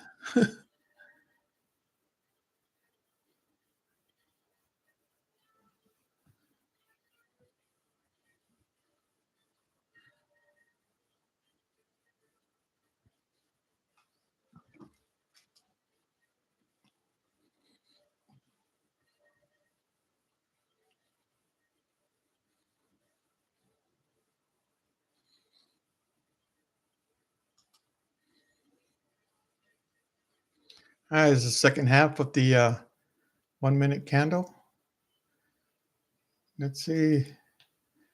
They're going to bid it back down.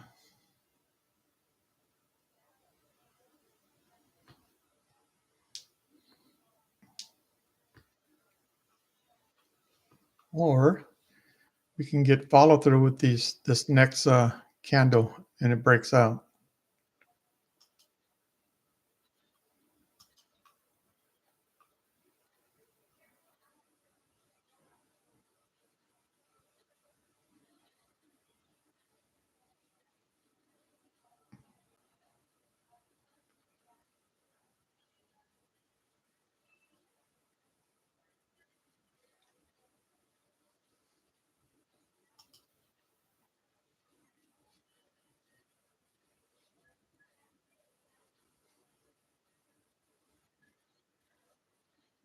All right, so this is the back side of this candle.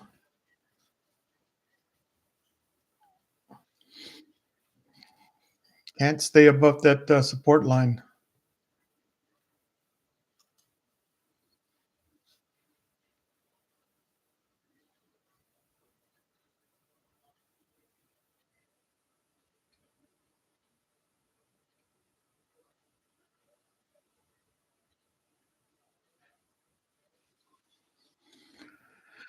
Yeah, I'll hold my powder right now.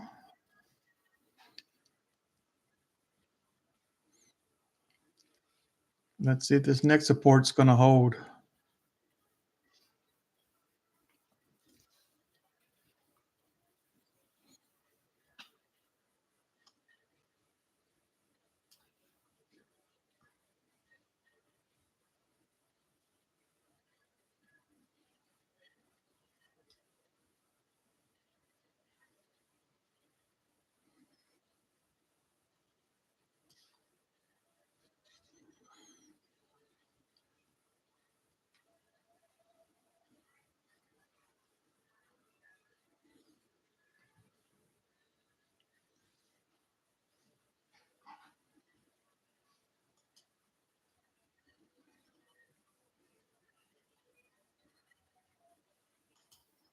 I'm going to try to buy it here.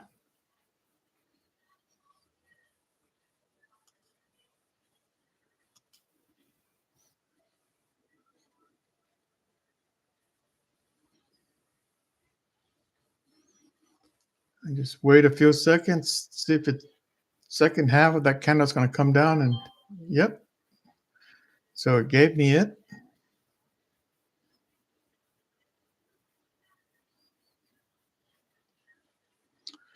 And let's see if you could stay above my my stop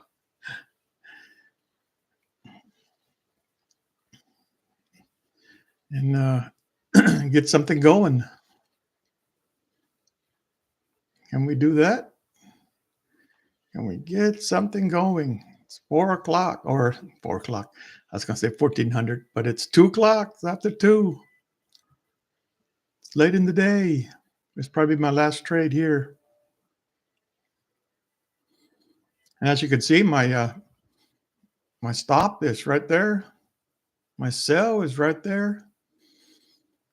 If it does start moving up, I might move my sell order if it stops. If it starts to move up, uh,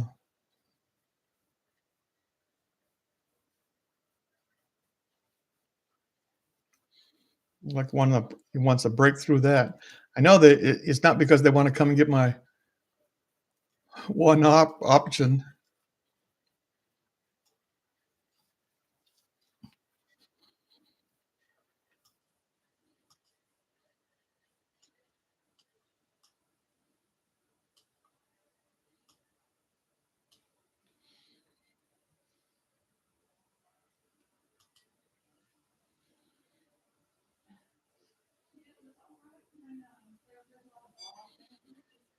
There you go. Act as support. There you go.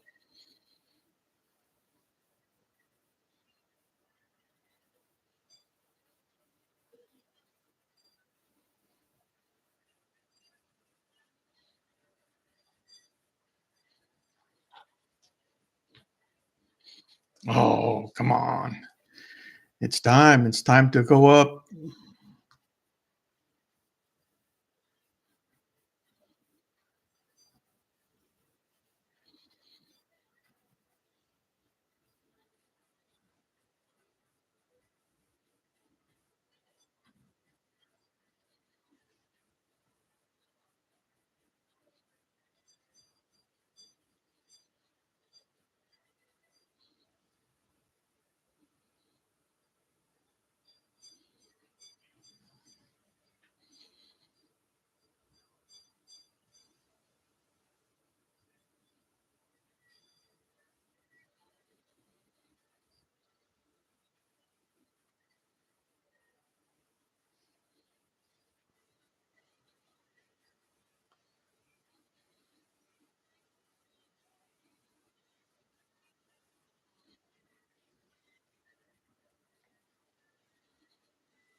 Yep. I need some luck, Nate.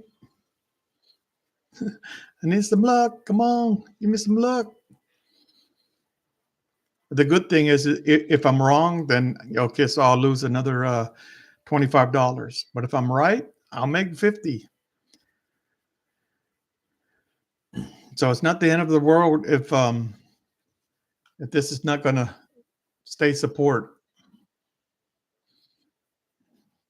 But I think it's just we're at that point where market's got to move up. It's gonna if it's gonna move up.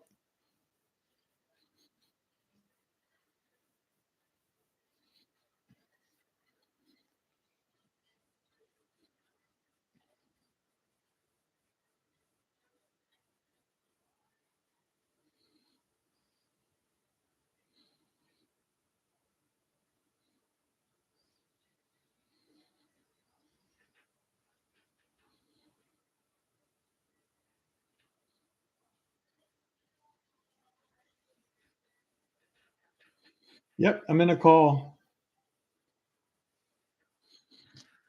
I'm in a call, hoping that it's gonna go back up here now. That this support's gonna hold. It's trying to hold.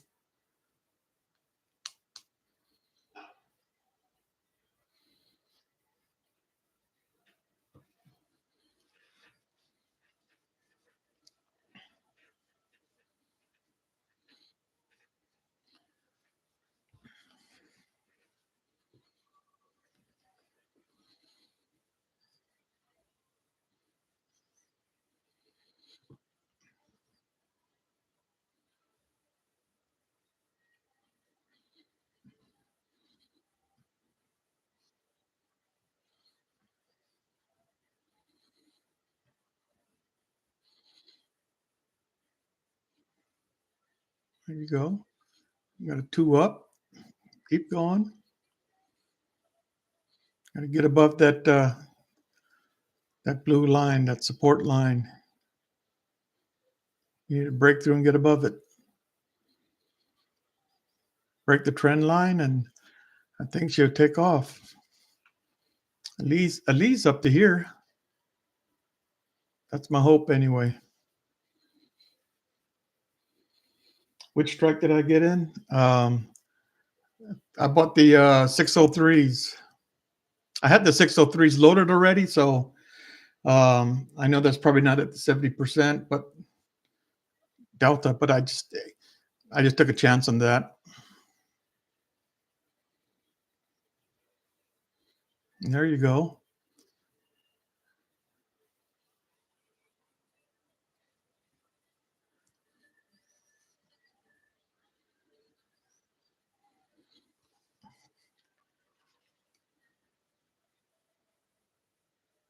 Let's see. I bought in at 94 cents.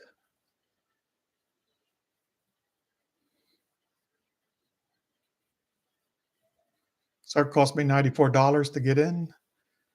And if it plays out, I make 50. And if it doesn't, then I'm lose 25.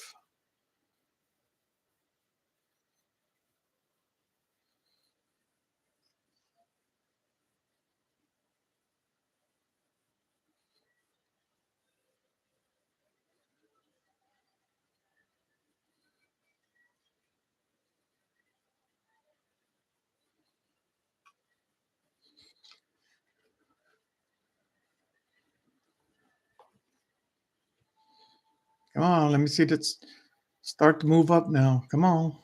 Come on. You know you want to. Qs are moving up. You got to move up too. There you go. Push it up. Got a big green candle. Scares everybody.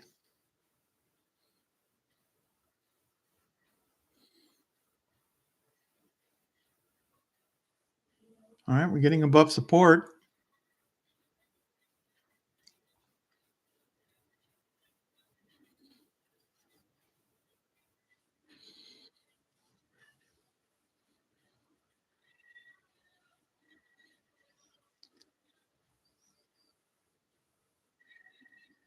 There you go.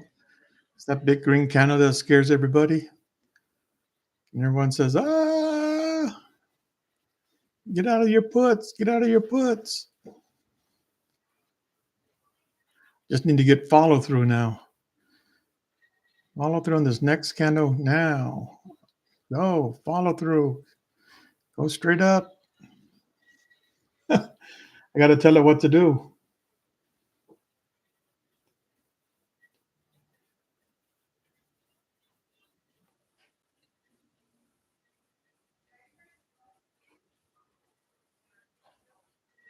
Buy natural gas.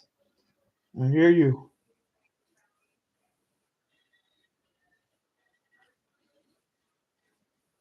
Might sell at the end of the day. Here for tomorrow. Yeah. Well, I think I mean, you still got till 2 o'clock Eastern Standard Time. So the market, when it sells off or it makes that dip, it's usually right before the 2 o'clock time period before they make their announcement. So I think we're good.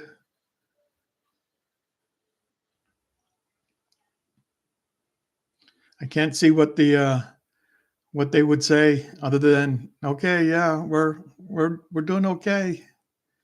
We're trending in the right direction. We're not going to raise rates.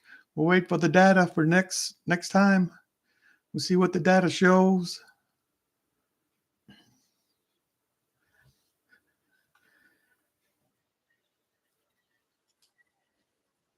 As long as Jay Powell says everything right, we'll be good. Okay, don't give me that. Come on.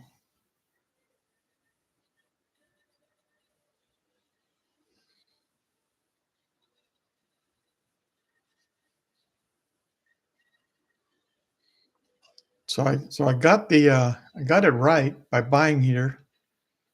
I just want to see if my sell is right. My only worry is right here, right? So there might be some resistance right here. So if the market, if it keeps pushing up, I'll pull this down to right here and just get out.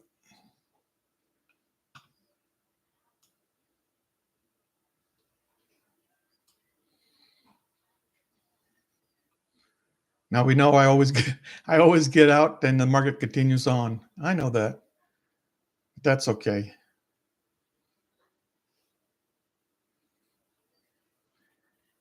You say, Robert, you're never going to be a millionaire doing that. Yep, you're right. Yeah, when he answers questions, he don't answer questions. He just mumbles and says things, and he's going to say, well, "Yeah, we're just going to wait until the data shows Trump's doing a great job. No, I'm not leaving sooner than later." No, he's not going to fire him. And I think Trump already said, "No, I'm not going to fire him." So might not fire him, but would he appease him?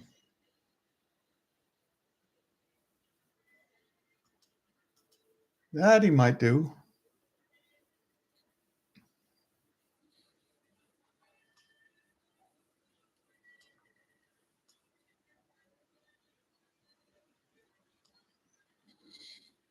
Oh, it's not exactly where I wanted it. A little higher. Let me see. It's kind of where I think the market's going to go, where the where this is going to go before it stumbles.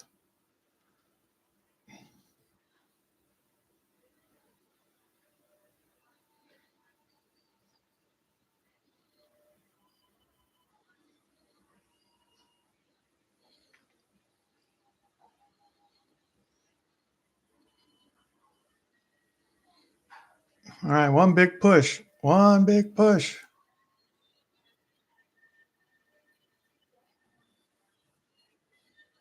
One big push.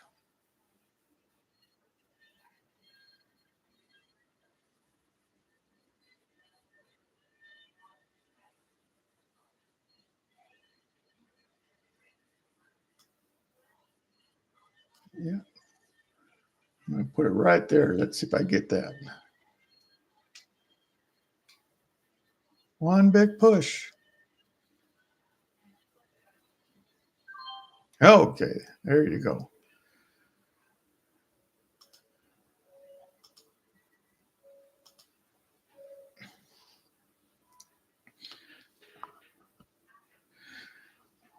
Now watch it take off.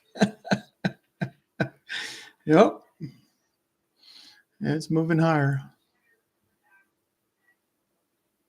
But I'm happy with what I got.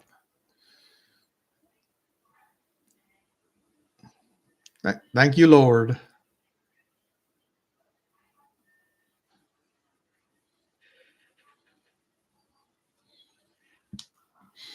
Because we're hitting this could be resistance. I don't know if it is or isn't. Um, but if you see all these wicks, look at all those wicks. That's what should scare you, right? Yeah, somebody keeps buying it down, absorbing those contracts.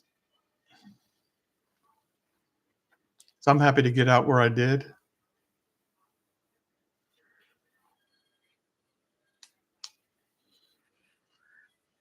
Happy to get out where I did.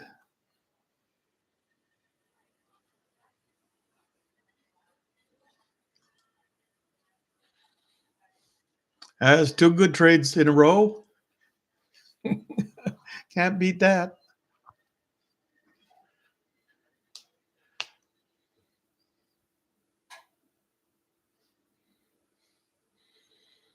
Let's see what it's going to do right there.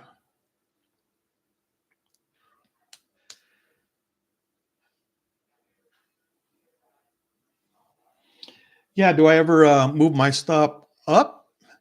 Meaning, as the market moves, I'll move it to like break even, and then as the market moves up even further, move it further up. Yeah, I've done that before. I've with Thinkorswim, you could do a what is it called, a moving stock, a moving stop, not a moving stop. What is it called? I forget. Where I could put in a 10 cent, and as the market moves, so does my stop. It keeps it at 10 cents. Yeah, trailing stop. There you go. A moving stop. Yeah, you see, the last time I used that. So I used to use that, but problem is it always comes back and gets me. All right. Same thing with moving up your stop. Now remember, when I buy in, it is my belief that the market is going to go in my direction. If I'm wrong, I have a stop that it's going to hit, and I'm going to get out as soon as I can. It's going to cost me $25 if I'm buying just one contract. All right. If I'm wrong, I want to get out as soon as possible because if I'm wrong, it could just keep trending down and keep coming down. All right. So I might as well get out right away and I can just wait and wait to see if maybe it's gonna hit here, the pivot line, in order to buy in. All right. So um, obviously I got this one right and it started trending my direction. Although I pulled the stop down simply because I really thought that this was going to be some resistance, right where we're at, that it was going to have a little resistance here. And you know what?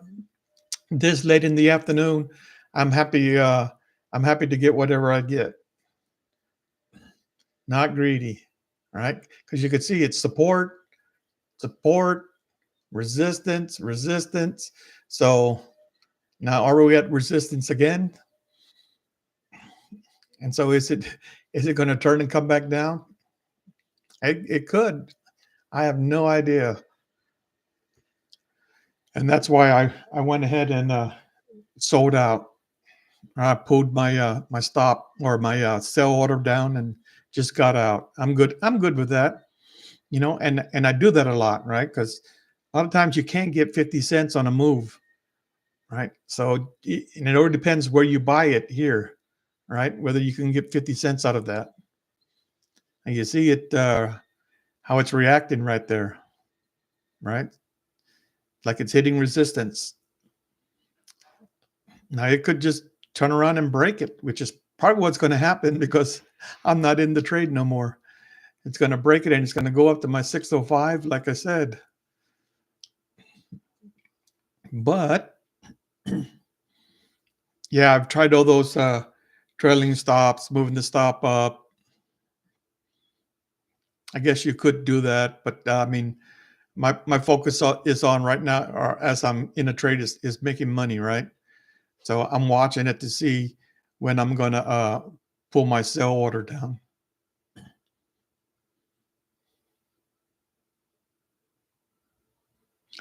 And there's always a lot of things you could do. Some people, like right here, they'll add another contract.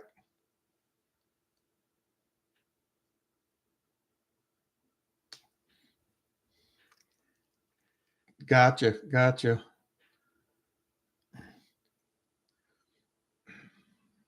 On this move, George,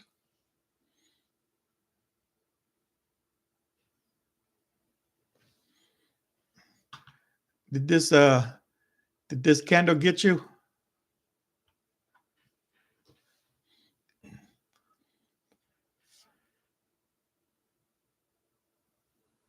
Yep, you're still holding. Trade Z still holding. Yep.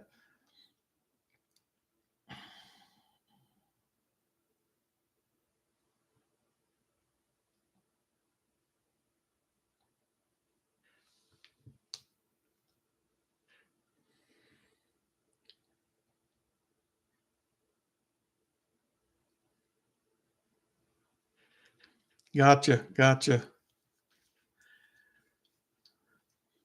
Yeah, this one was a little difficult because uh, I was looking at this. I thought this was going to be good, but then as soon as this turned red, that wasn't good for me, right?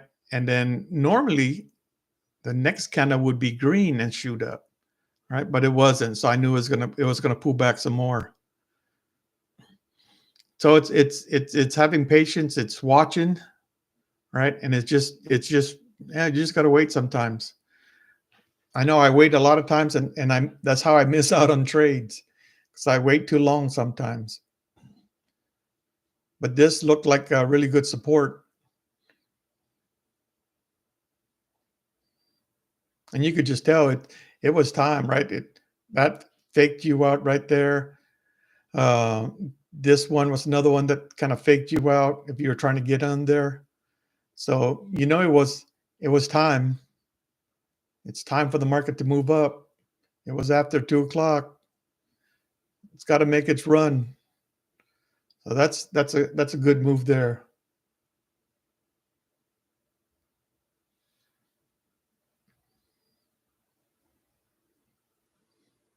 and it broke through, right? It broke through that level. Let's see if it can't keep going up.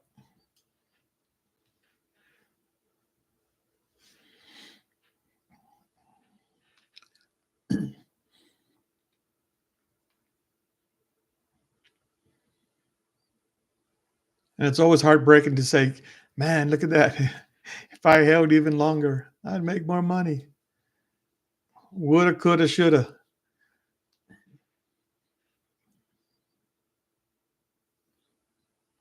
Just be happy with what the Lord gives you.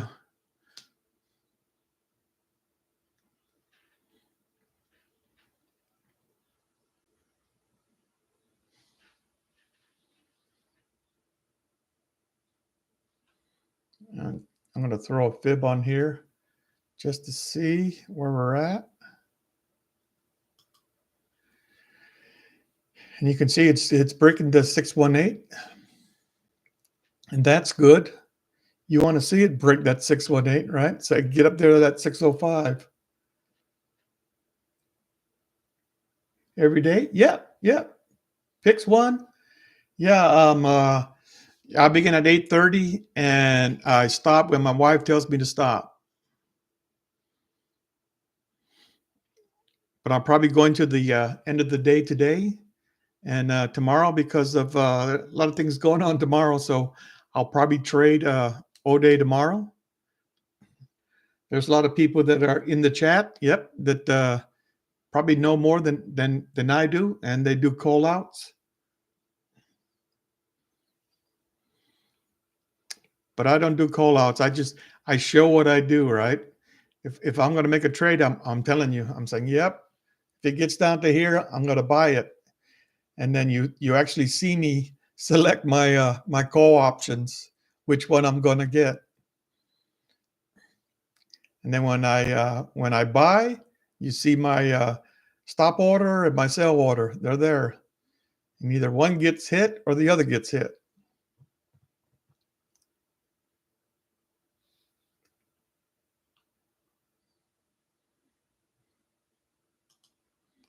All right, so this, yeah, I mean, the market looks good. It's looking really good.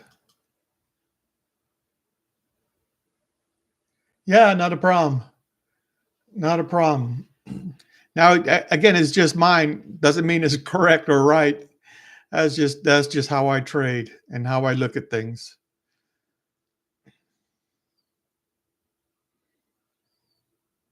Everybody sees the market differently.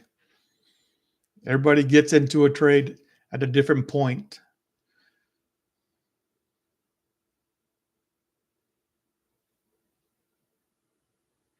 Yeah, look at it.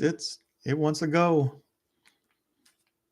Yeah, I thought that the market might have a chance to get up to 605. Yep, yep. I like to. There's a lot of people on YouTube. I'll go and I'll watch, and they'll sit and they'll talk about everything other than trading, or I'll never see them trade. Or when they trade, they'll say, "Yeah, I got in. Didn't you get in?" But you never see them get into a trade. They go, "Oh yeah, I got in," after the fact. So I've always said that, if I did this live, which I really never planned to do this live, but since I'm doing it live, I was like, hey, I'll just show my charts, and if I make money, they'll see it. If I lose money, they'll see that too. Most people would appreciate that, because that's how you learn. Everybody wants to learn.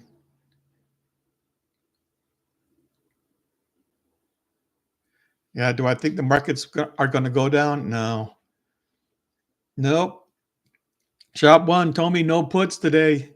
It's a strong market.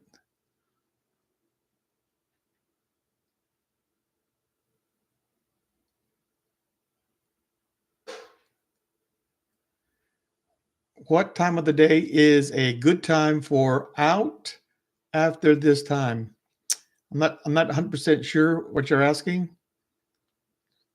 Yep. Do I think the market's going to go down? I'm looking for the market to go to 605. After that, I don't know. Uh, this late in the day, and yeah, it's not late, but it's late for options trading for me. I probably won't take another another trade. Probably going to leave it as it is. Because later in the day, the options they tend to have some weird stuff happen, right? You get time decay start setting in. They're trying to run those options 0 to 0, and it just starts chopping really big. Yeah, it just keeps going. I should have stayed in, but that's okay. The fact that it keeps going, um, that's enough for me to say, "Yay, that's good. I got the direction correct." I might have jumped out soon, but I got the direction correct.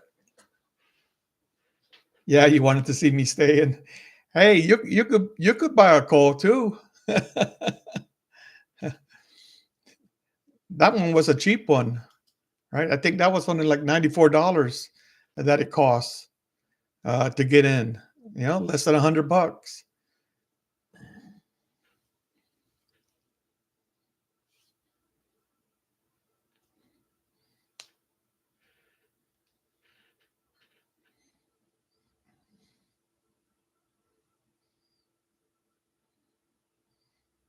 Well, yeah, it's stolen here, but yeah, it is. It's a strong market. It is a strong market today, and that's because we pulled back so far, right? We had that big drop.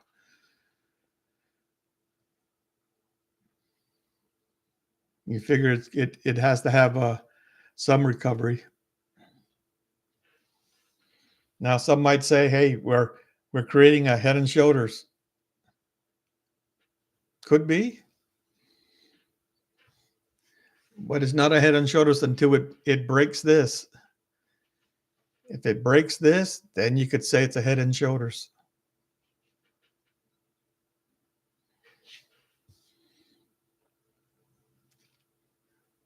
But you see how the market went up, right? Just this step, step, step. I always say 1, 2, 3, but it can go longer than three. Double top, equal tops, equal highs. Then it just starts coming down, doing the same things. But at some point, it's going to hit and it's going to turn back around again. You hope, all right? You hope. But usually when it turns around, it at least gets to here, right? Right where I sold. Then if the market was to turn bearish again, it'll start to come down right at that point. So those are all the things that I look for, especially when I'm in a trade, right? You wanna manage that trade. And you never want that trade to go from green to red. That's why I just got out there, because there's always another trade ahead. So yeah, I'm looking for this to get to 605, at least 605. I think somebody else in here was saying that from what they see on their charts, or that they're looking at something else, that there's a big call wall at 605, or at least there was one this morning. So it's gonna come here. It's gonna make a double top, right? Here's your next double top. So what does it do? What does it do at this double top? I don't know. You have to wait and see. All right.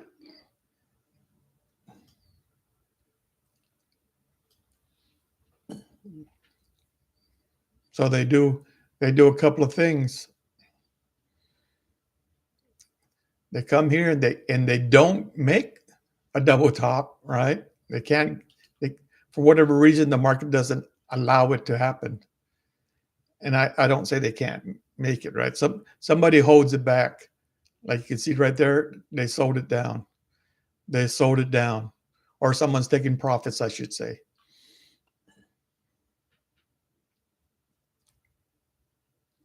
So normally hit here. If it slices through this, right? If it hits and slices through, you know it's going to go higher. And a lot of times, Candyman, hello, sir. A lot of times this will come and it'll hit it and it will pause. It'll make another high and it will just pause. It will pause and it will allow people to either buy in, because you got a lot of breakout traders, right? Breakout traders will say, hey, if this thing breaks, it's going to go higher. And as soon as it breaks, they buy in. Now you see how it just came there. Hasn't made a high yet. All right, you can tell by the white high. It's still over there. Still over there. So I would call this, they're equal highs right now. Right now they're at equal highs. So usually if it's not going to go up higher, I look for 3 or 2 attempts, right? It'll pull back and it'll try to come back up here again, but it won't be able to get there. That's a great time to buy a put. And then normally it'll try one more time further down, maybe. Sometimes it's way up, right? And that's another place to buy a put, if that's what you're looking to do. Now, I've also seen where what it could do is it could push higher, and I think it's going to go higher, right? I said 605. That's what I'm looking for. It could push, come all the way up, that same candle, it tag it, and then they buy it straight down, right? That just says they rejected the 605. That wall that person was talking about this morning might be still there. So you'll see it come up, long wick, right? Shooting star, whatever you want to call it. And then we start to come back down. That's another pattern. Now you see it breaking now, right? Now it's made new highs. It's going up. Can it hit my 605? If it does, I'd be happy. All right, you see it 91, 604.91. Is that close enough for government work? Hopefully there's no government workers here. All right, so that it's still there. It tried. Still hasn't given up yet, but that's the high.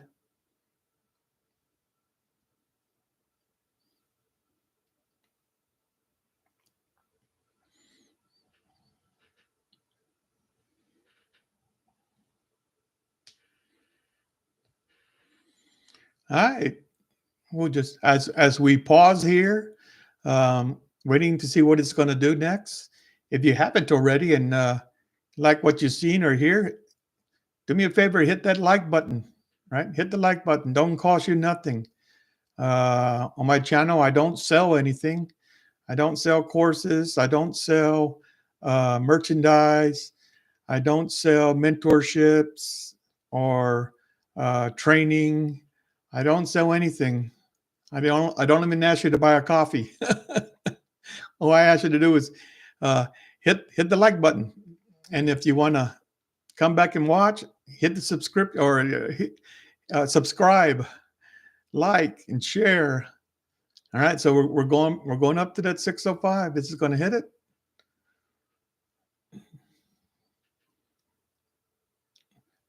Now you can tell, you know what? I didn't have 100% confidence that it was going to go there because I sold down here, right? If I was 100% sure, man, I'd still be holding.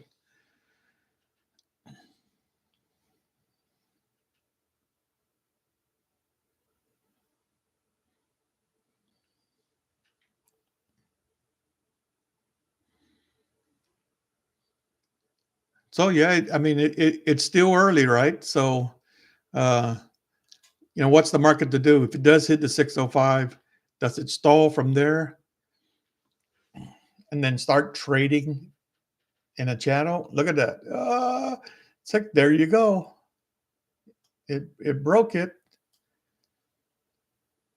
603.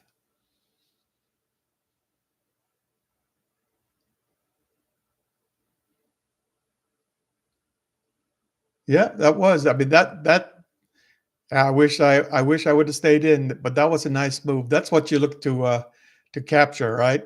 When you're trading, this is what you like to see. And but you can see it as it moved up. There's not a lot of places to get in. If you say, okay, the market's moving up, where do I get in? Because there's not really any pullback, right? You got that, right? You got a little stall here, a pause, then it just continued on, right? You got a little pullback there.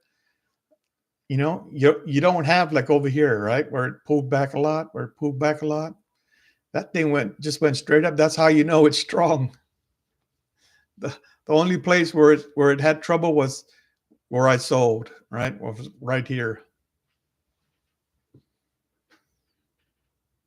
All right, Kevin. Awesome.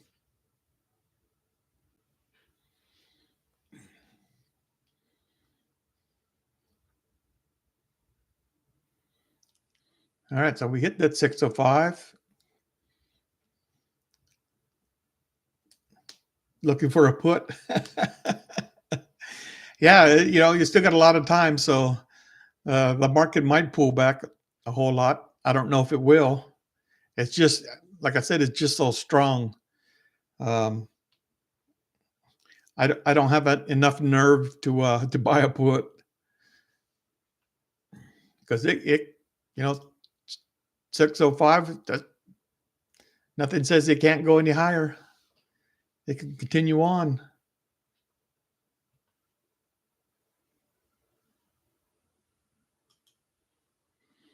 It can keep going. That's where most traders go wrong. They say, "Oh, it can't go any higher." Yes, it can. Nothing says it has to stop anywhere.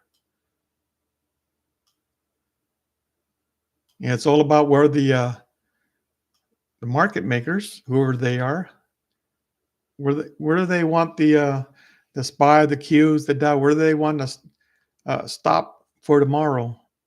Where do they want it to set up for tomorrow?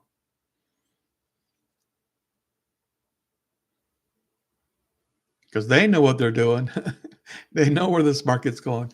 Yeah, the Qs are doing just as great, man.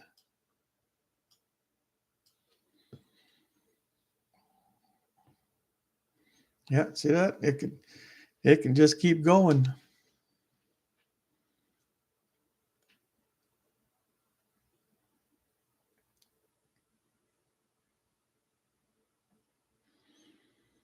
This is where you stop and you think, man, does somebody know something? Does somebody see the speech for Powell? Because the market's taken off.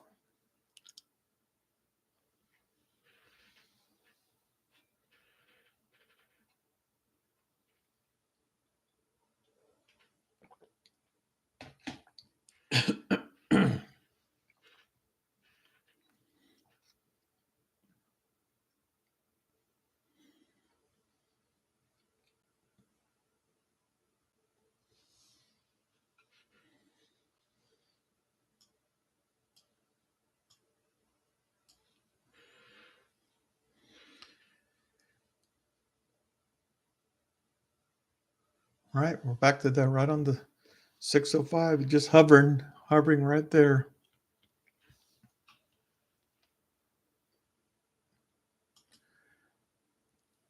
So someone said, so if the market pulled back, where would it go?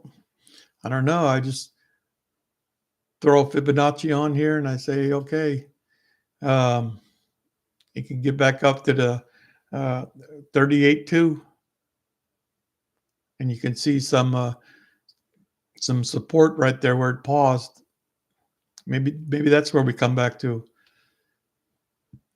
50% is there. 618 is there. Those are the three levels that I always watch with the fibs, right? The fibs, they have a whole bunch of more levels, right? These are just the three that I watch.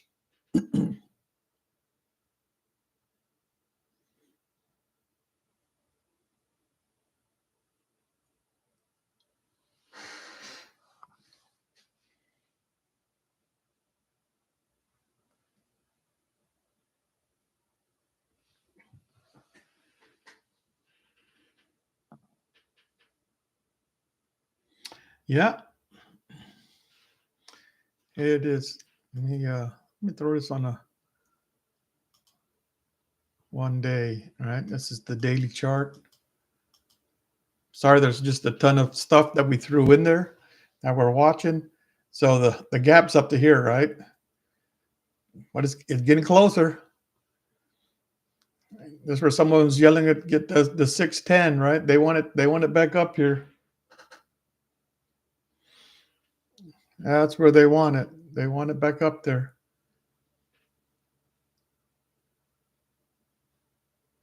But that's a good candle. Let me see the 30 is a little cleaner.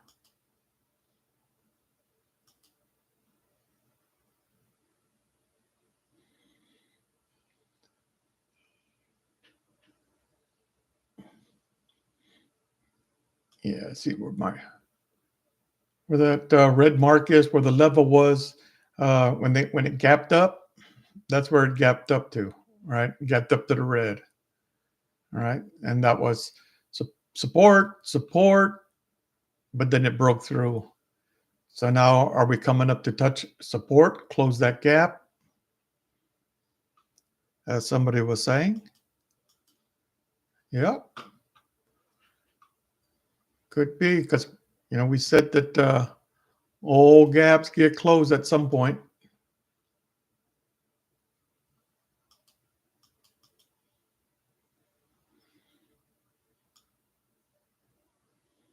At some point, they all get closed. And so, what is the direct spot to say it's close? I don't know.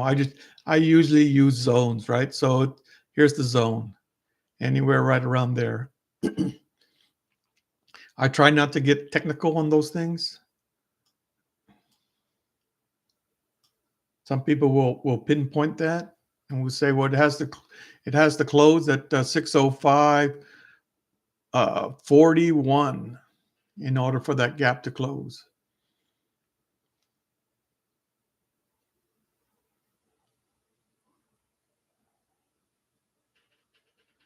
Yep, some resistance.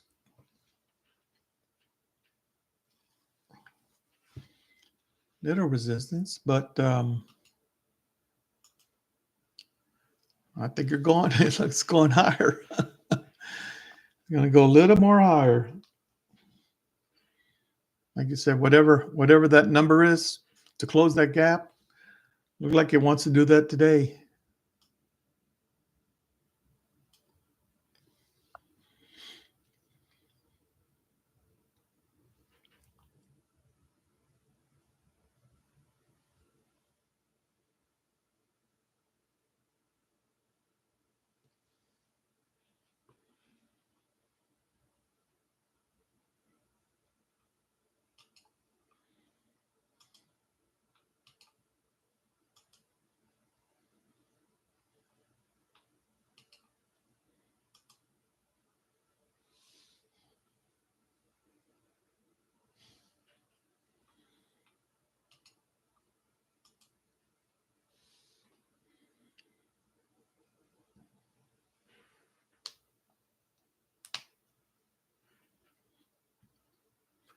There you go. Higher, more higher highs.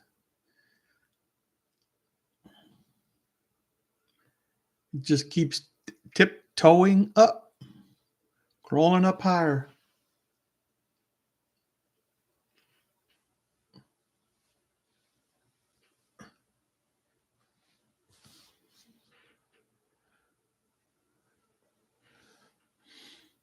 So as you can see, we were talking about this, right? Double tops, hit it, This is a that's a fake out. That's a one, right? Trade within that the previous candle. That tried, sucked it back down, and you can see it broke. Once it broke, that's where when you got to stop and pause and look because the sellers didn't sell it back down. All right. They allowed it to go up.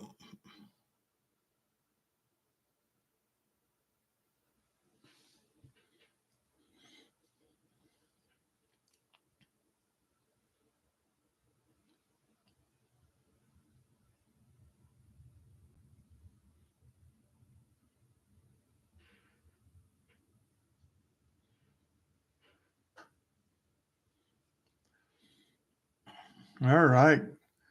There's one little pullback. Let's see if it's going to break the trend line.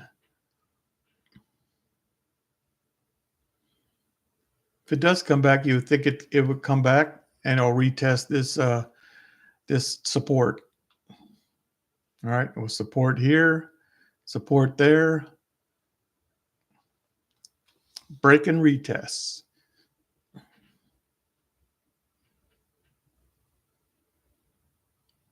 There's a lot of people just play that one setup, break and retest. Right? You could play that on multiple time frames. On the one, you could see it on the day. On the daily, you could see break and retest. That's where you can do swing trading from.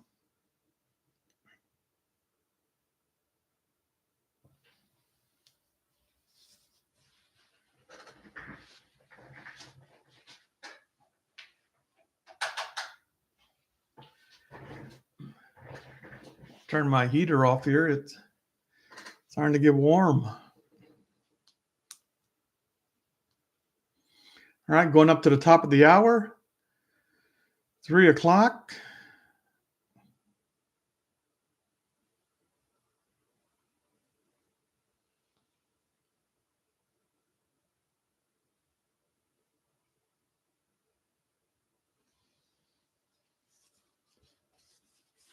There's still, 2 hours left. What's the market going to do in 2 hours? That's a good question.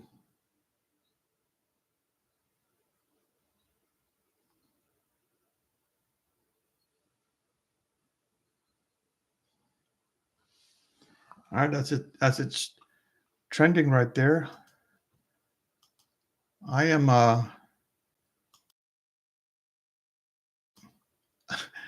all out of coffee, so I'm gonna go make me some green tea real quick um, as we watch to see what the market wants to do. All right, I'll be right back.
So I see it's pulled back and is hitting that support.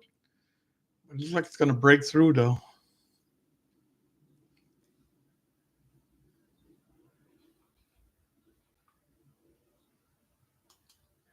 And you go back and you ask that question again.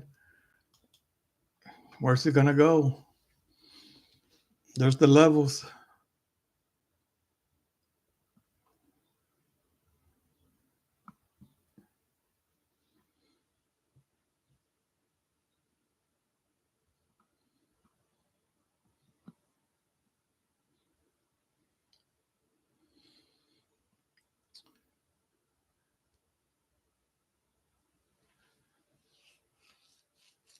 So if this holds, right, it's the market's job to get back up here, make even highs or a higher high. That's its job. Can it do it though? Everything's pointing towards no. I think, I don't know. It looks like it's struggling right here.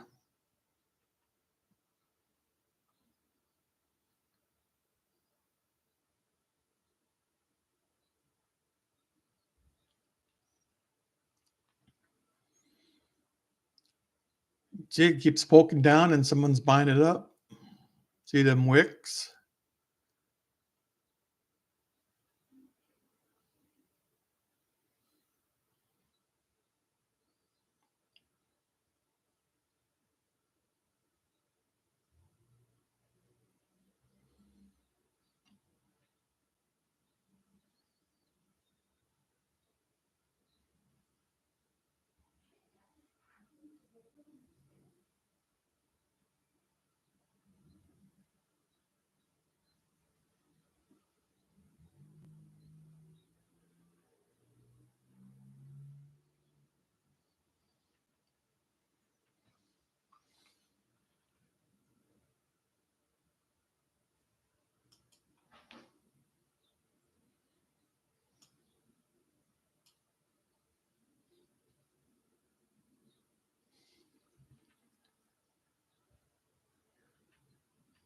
Hmm.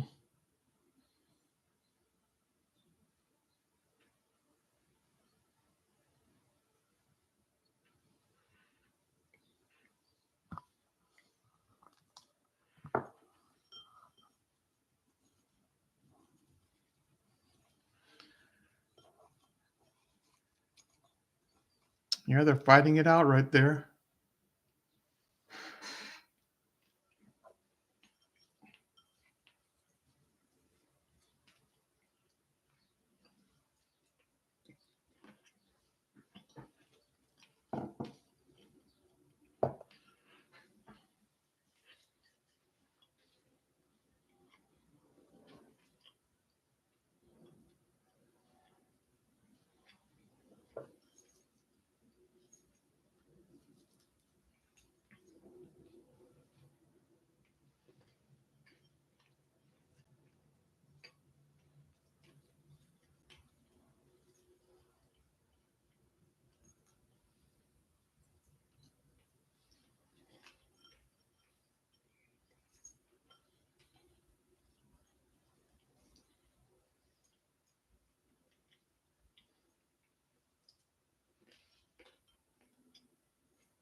And we always say that if it can't get back up there, can't go up, it's got to go down.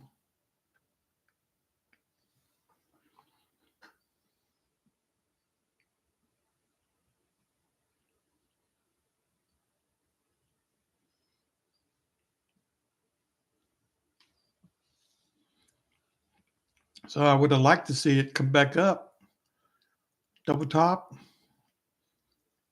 and or maybe right to here, stop short. So if it's stopped short and it can't get all the way up, and that's just the indicator that we're going to go back down the backside.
All right, we're in the power hours, last hour of the trading day.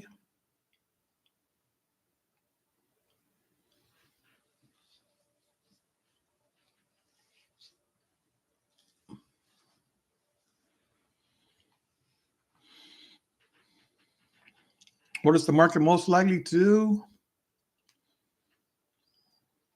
I think it's too strong. I think it pins somewhere up here. I know some people are going to think that you're going to have a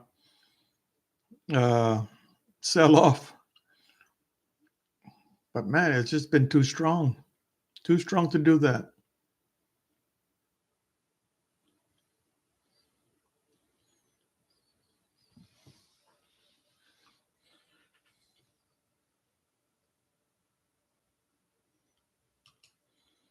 Get rid of that.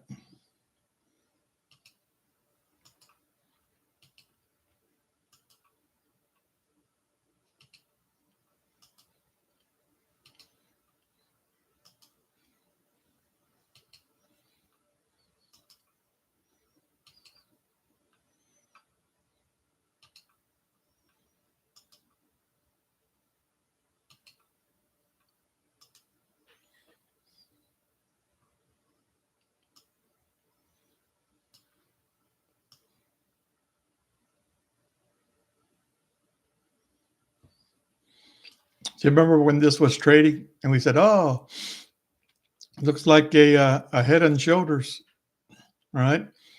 Well, we said it ain't a head and shoulders until it breaks this. And if it can't break that, it's not a head and shoulders. Well, a lot of people might have thought it was going to be, but boom.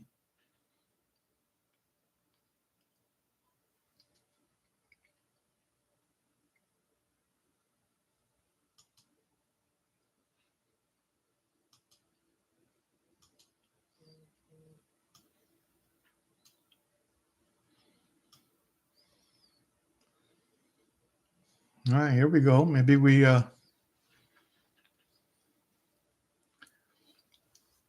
get up to equal highs again.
I go back to the day chart I want to look at, the daily.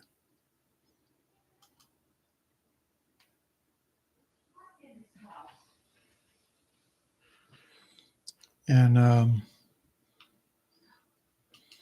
get rid of some of these.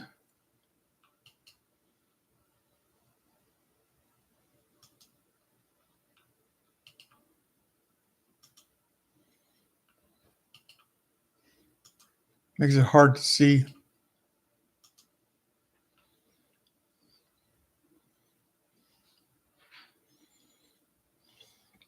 So we ran up, come back. All right, you still have a gap that's way up here though.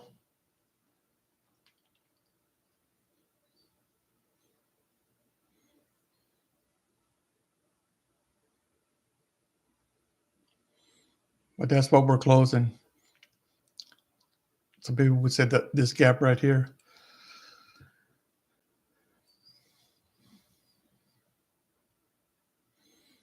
So it could be setting it up for tomorrow. More highs. Okay. High, lower high, equal high. Can we get an equal high tomorrow? Sure. Is somebody brave enough to buy some calls for tomorrow? Tomorrow looking for up. Somebody's looking for puts. That's the only thing I like, right? It's like, all right, calls or puts. Yeah, the market's up not a whole lot. But to me, that looks positive. I think, and the FMOC, Wednesdays, they seem to be more positive than negative. More people will buy the market right before either they announce whether they're going to raise or lower, and or right before he begins to talk. Because I think most people believe that he's going to be dovish, right? He's going to err on the side of trying to please Trump.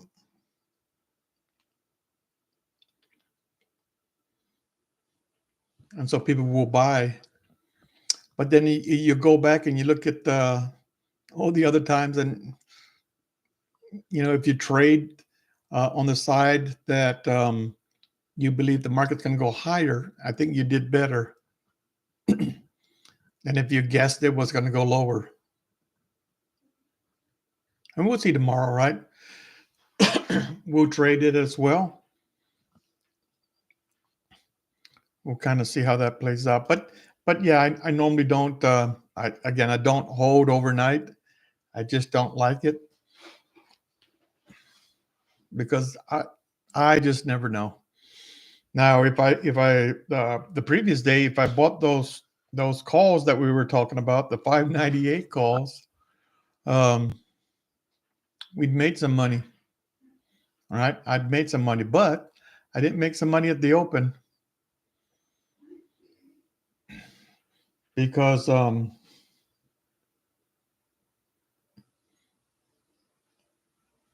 at the open, those calls were down.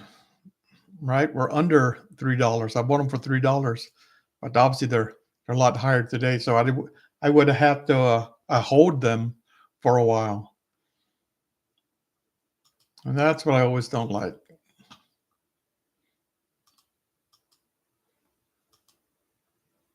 All right, so we haven't made a higher high yet, right? Yep, there it is. There's the higher high.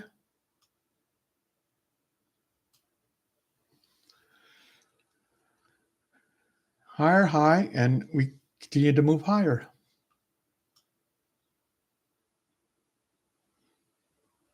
Oh, there's another at the 605.67. Another level.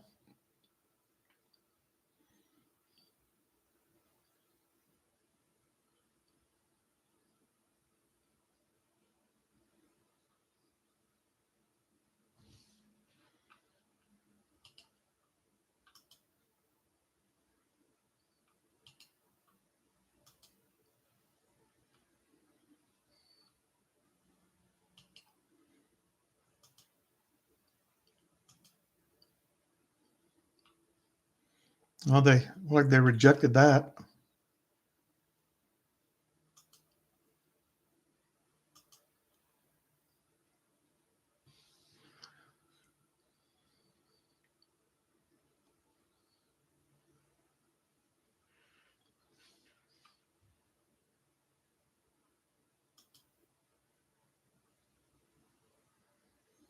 Yeah, buy shares. Nate, buy shares of what?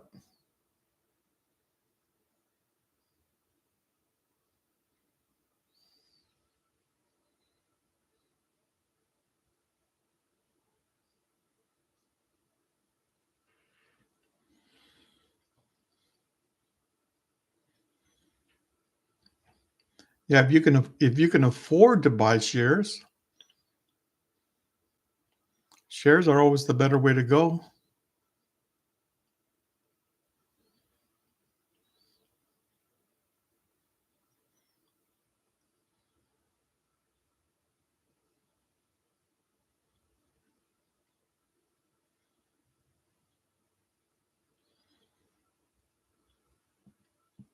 So that looks nice. It's going to be another cup and handle.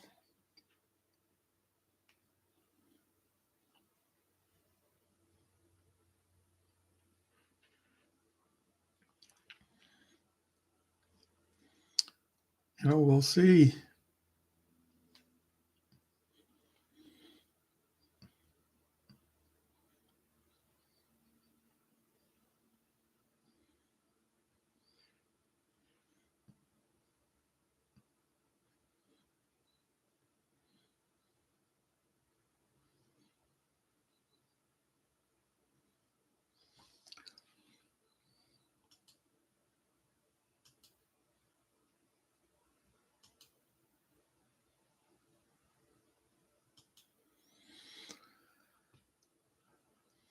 So if it's going to be a cup and handle for me, yeah, it'll come back at least to the 50%.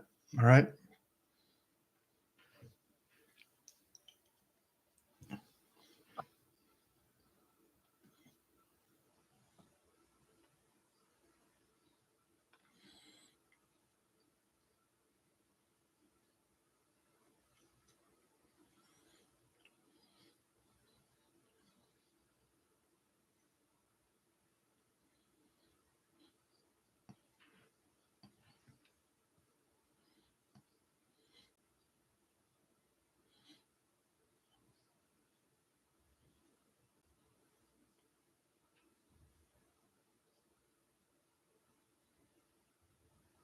At the pre-market, no, I don't use pre-market information, overnight information. I don't use that at all. All right. I do have another chart, right? My flexible grid that has my overnight information, right? That's kind of what I utilize. If I need to see overnight market action, but when I trade, I don't use that data.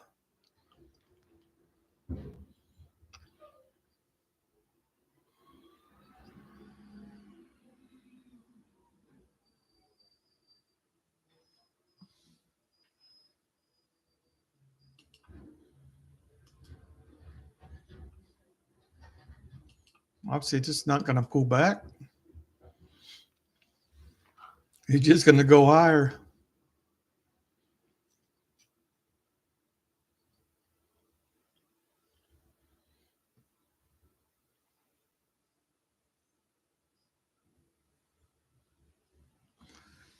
That's why they say buy the dip. All right, there's your dip.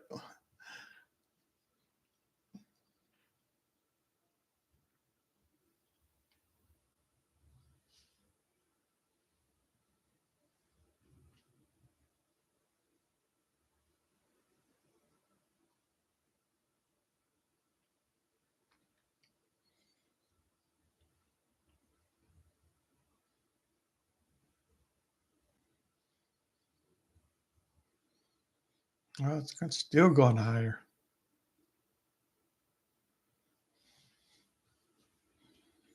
Still a lot of juice.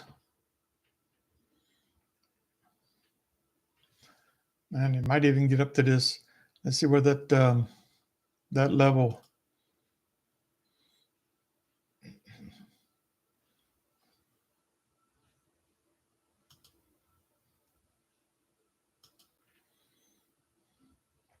Yeah, so the reds or the whites right there. But I want to see if there's anything even further.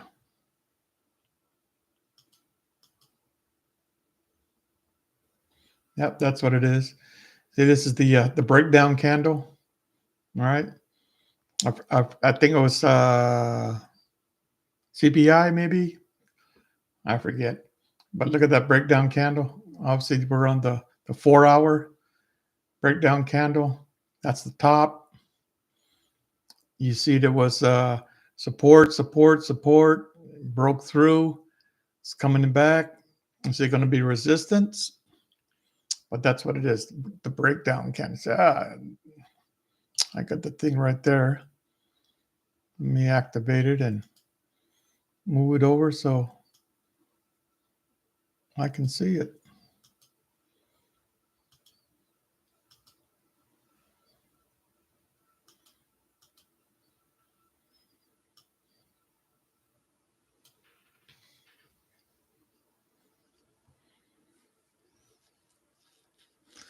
All right, so that's the goal, to hit that the top of the breakdown candle. Or are we going to pin 605?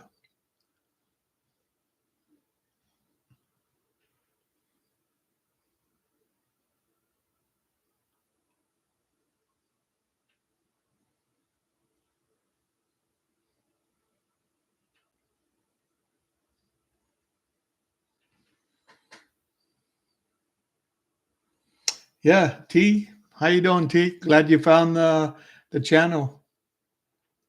Exactly how chill. I'll love my retirement to be. Yeah, well, this is my retirement. Just chilling.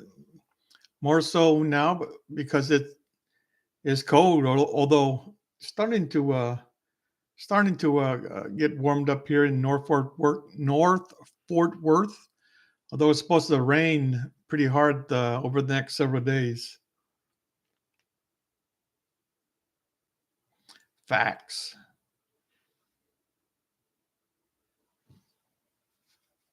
What are facts?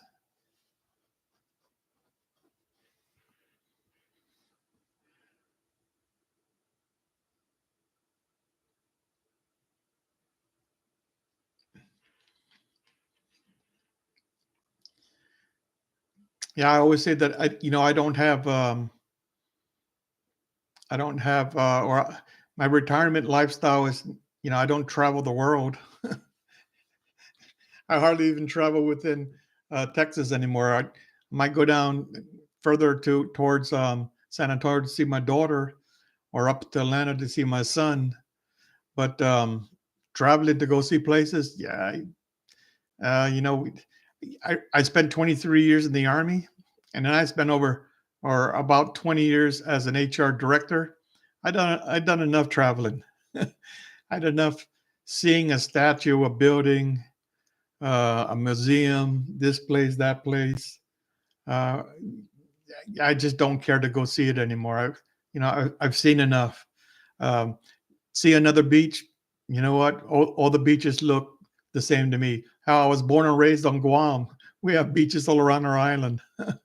So I don't need to go anywhere particular to see a beach. Especially, I don't need to get on a plane and go fly to go somewhere to see a beach. Although I like Florida, Florida beaches, but there's too much going on over there now. How did you get into trading? Yeah. Um, when I was in the military, and uh, once upon a time, I knew I had to save money, and the way we saved money way back then was you put money in a mutual fund. Back then, it was Janus mutual fund that I first started. But then I would always notice that the market would go up, but my fund wouldn't go up as high. I was like, why ain't it moving? And then the more you look into it, you're like, okay, well, all it does is really buy X amount of stock, right, in their portfolio. I was like, I could probably do that myself if I can figure this out. Uh, so, I took my money out. I opened up a brokerage account. I think back then it was Scott Trade, Scott Trade, or something, maybe something before Scott Trade. But I had a brokerage account, and that's what I did. I just bought my own stock. I'm happy to say at one time I did own Google. I did own Apple at cheap prices. Didn't hold it. As soon as I make money, I sold it. Wish I'd hold Google or Apple. Um, so back then in the military, right? I started reading, started learning. They didn't have YouTube back then. You had to go buy a book and read a book, right? Um, so that's where it began, and then it just progressed, right? You learn more, you try more, you try this, you try that. This didn't work, that didn't work, and you just try to perfect, what you're learning, what you're seeing. And then when I retired in May of 2021, fully retired, I said, yeah, I'll trade in the mornings, right? No problem. I'll trade for a couple of hours here and there. Try to make like one trade, two trade, three trade. So that's kind of what I do now.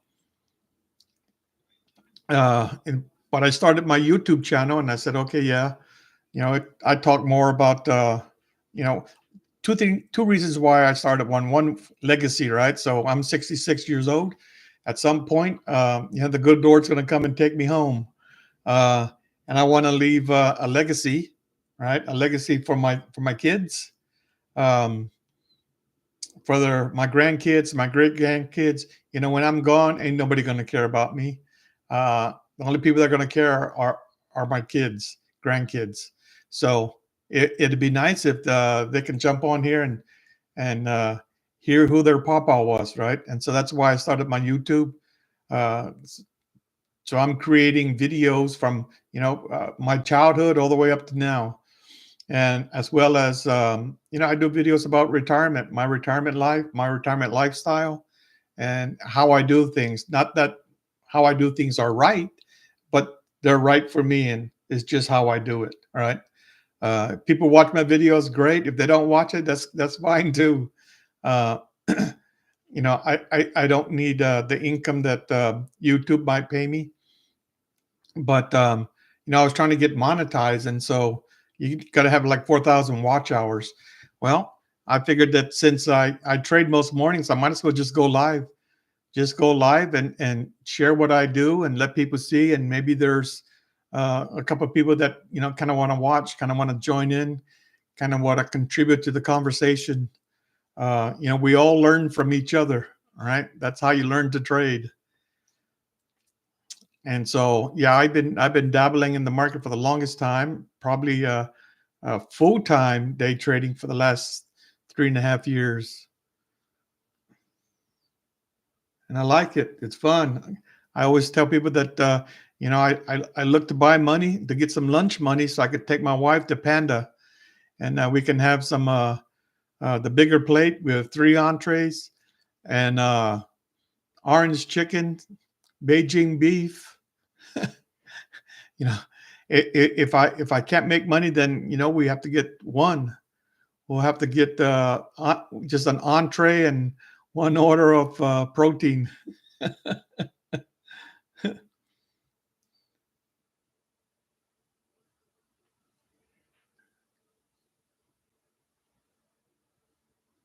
Warren Buffett, yeah,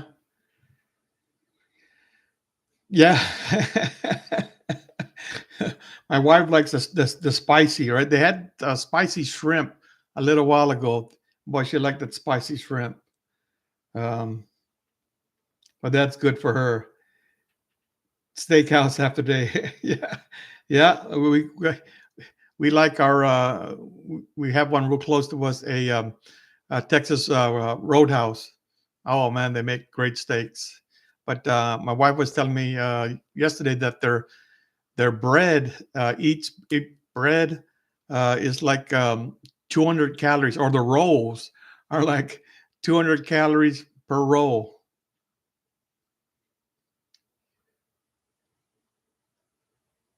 H3 Ranch? No, haven't tried H3 Ranch. 97 West? Yep, yep. Yeah, there's a lot, especially I'm right up from what do they call it? Stockyards, the stockyards in Fort Worth, right? Um, go down there to Risky's Barbecue, get a good steak there. But that's all for um, tourists. So the prices are way up there. So I have to make a lot of trading to go eat there.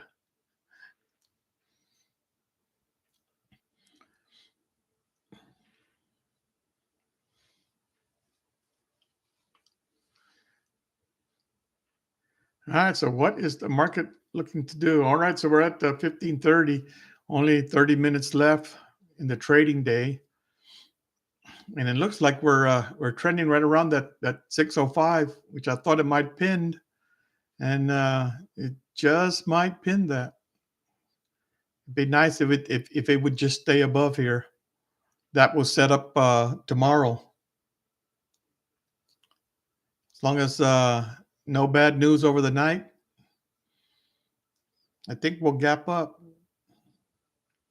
or at least move up a little. But that's kind of what I'm looking for, the market to trend a little bit more to the upside um, within the first hour, and then it just start trading sideways until they announce. And then once they announce, and we see it might be a nothing burger, right? They might not. They might announce nothing. Nothing's going to happen, and then in his speech, there's nothing. There's nothing that people can trade off of.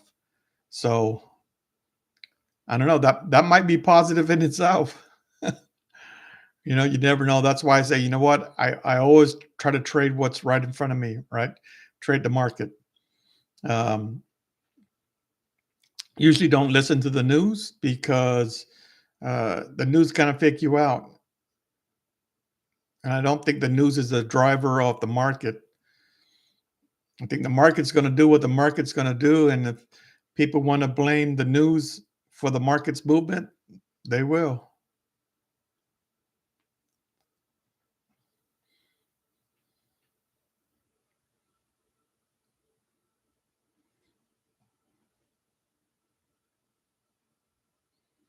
Yeah, best way to trade the market of charge. That's you trade what's in front of you. You start hearing some news, and then you start to have a bias, and you go, "Oh man, I think it's going to go down." And the first red candle you see, you buy a put, and then it doesn't,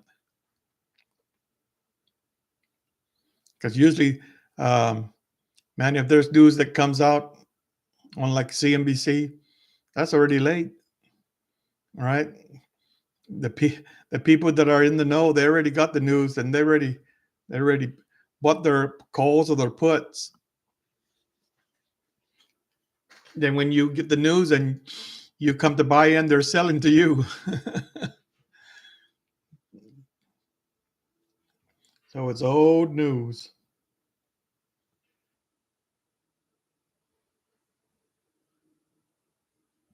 Yeah. And that's what like I said, just, you have to have a market plan, and you have to have a setup, right? There's a ton of setups. You just got to pick one, study it, let it play out 101 times, you know, start to trade it, see how it works, understand how it works. Because most of those right there, they don't work the same all the time, no matter what setup it is, right? Break and retest. It could break, come back, retest. You think it's going to hold, and then it don't hold.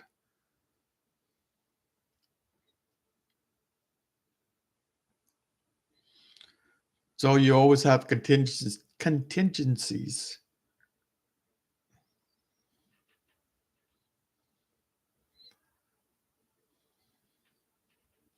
But yeah, it looks like coming back just a little bit. I don't think they're going to let it come back. I think they want to keep it around right here.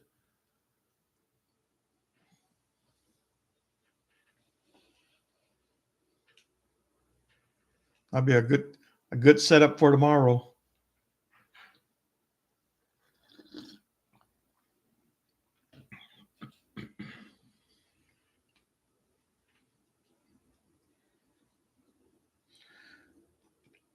Do I have a long term?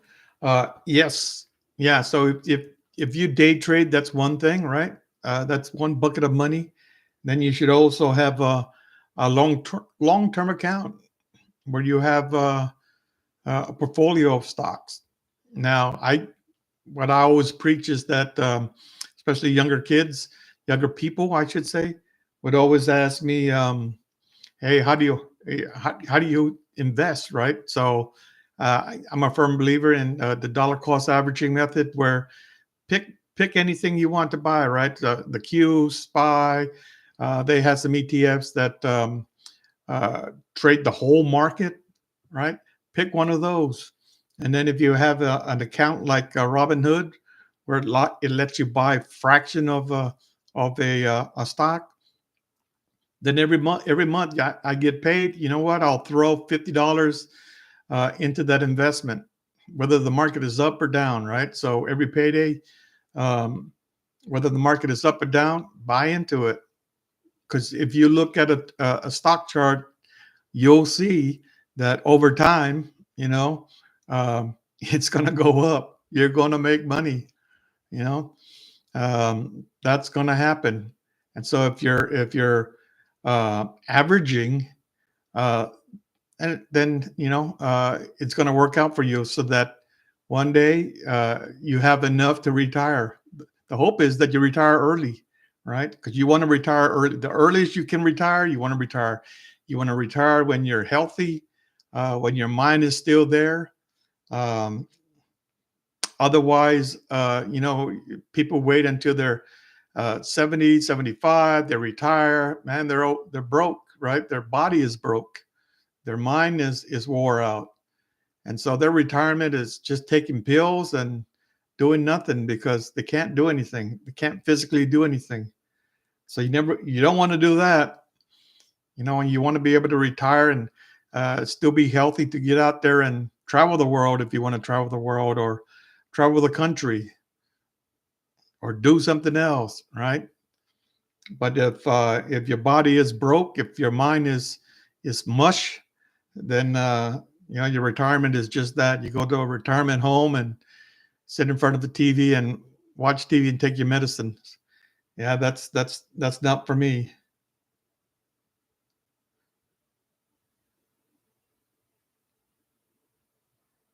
for sure. Restaurants. Yeah, I should tell them, hey, look, I'm always advertising for you guys. You should give me a free meal. uh, all you want to see is the ocean and the sand between your toes. Yeah, in retirement. Yeah, there's always that opportunity. The biggest question that I had when I retire is, where am I going to live? Where do I want to live? Because at that point, all your options are open. You can go wherever you want. You can live however you want.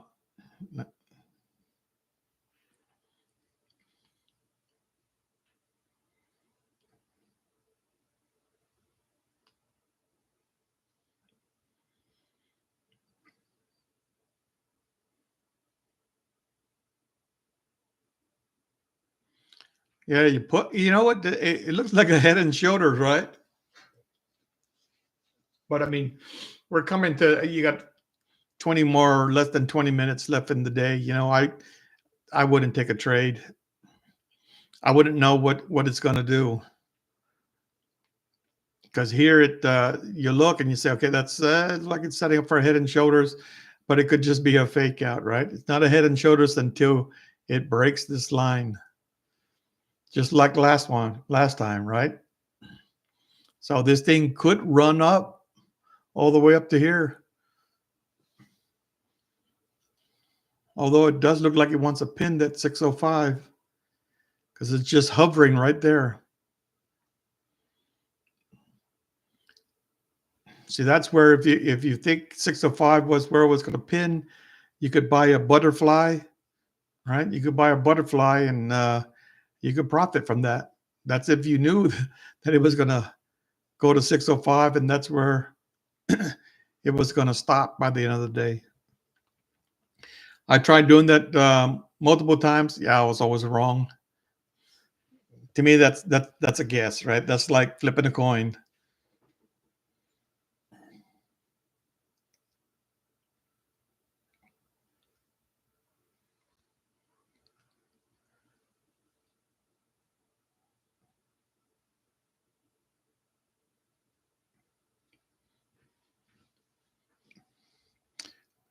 But you do see a lot of movement at the end of the day, right? At the end of the day, for whatever reason, this thing can shoot up, and I'll get all those people that are that's sitting there waiting for their puts to gyrate, to get up, to get out of it. Because sometimes, if I sold a put or if I sold an option and it's like it's at 5 cents, I go, okay, well, I'll just hold off. I won't buy it back right now because it's going to go to zero, and then the market goes straight up. And now instead of 5, it's 20. And I think sometimes that's why the market does what it does, just to try to catch people.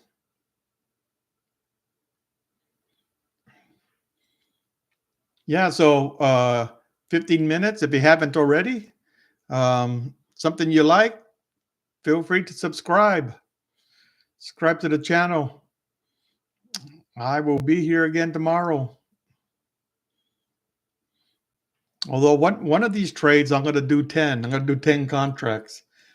But what I've found is, when I trade like 10 contracts, uh, it almost seems like somebody sees that stop order, and that's exactly where they go to. They go right to that stop order and get it. So that's a lot of times people will average in, right? We'll buy one, it moves up some more, buy two, buy three, build a position as the market's moving up. And I guess that's a good way of doing it. I haven't done it. I usually, I buy and I got that sale at 50 cents, and there are times where I'll move it up, move that sell sign up, because I believe the market's going to go up, or I move it down because I think it's going to get hit. But you see, it's just trending right at that 605.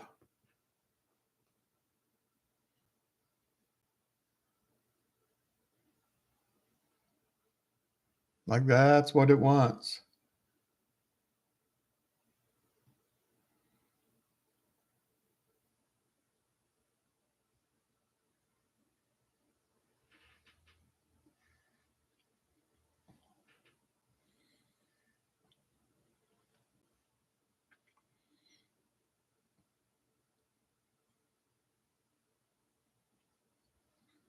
All right, that's a strong move down. There's some big candles.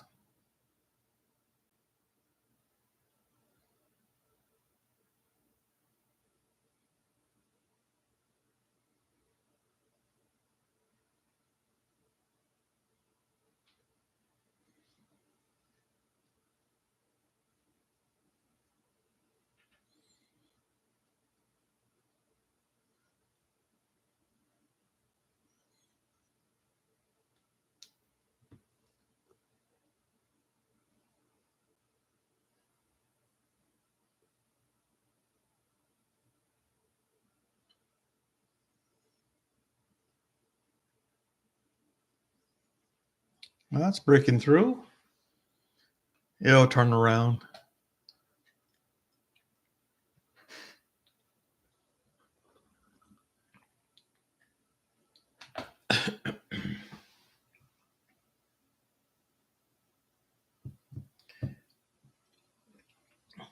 Yeah, it's breaking support. It's breaking support right here.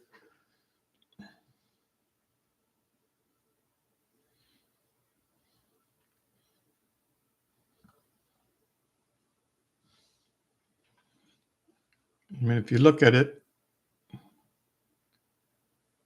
that's the low candle.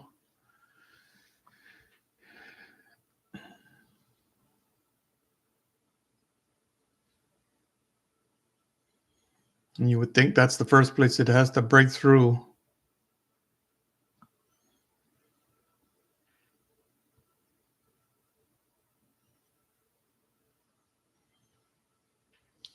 And then if it breaks through that, I just go down and I look at different places, right?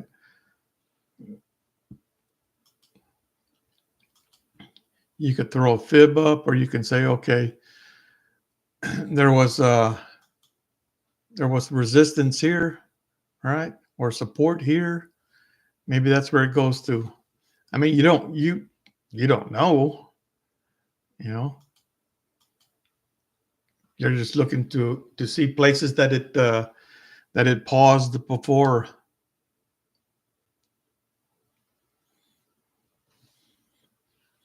But you can see where it went higher high, come back, couldn't get up, right? Well, here's one. It couldn't get up that high. Tried again, and it couldn't make another high.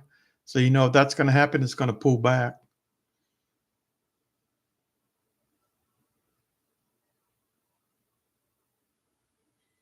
A big candle coming. That's a big candle right there, but they're buying it back up.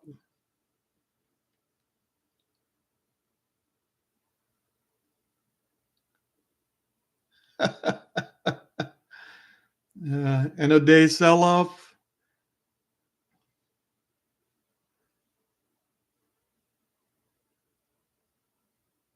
Awesome. Awesome. Awesome, George. That's awesome. Jamel, God bless you, Jamel. Up, up, up. Let the stock market keep going up. I hear you. And it's going to go up. Look at that candle. They just bid it up.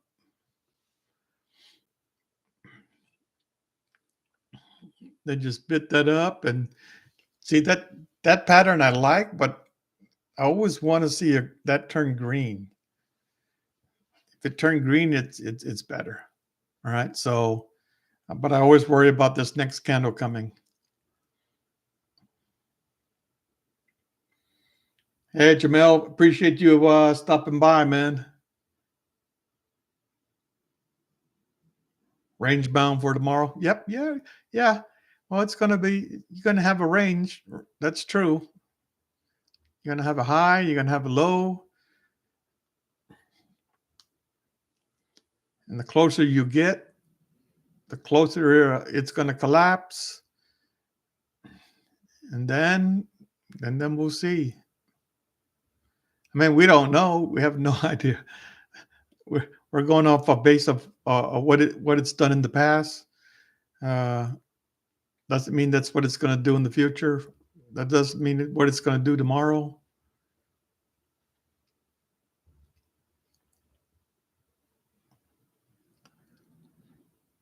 But that's why I always like to just wait.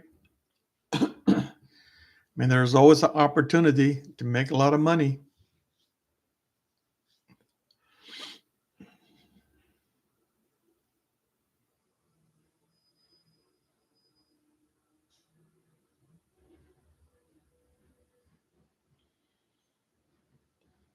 Getting back up to that 605.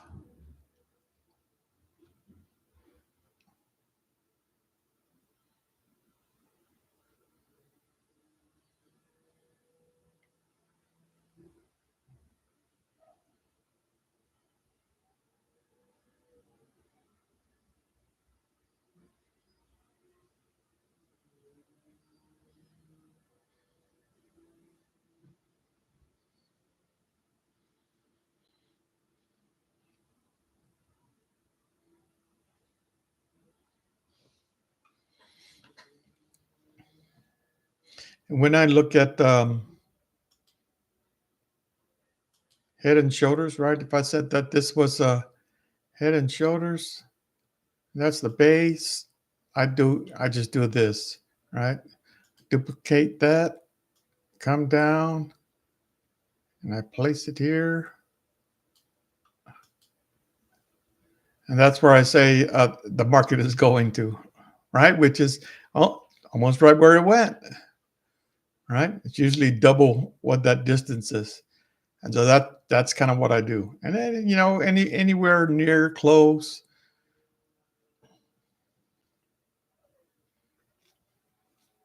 but that kind of worked out.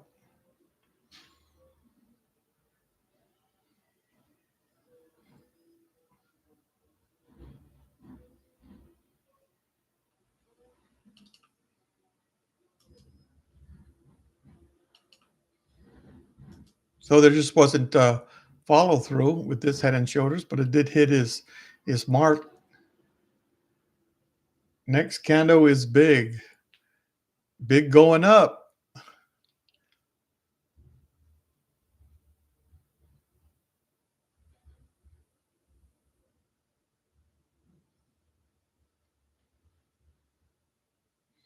It just seems that they don't want to let it go. And you only got like less than 5 minutes left.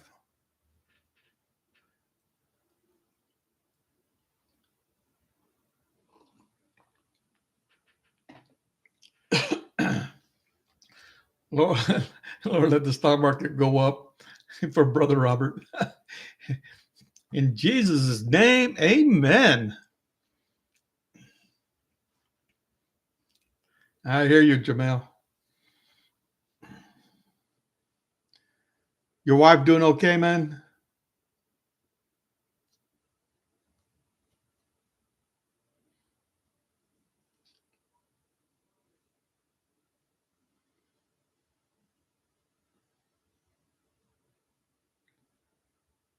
Your biggest cheerleader?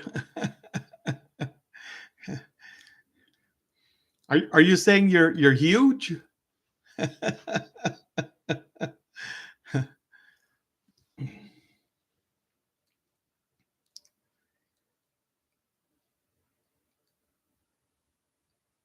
Yeah, I hear you there. I heard that you were saying that you were sick. You had the same thing.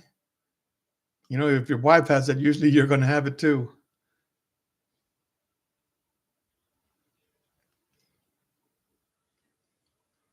Oh, there's that big red candle you're looking for.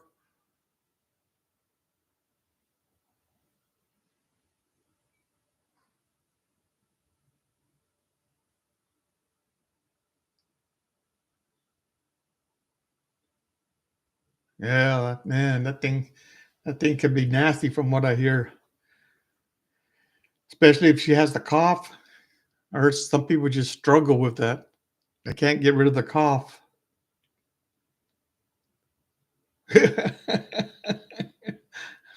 Man, I shouldn't be laughing, right? But yeah, who if you're both sick, who take care of who? Who's making the chicken soup? Same time, yeah. She's still trying to heal. I hear you there, brother. Yeah, this whatever it is, this mess is going around. That's why I try to stay away from crowds. I have Walmart Plus, so I just buy my groceries online and have it delivered to my house. Yeah, Jamel, get well, man. Both you and your wife.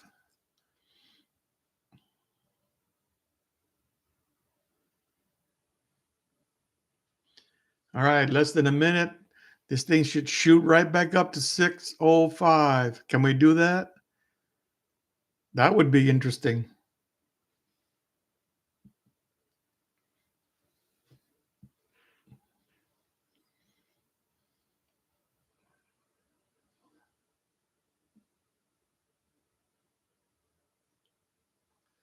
It's gonna wait until it's like 1 minute left, so it fools everybody.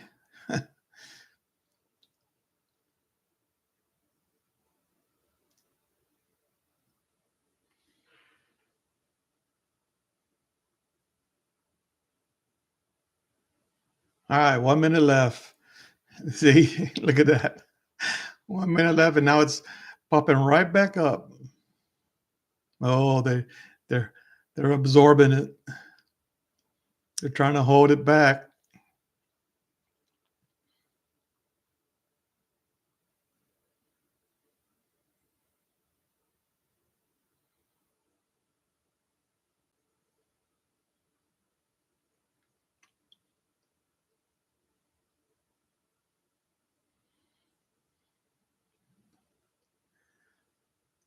They are trying to hold it back. Can they do it within 15 seconds?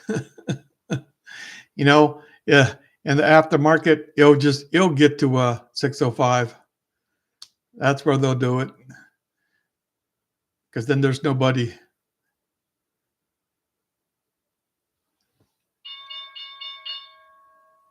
Watch this. I'm going to switch to the aftermarket.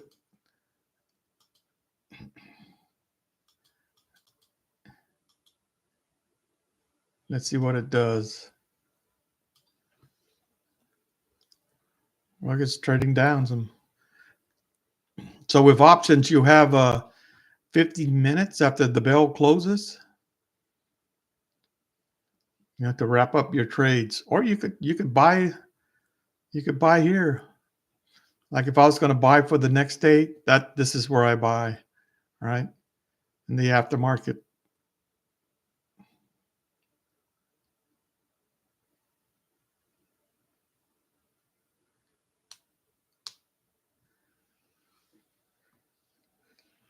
Let's see if it's going to pop up there.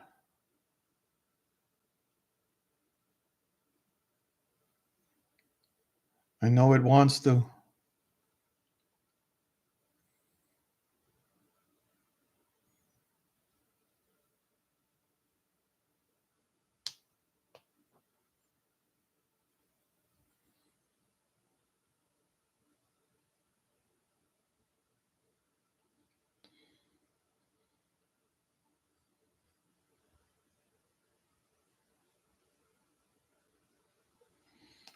Yeah, I hear you, brother. Done for the day. Time to go to it's time to go I'm trying to think now. It's time to go to Panda. Go take the wife to Panda. Go get some food. Yep. Love when it goes up too, man. As long as I'm in a call. Love when it goes up. But yeah, it looks like it's just gonna drift down a little bit. See, so if you're in a put, I mean, here you could collect even more money if you waited, all right, to now.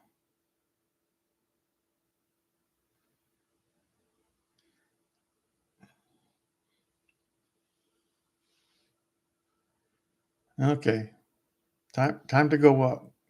Can you get back up there? I'll give you 2 more minutes.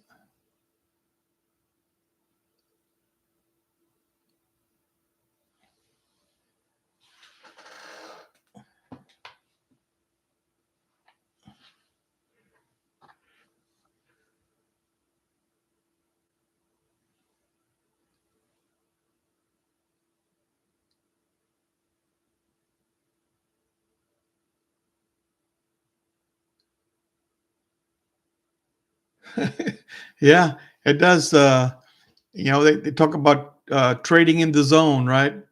You got to be focused because there's certain things that you're looking for. And if you're not watching, if you're thinking about something else, guess what? Boom, you'll miss it. It'll go against you because every candle tells you something, right?